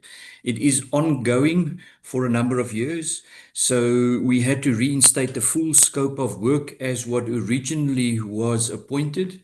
And therefore, the completion of the project with the MIG funding that was allocated for this financial year had to go through the deviation process. And that is the amount that's reflecting in the CFO's report. Thank you. Thank you for that clarity. And CFO, I just want to check that I also understand the zero values. It means the procurement was, or the deviation happened in the previous financial term, and there might be new deviations coming in the new financial year. Did I understand it correctly? Speaker, no, it's a new deviation in July that we had to conclude for expenditure that will be incurred in the current year. So because it's an ongoing case, we do know that there will be expenditure in the current year, but at this point, we don't know exactly what the expenditure will be. So as we incurred, we'll then report the amounts through to council as part of the deviation. But the deviation is the actual deviation from the process that has been approved already. Thanks, Speaker. Thank you, CFO, for that clarity. Councillor Peterson, your question of clarity on these asked questions? Yes, thank you, Speaker. It relates to the question asked by the Councillor Yali. Earlier on, you were, commending the fact that women are being promoted and that you see it. Dave is a felon, and he assaulted a female on Women's Day, and yet we are paying legal fees in a criminal matter. In a criminal matter, Speaker. And it's reflecting their criminal relevance, Councillor. I don't see the relevance on the clarity question on that. It's got nothing to do with the item. It's on the item, Speaker. Yeah, we're talking about the deviation, not the actual person. So that's not a clarity question. Any other clarity questions? Councillor Zana, you have a question of clarity? Thank you, Madam Speaker. Mine is just on the order that was raised by the mayor for him to furnish this house with the letter of the Department of Human Settlements pertaining to Papisfontein, instructing KOGA or requesting KOGA to intervene. Thank you, Madam Speaker.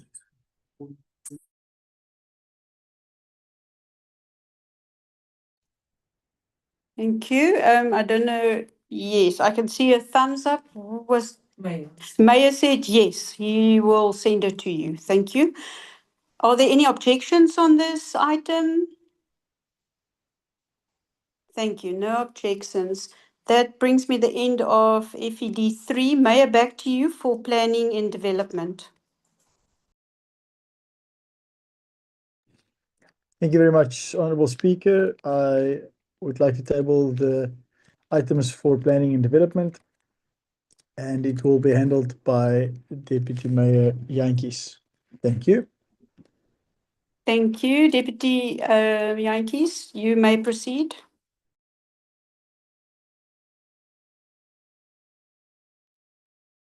Thank you, Honourable Speaker and Mayor.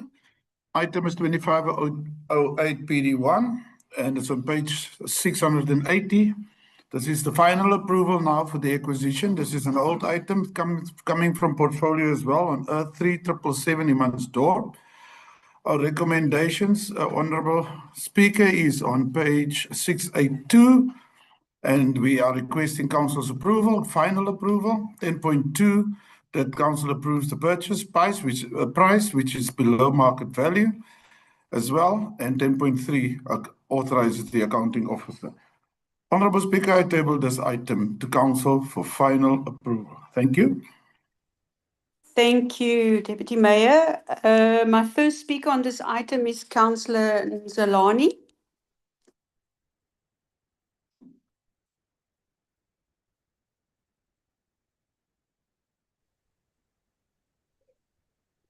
I'm audible, Speaker. Yes, you are. Thank you very much. Well, I'm struggling to unmute me. I don't know what's happening. Thank you very much, Honourable Speaker. Speaker, I have two questions and also a clarity. Question and clarity about this earth. We know that this earth that we are talking about is at the back of the old caravan park that is demolished and also vandalized in Humansdorp, and also at the back of Upper Golf Course. And this land did belong to the late our Dr. Potgieter. And we grew up there, but the only concern, that is a private land.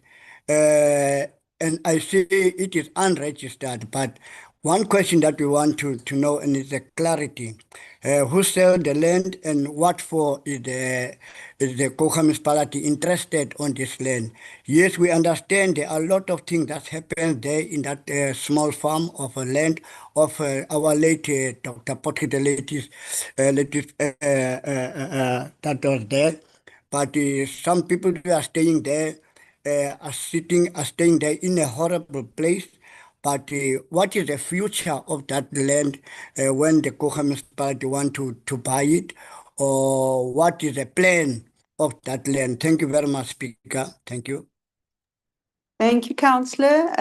Councillor Mbandana, are you the next speaker on the item?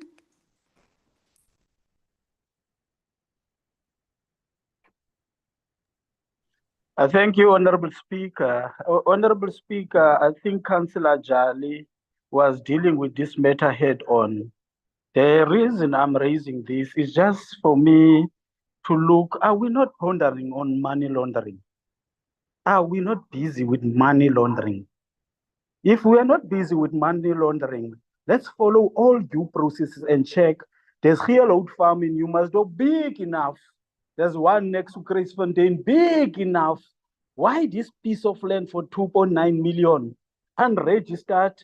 We don't know even if it's a dubious registration or whatsoever, or land that belongs to the council. The worry of me, it's next to a vandalized caravan park. We don't have a plan for this vandalized caravan park. We are still buying a piece of land to a vandalized piece of land. Whilst in Patensi, there's a farm for offer for more than 278 for Andreskral, Cambria people. That there's nothing said about it. I'm sure we need to consult the Hawks and knock on their door and see what is happening here on this matter. Thank you. Thank you, Councillor. Councillor Peterson, you're the next speaker on this item.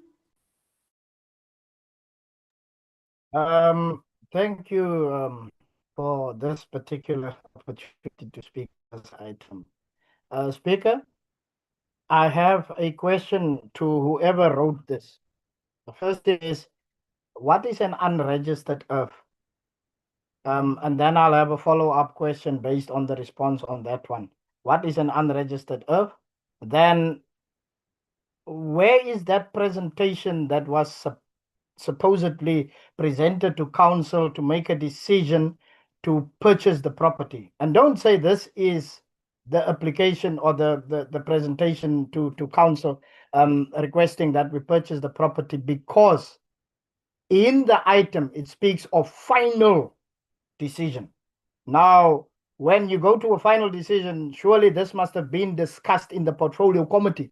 And I'm part of that portfolio committee, both finance and planning and development. And this never featured in that portfolio committee. So where was it discussed, where it was decided by the committee to bring it to council for final decision?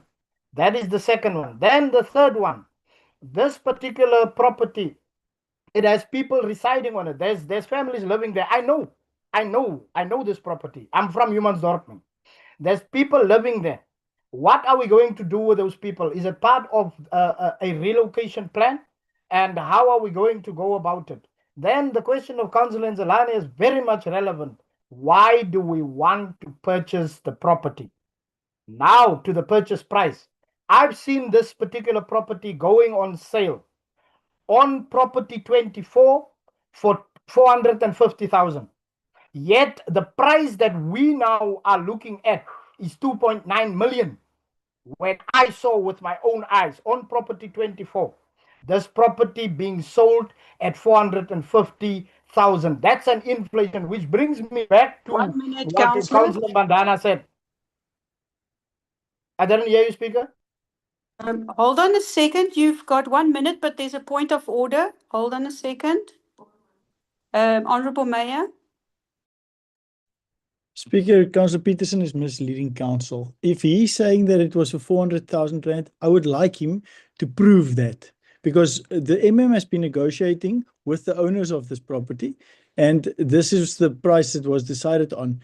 This matter has been before us before. This is not something that's before us for the first time. So I'd like Councillor Peterson to prove what he's saying. Thank you. Councillor Peterson, you can continue. Please stick to the facts, because this one, I've just confirmed this matter has come past portfolio, mayoral and council, so it's not the first time it's here. You Speaker? have a minute left.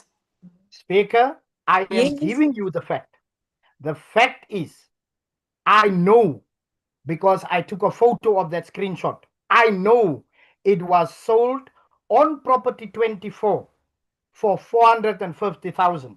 I know, because at the time I was looking at property to develop. That's why I know. So I think to Hold say on, whatever he please. wants. Hold on a second, Councillor. There's another point of order from the mayor. Mayor, what's your point of order? Speaker, it's the same thing. The councillor is not proving anything, because he's saying, I know. It doesn't mean that is the truth. Show us the photo that you put and prove that it is the same property. Show us that photo, Councillor Peterson. Then we can actually discuss this. Then I can say, okay, send it back, because we can't buy it for 2.9 million. We can't say this and then without proof, and then we need to make a decision based on what you say. We have to have proof that it was actually sold or in the market for that price. Then we can actually discuss this. Then we can actually have a discussion and say, maybe you are mistaken, maybe you are correct. So if you can prove this, then I'm very willing to say, let's send it back to the administration. We obviously can't buy something for 2.9 million if it's worth 400,000 rand. So we have done our homework. We've gotten external valuations, and this is the price that's there for a big piece of property, including a dam. So how can it be 400,000 rand? Prove it, please. Then we can make this have this discussion. Thank you, Honourable Mayor. Yes, Councillor Peterson, please revert to the relevance of your question and to the facts. You have 30 seconds left. Speaker, I just told Hateng I have the proof. Why? I don't owe him anything. I don't need his validation for Councillor? nothing I say. I have the proof. Councillor? I took a screenshot. I'm telling you, I'm not asking. I'm telling you, I took a screenshot Councillor? of the property. Councillor, you're talking over me according to Rule 31.3. If I ask you to keep on a second, just give me a moment to talk. We have asked you numerously. If you've got other proof, please send it to my office and then we can include it. Thank you. You still have 30 seconds. You can continue.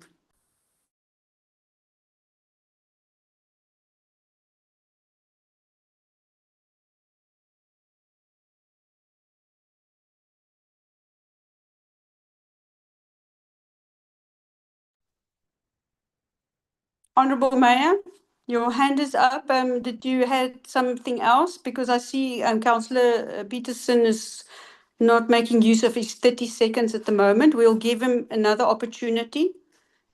You had a point of order?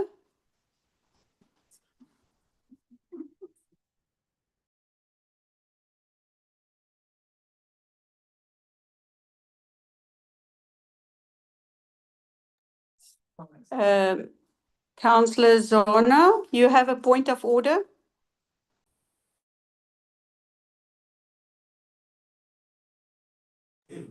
Thank you, Madam Speaker. I'm not sure if I'm audible. Madam Speaker, I'm rising on a point that the mayor cannot have the same point of orders on the same item. I think that's Rule 30.1. Thank you, Councillor. Yes. You are right. Thank you for pointing Thank that you. one out. So, Mayor, I'm not going to now. Councillor Peterson, would you like to finish your 30 seconds that you still have?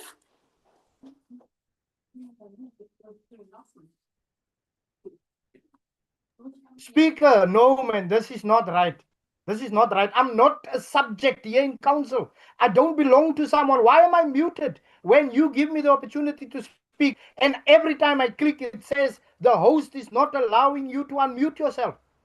This is not right. It can't be right.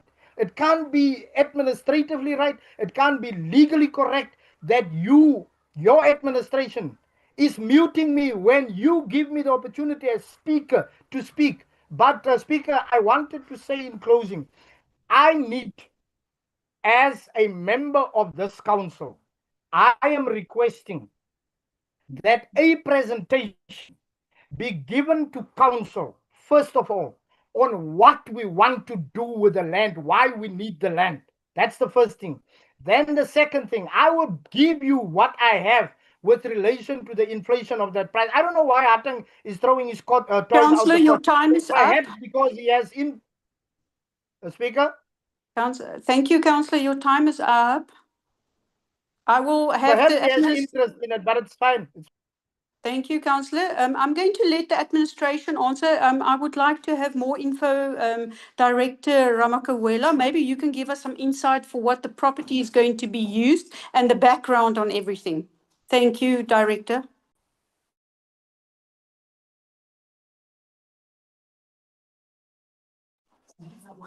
Councillor Zona, I will give you opportunity. I just want to quickly give Director Ramakawela an opportunity to answer, and then I'll give over to you. Thank you, Speaker. As per the item, the idea was to focus on homeless shelter. Councillor, you will remember, Speaker, you will remember that there is a similar item which came to council not long ago, because in the two major towns that we have in Guha, we've got an issue which is very serious, where you get a lot of homeless people living in the CBDs. Even with the previous item, the target was to try and identify a property closer to the CBD, which is already developed, where there are services already. We had one here in Pelstras where we were doing the same thing. So we thought the same will apply, or we believe the same will apply on that property. It is developed. The structures that are there are usable, just need a bit of touch-ups. That is the main focus. But that specific one in Humansdorp, it's big enough where a portion can even be subdivided for additional use. So that was the main priority, but it's big enough for other uses that the municipality may deem fit. On why buy that property, I think I just answered that part. It's in the CBD. It's part of the CBD, and it's a walking distance to all other properties in terms of business and community facilities. The issue of money laundering, Speaker, I don't know if I should even respond to that. I am convinced that the Councillor Peterson is referring to one of the vacant properties, which is very small compared to the property we're talking about. I'm convinced it's not the same property.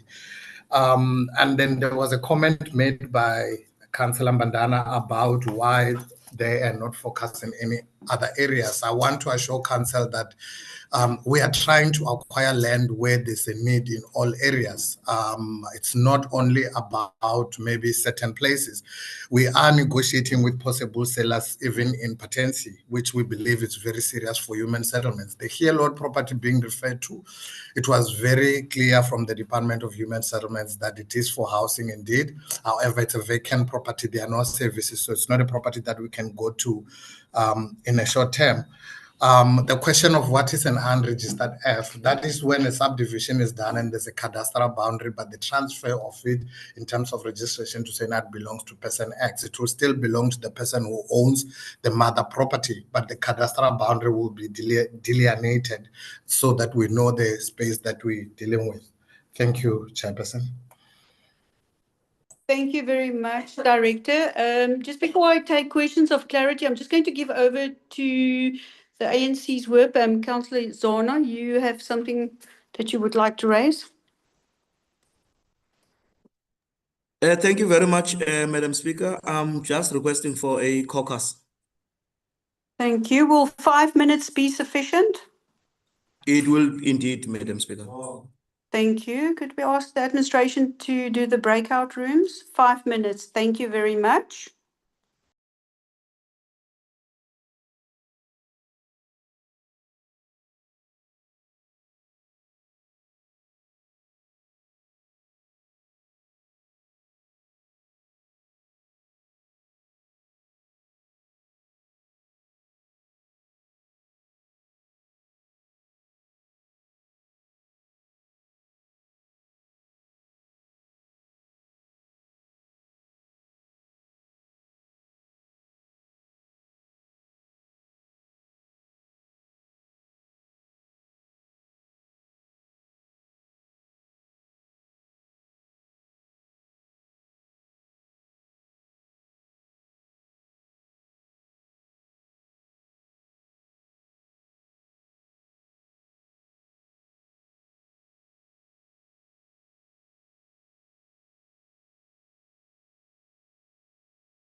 Welcome back, everybody.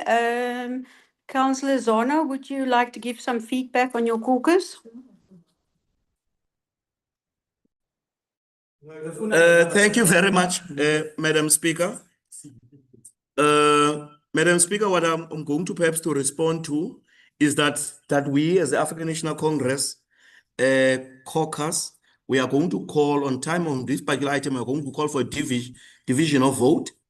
The second item is that we are not in support of the item, and that's where perhaps the third one is we want a clear explanation in terms of why Coega Municipality wants to acquire this piece of land. Those are the three things. I might not have put them in a chronological order, but that's what we are going to do as the Coega caucus. ANC caucus. Thank you. Honorable Mayor, you have your hand up as well.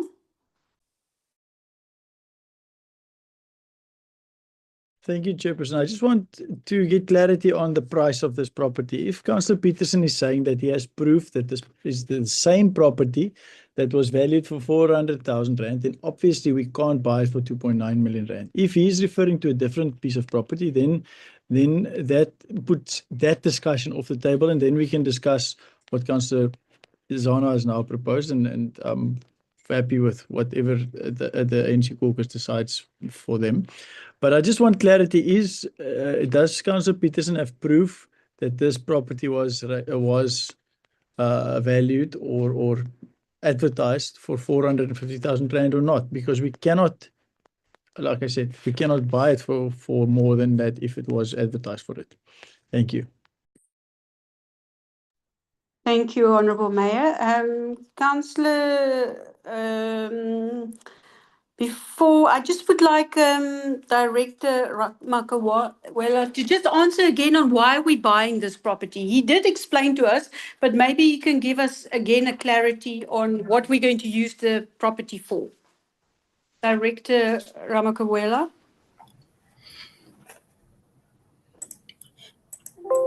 Thank you, Speaker. Speaker, I had explained previously that the main purpose was in the two major towns. We've got a serious issue, which is very, very serious, where we're getting a lot of complaints of homeless people residing in the CBD. So we were looking for properties that are already developed within the CBD. We did the same with another property here in Pelstras, which was not a problem. Our council resolved to buy the properties developed. It only requires a bit of conversion to use as a homeless shelter.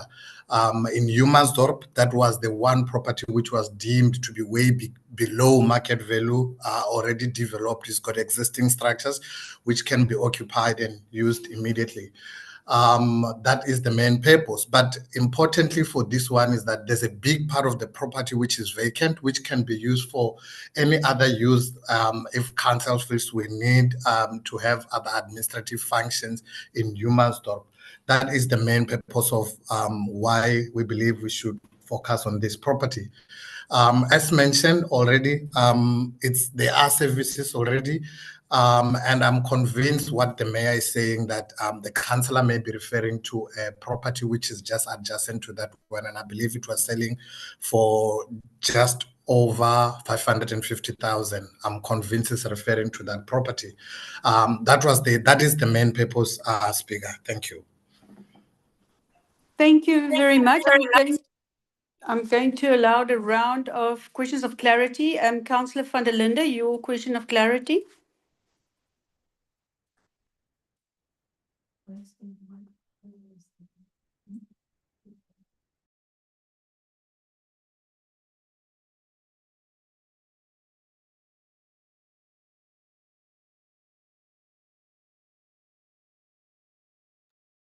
Councillor van der Linde, you would like to ask a question of clarity?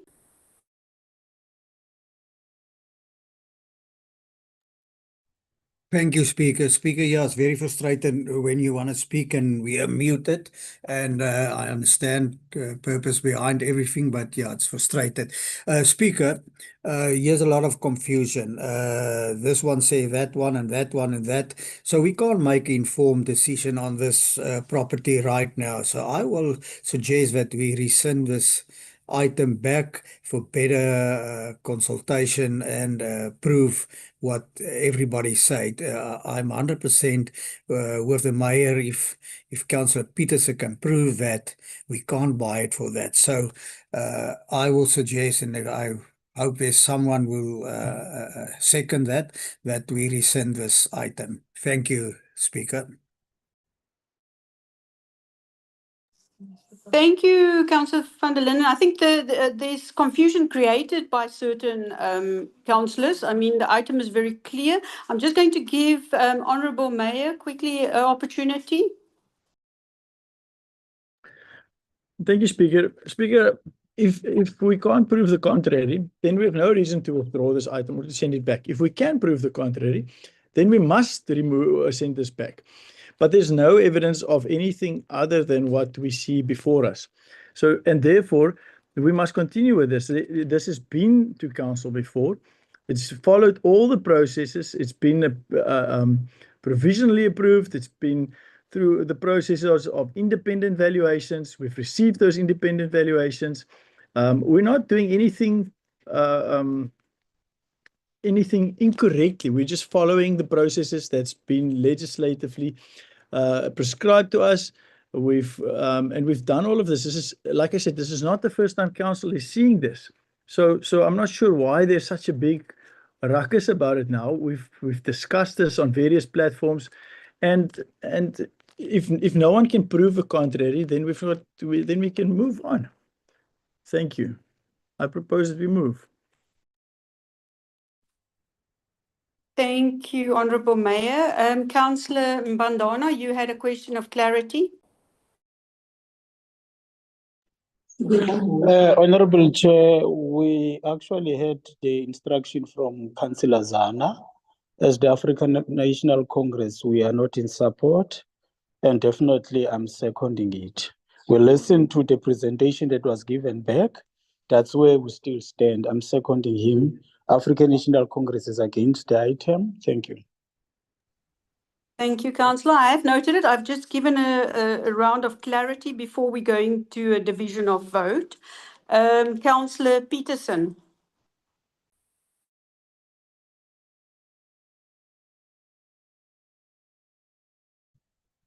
Speaker. We can Speaker. hear you, Councillor. I am being prevented from having my video feed, yet Aten continues to be on video. I want to know why, so that I can proceed. Let them unmute the video feed. Why are they blocking the video feed? Councillor, we have not muted your video It feed. is muted, Speaker. It is muted. I can see it. I can't get in, and I don't know why. Councillor, we don't mute it. Councillor Haystack, what's your question? No, let me continue with the question. Okay, do you have a question, Councillor? Then get to the question. I do. Remember when I opened, I said, I'm going to ask a question. What is an unregistered earth before I ask the follow-up question based on that? Now, based on that, what the Director Ramakwela said that it's an unregistered earth because it has been subdivided from a property, but it has not been transferred to the new owner. Now, the previous owner, who is the previous owner of the property? And if so, and it's not transferred, how are we going to do the deed of transfer from the current owner? And how did the current owner acquire the land if the land belongs to government? Because that is my only concern. But I don't know why I'm muted. I will leave it at that. Thank you, Councillor. Councillor, I think you must read the item. The question was answered. It's a private owner at the moment. So it's going to go from a private owner to us when we buy the property. So it's not a government property. Councillor Haystack, your question of clarity. Thank you, Speaker. Now, I just want to say I second the proposal of the Mayor. Thank you very much. Thank you. Okay, I have taken all the hands, so I'm going to accept Councillor Zana's proposal to have a division of vote. So I'll go to voting, and please, councillors, could you please state your name and surname and tell me if you in favour or not in favour of the recommendations. Thank you. I'm going to start with Councillor Alexander.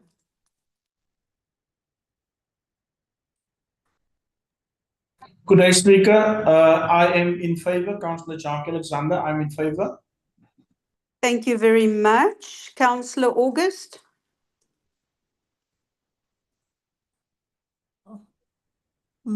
Speaker, yeah. Myself, Councillor Cynthia Cicely August, hereby vote in favour of the recommendation. Thank you very much. Alderman Benson.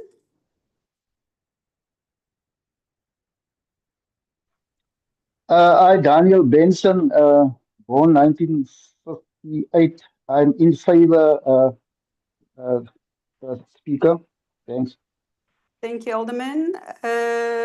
Councillor Dludlu.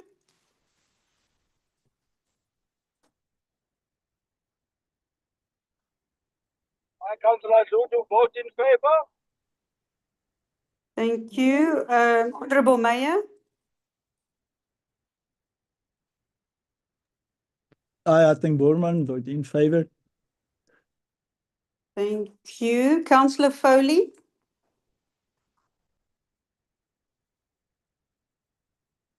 I, Reinhard Foley, vote in favour. Thank you very much. Councillor Gertenbach.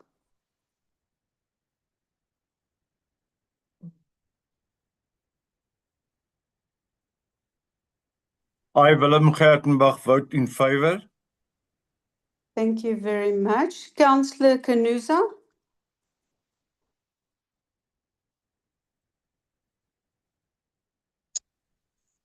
Yabona bobubhani ngoba bobu unmute umnavuyokazi ubhatyi kunuza andivumelani. Councillor, we can hear you. Are you voting in favour or not in favour? Speaker andivumelani. Councillor, are you abstaining? Do I understand that you're abstaining? Speaker andivumelani. Ndivumela masela. Councillor, I've asked either you in favour or not in favour or abstain. Which of the three is it? Andivumelani Vuyokazi Primrose Kunuza Bhatyi andivumelani. Councillor, unfortunately, I cannot recognise your vote at this stage because I have no idea which one you're voting at. It's not my problem. Andivumelani. You must understand my language. Andivumelani. Councillor Ganuza, I have ruled in the beginning and you just used English words, so it's like it's either in favour, not in favour, or abstain. Andivumelani, Speaker. Thank you. We cannot note that vote at this stage. Councillor Haystack. Thank you, Speaker. I, Andre Stefanus Haystack, vote in favour of the recommendation. Thank you very much. Deputy Mayor Jantjies.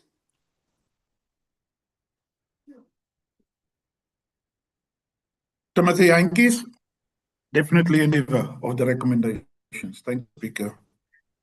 Thank you. I, Lorraine Letitia Marie, vote in favour of the recommendations. Councillor Mbandana. Geld money laundering. Gerald Msingati Mbandana, stand hier geld. Thank you. Thank you, Councillor. Councillor Mbuku. Africa. Thank you. Councillor Mbuku. Not here, still not here. So we don't have one there. Councillor Murray.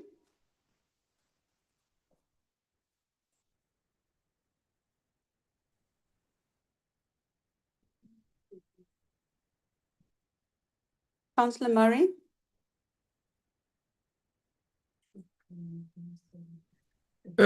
Speaker, Councillor Murray is in favour. Thank you. Councillor Nizalani.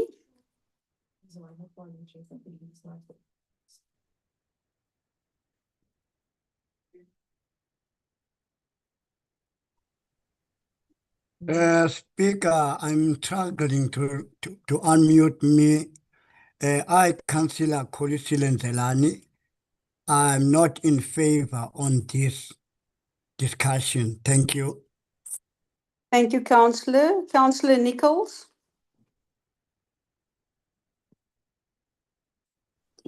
I, Councillor Melanie Nichols, vote in favour, Speaker. Thank you. Thank you very much. Councillor Nkili Shani.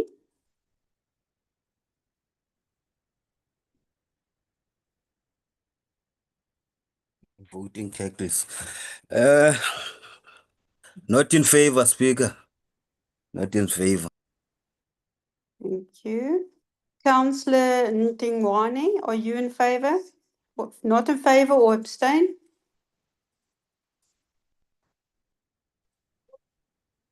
Aye, Nomalungelo Ndengwane.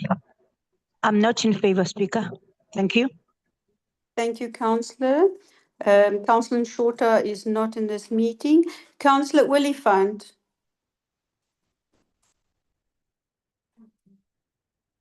Yeah, because there's only 26. Councillor Willifant is not in the meeting at the moment. Councillor Claudette Peterson. 26, yeah.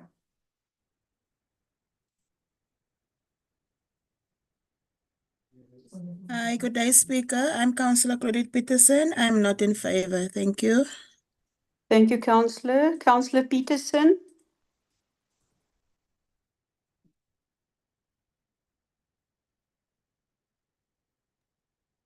Hey, Speaker, whenever I want to speak, this fool keeps bloody muting me. Ha tae irna mimasi. Councillor, are you in favour, not in favour or abstain? Tae irna mimase. Councillor, it's going to be a spoiled vote if you don't indicate for me either in favour, not in favour or abstain.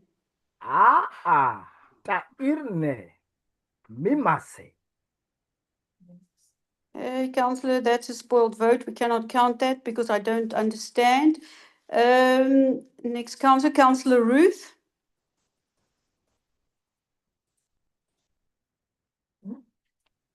I, Councillor Shena Ruth, vote in favour. Thank you very much. Councillor Stearman.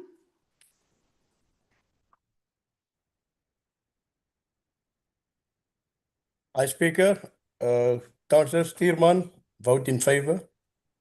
Thank you very much. Councillor Volji.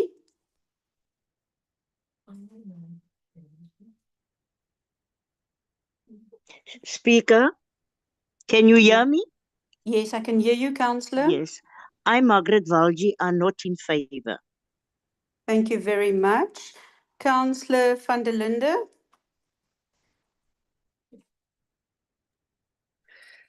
Speaker, Councillor van der Linde, abstain. Thank you very much. Councillor van Niekerk.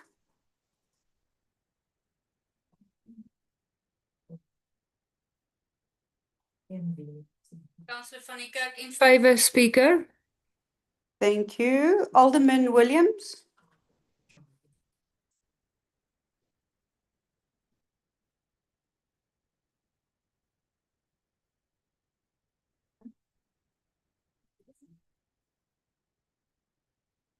Speaker, Brenton Williams, vote in favour of the recommendations. Thank you. Thank you very much. Councillor Yali.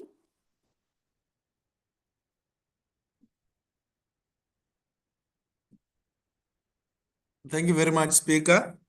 The name is still Zwai Yali, Councillor Ward 14, not in favour. Thank you, Councillor. Councillor Zona.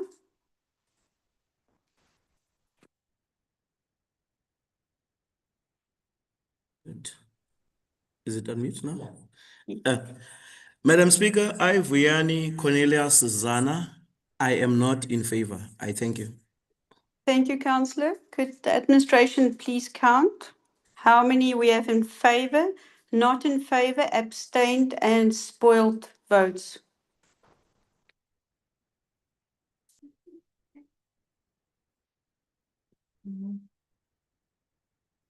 On my side, I have 16 in favor, Yes. 5 against, 1 abstention, and 2 spoiled votes. How many? 12? Spoiled 2. 2. Thank you, administration. They've just confirmed we have 16 in favor, 5 against, 1 abstain, and 2 spoiled votes. So this motion carries. Thank you, councillors, for the vote. I'm giving back to Honourable Mayor for PD2. Thank you, Honourable Speaker. Councillor Jantjies is still on the floor. Thank you, Councillor Jantjies.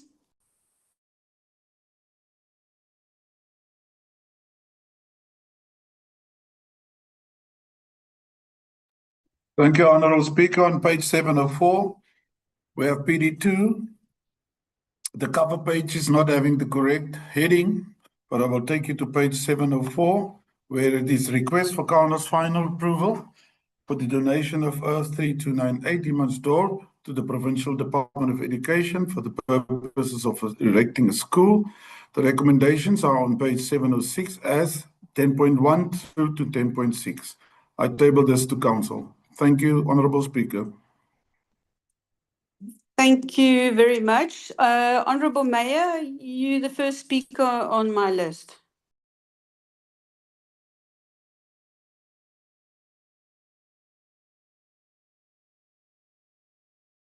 Thank you very much, Honourable Speaker. Speaker, I just wanted to say that I think education is critically important, obviously, for our town and community, and Humansdorp specifically. Our schools are overcrowded, our primary schools specifically. And I do want to thank the Kogo Wind Farm, Prince Matonzi, and the trust that they have for the amazing work that they do in and around Kogo Municipality. And we're excited to have another school in Kogo Municipality. What we're doing today is just transferring property, but the process of the actual building of a school is still to come, and we're really excited to have that in Kogo. Thank you very much. Thank you, Honourable Mayor. Councillor Zana, you're the next speaker.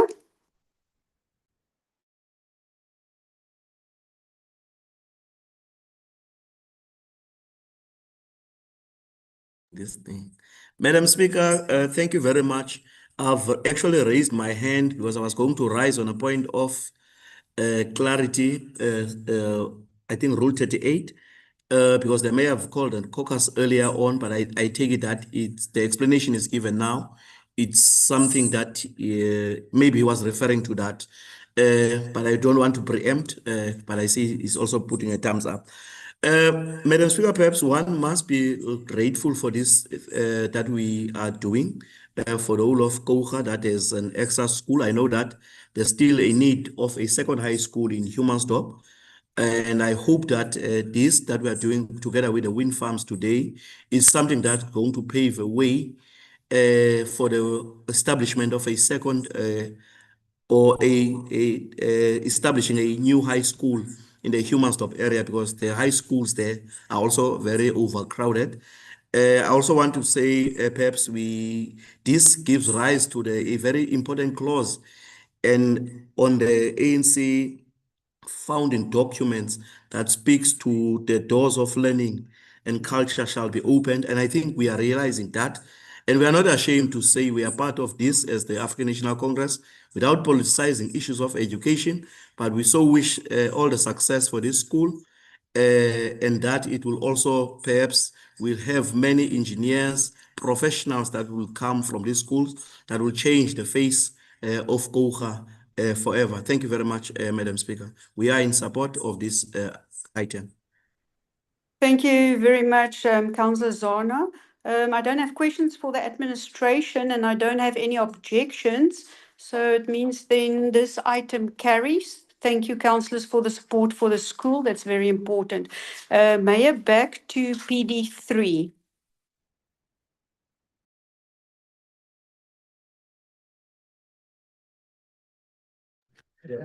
Thank you, Speaker. Still Councillor Jantjies on the floor. Thank you. Thank you, Councillor Jantjies. Thank you, Honorable Speaker. Yeah, leave me on the floor, please, Honorable Speaker. 2508 PD3 is on 716. Is for the final approval. This is also a folio item that has been there twice and has now come back again through the mayoral committee to us and council. One of the old items that we need to wrap up. So it does say in the recommendations that it is for final approval, and you can see recommendations 10.1 right through to 10.8. There's all been clearly outlined the conditions of this approval. Honorable Speaker, I table this to council for deliberation. Thank you and approval. Thank you, Deputy Mayor. My first speaker on the item is Councillor Oliphant.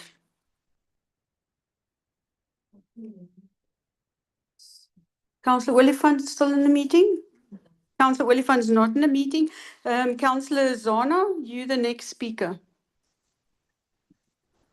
Thank you very much, Madam Speaker. One perhaps is just rising to appreciate this item, the listing of this facility to the people of St. Francis Bay.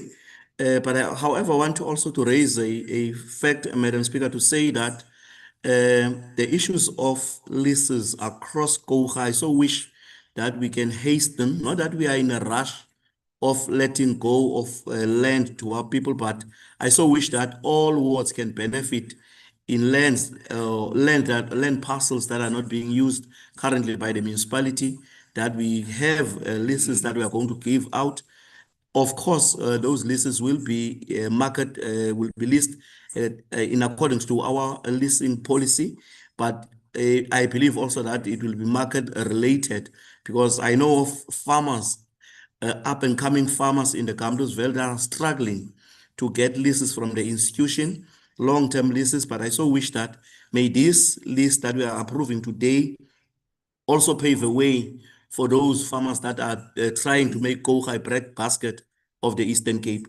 Thank you very much, Madam Speaker. We are in support as a caucus of this. Thank you very much. Thank you, Councillor Zana. It's the end of my speakers list, and there's not questions for the administration at this stage, and I don't see any objections. So thank you. It means this item carries as well. And then Deputy Jantjies, I'm giving back to you for PD4.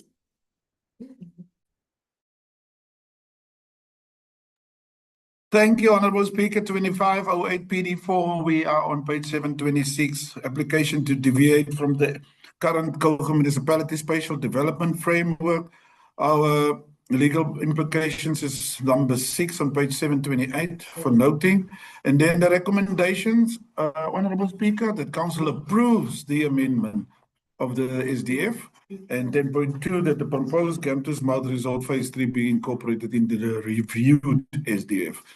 Honorable Speaker, I table the last item from Planning and Development to Council. Thank you. Thank you, Honourable Deputy Mayor. The first speaker on this item is Councillor Mbandana.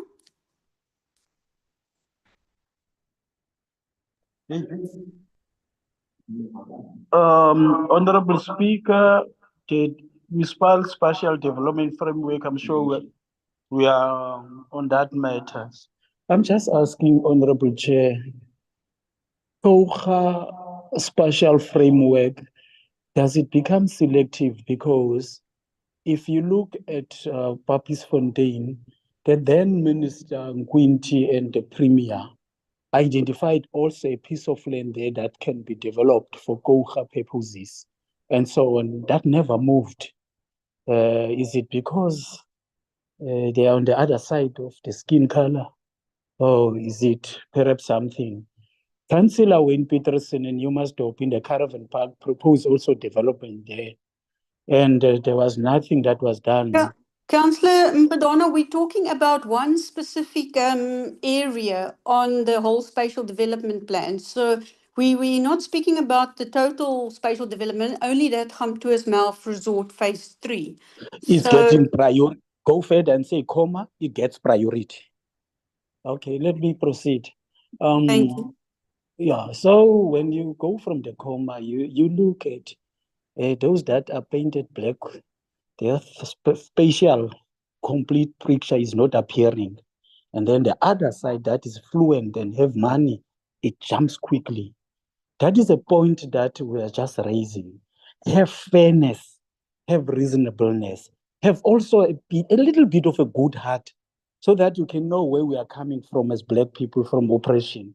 So that we cannot say that one area is elevated on top of the others. I'm just asking a spatial framework of the whole Koga. Maybe before December, we can be having a clue of saying we approve all of it, starting from Andeskral up until the end of Oosterbaai, and then from Thornhill up until the end of Ebane or whatsoever. So please, I'm just pleading for that. Don't expose yourself in this fashion that you are supporting developers. And I'm going to look at these developers. We can collect for elections there. Thank you. Thank you, Councillor. The rest of the spatial development framework is currently out for public participation. So that's just for your input. So it is on the website for you to look and comments on that. My next speaker on this item is Councillor Peterson.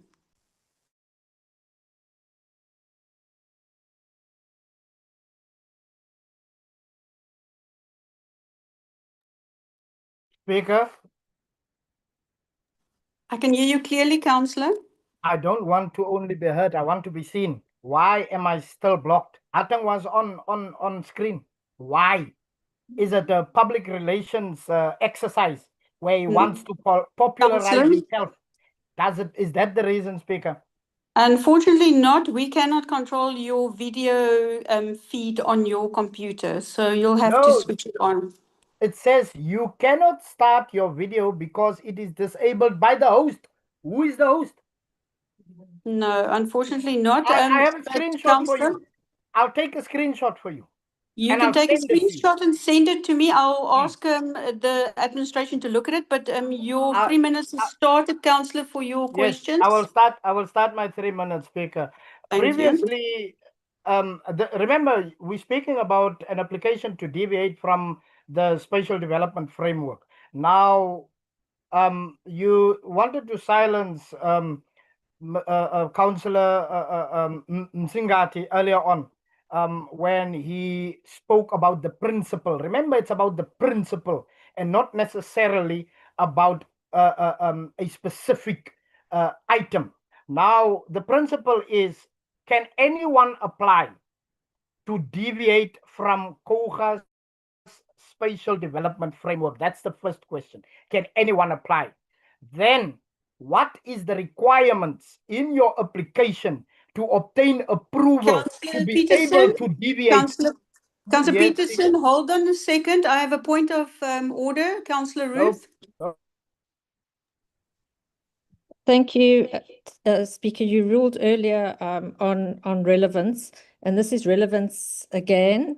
The SDF is out for review. This is not an item on the review of the SDF or who may or may not do something on the SDF. We have to accept that councillors have a particular knowledge of the SDF, particularly the portfolio councillors, and that they actually can subject themselves to the issue at hand, which is that particular part of Koga. Thank you, Councillor. Councillor Peterson, could we get back to the item? We're actually discussing the item, not the idea. So you have the floor again, Councillor. I would love to get back to the item because I am on the item. Remember, I'm not white, so I'm not as clever to understand all these things. And I'm not as seasoned in politics like your Councillor Ruth, who's been in politics since the age of 7. So unfortunately, I don't have that luxury. But having said that, my question was simple. Can anyone apply? And what's the requirements? Because I raised this previously in council, and it's captured in the minutes, the minutes that was approved today, where I said that there's no spatial justice on our spatial development framework 1 minute that left, can Councillor. reverse the legacy. that can reverse the legacy of forceful removals, and that can include Khoi and San communities to practice their cultures within this spatial development framework. And this is why I'm asking, I'm being persecuted Councillor constantly. Peterson, I'm you're not constantly speaking being to the persecuted. item. Councillor Peterson, you're not speaking to the item. You're speaking to the whole spatial development plan. We're speaking to. I'm coming to the item, Speaker, but because I'm being interrupted, I can't Councillor, get to that. Please, Councillor, your time is busy running out. Please get to the item. Exactly. I'm getting back to the item. Now, based on this, we as the ANC caucus cannot approve when it is white people, but when it is black people, there's no noise made about it. They can't apply, they can't change things. I'm even being persecuted by the same racist institution. Thank you, Speaker. Thank you very much. Councillor Roof, I didn't recognize you. Only have one point of order on an item. Thank you. This is the end of the speakers. I would just like to give over to Director Ramakuela that can give us some background on who can submit and how does this item fit into the bigger spatial development plan. Thank you.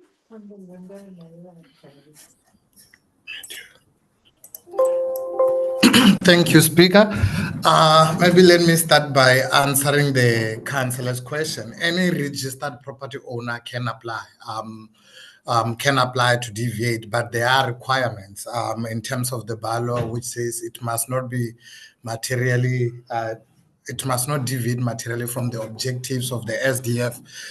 This specific development, I believe, was discussed so many way back, so many years ago. There is even evidence that it was anticipated in the near future, but anyone can apply. So in terms of process, it's a normal land use application to the municipality where you have to submit if you are rezoning a property, and then you are required to also include an application to motivate to deviate from the SDF, wherein if indeed you are deviating, the MPT cannot approve. They have to support the deviation, and that item must then first serve before council to see if council support the amendment of the SDF to accommodate that. That is the case here. So what we look at before we consider that, especially for properties like this, is that one must have environmental authorization. I think it's a standard thing, at least just to guard us as the municipality, that we will not approve something which is contrary to the environmental requirements, especially if it has to do with the edges. In this specific case, they do have environmental authorization. The only thing outstanding was the land use approval. You will note that this approval is long overdue. It was granted in 2023 already.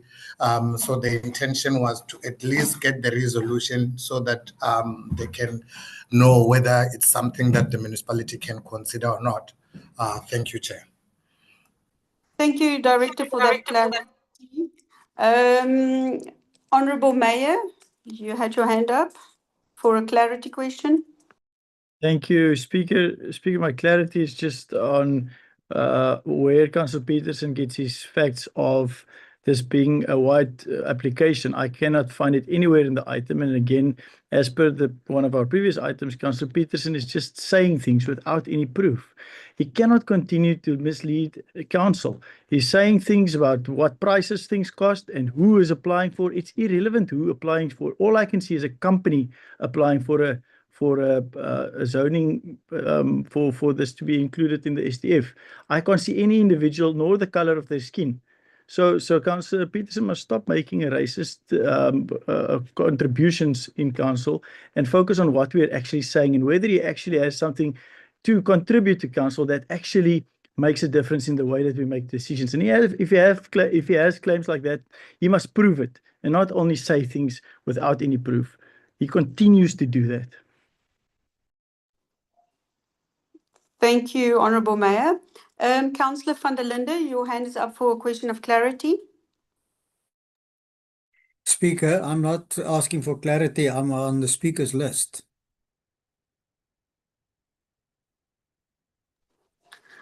Councillor, I don't see you, but I'll allow you to ask a question. I'll just check with on my last page, page 726, 25 PD4. You can continue. I'll just quickly check with my secretary that prepared this list for me, Councillor. Thank you, Madam Chair. Madam Chair, I spoke to the mayor and also to Director Lawrence last night. The Afrikaanse Protestantse Church brought it to my attention that on that earth there's a will that to the late Mr. Cornelius van Rooyen. He in the will made out 4.5 hectares of that property to the AP Church Jeffreys Bay. And the church and the developers is in a big argument. The lawyer Jochie Mens is doing it for the church. So it seems to me the developers is bullying the church. They don't want to pay that piece of land to transfer it to them. So I can't go ahead to approve this until this matter is settled with the developers and the church through their lawyers. Thank you, Madam Chair.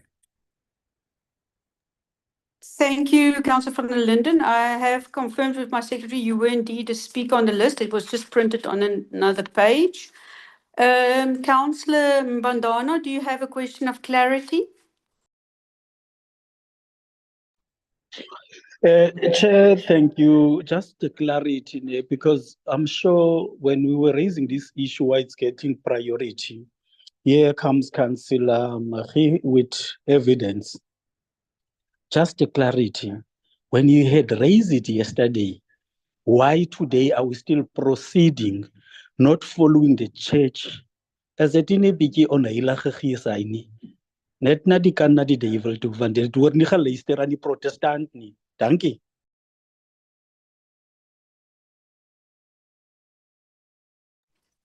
Thank you for all the comments. Director Ramakawela, would you like to comment on all the comments that was made? Thank you, Chair. Yes, the councillor is correct. He did mention that yesterday. The only issue here, Speaker, is that the issue he's bringing now was never brought to the attention of the MPT. The church is referring to did not object. This application was advertised and there were no objection. The municipality and the MPT did not have any of this information, even during public participation. However, we strongly believe that any registered owner of a property can apply. If indeed there's a court case, depending on the outcome of that case, only then the decision may be set aside by the court, and it will be for the two parties. But we cannot refuse to consider an application because they are maybe two parties arguing the ownership. Whoever is the registered owner in terms of this information can lodge an application. And it's for the municipality to consider. We have not received any written confirmation of what the councillor is mentioning, and it even makes it worse that if we were to withdraw the item based on such information, it will be a concern for the municipality. However, I also need to mention that council is not approving an application here. Council does not have the delegation to decide on any SPLOMA application. Only the mayor can do so if it's submitted as an appeal, which I believe the party that is raising this issue can still intervene if they bring this information forward. So there's still recourse in terms of if the church feels the item should not be finalized as is, the MPT can still make a final decision, and subsequent to that, they can intervene during the appeal phase there's an ownership issue, but I do not believe it's for council to get involved on that matter at this stage. Thank you, Speaker. Thank you, Director, for that clarity. I just need to check who's objecting to this item. Councillor Peterson.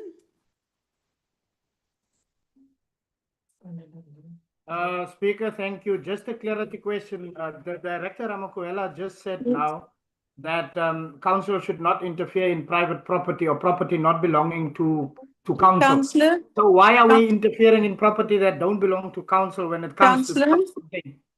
Councillor, we had a round of clarity questions. He's answered it. It's the spatial thing. So I've asked for objections at this stage. I object, Speaker. Thank you. Councillor van der Linde. Madam Speaker, you won't believe, but I'm with Councillor Peters, I also object. Thank you. Councillor Mandana.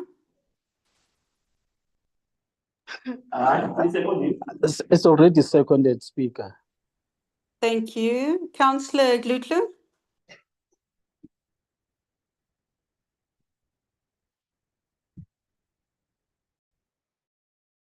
Speaker, I want to rise and to say that I support. I'm just having a bit of a problem here. Thank you.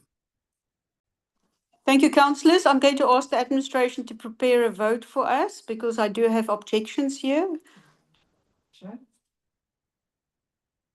Councillors, get ready. The vote is in front of you. Please cast your vote, councillors.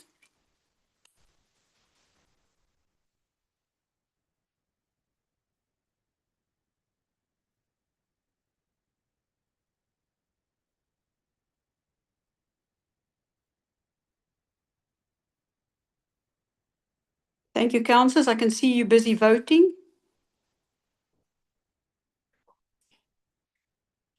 There's still a few councillors that hasn't voted yet.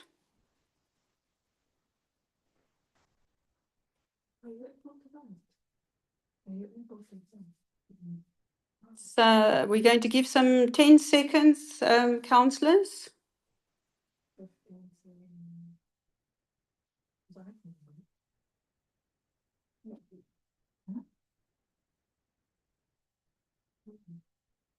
Thank you, councillors. We can close the voting poll. I have 15 in favour, 7 not in favour, 1 abstaining. So this motion carry. Thank you, councillors. Thank you, councillors. This brings me to the end of the open agenda. Could I ask the administration to relieve the public? Thank you for joining us, and we hope to see you soon in the next council.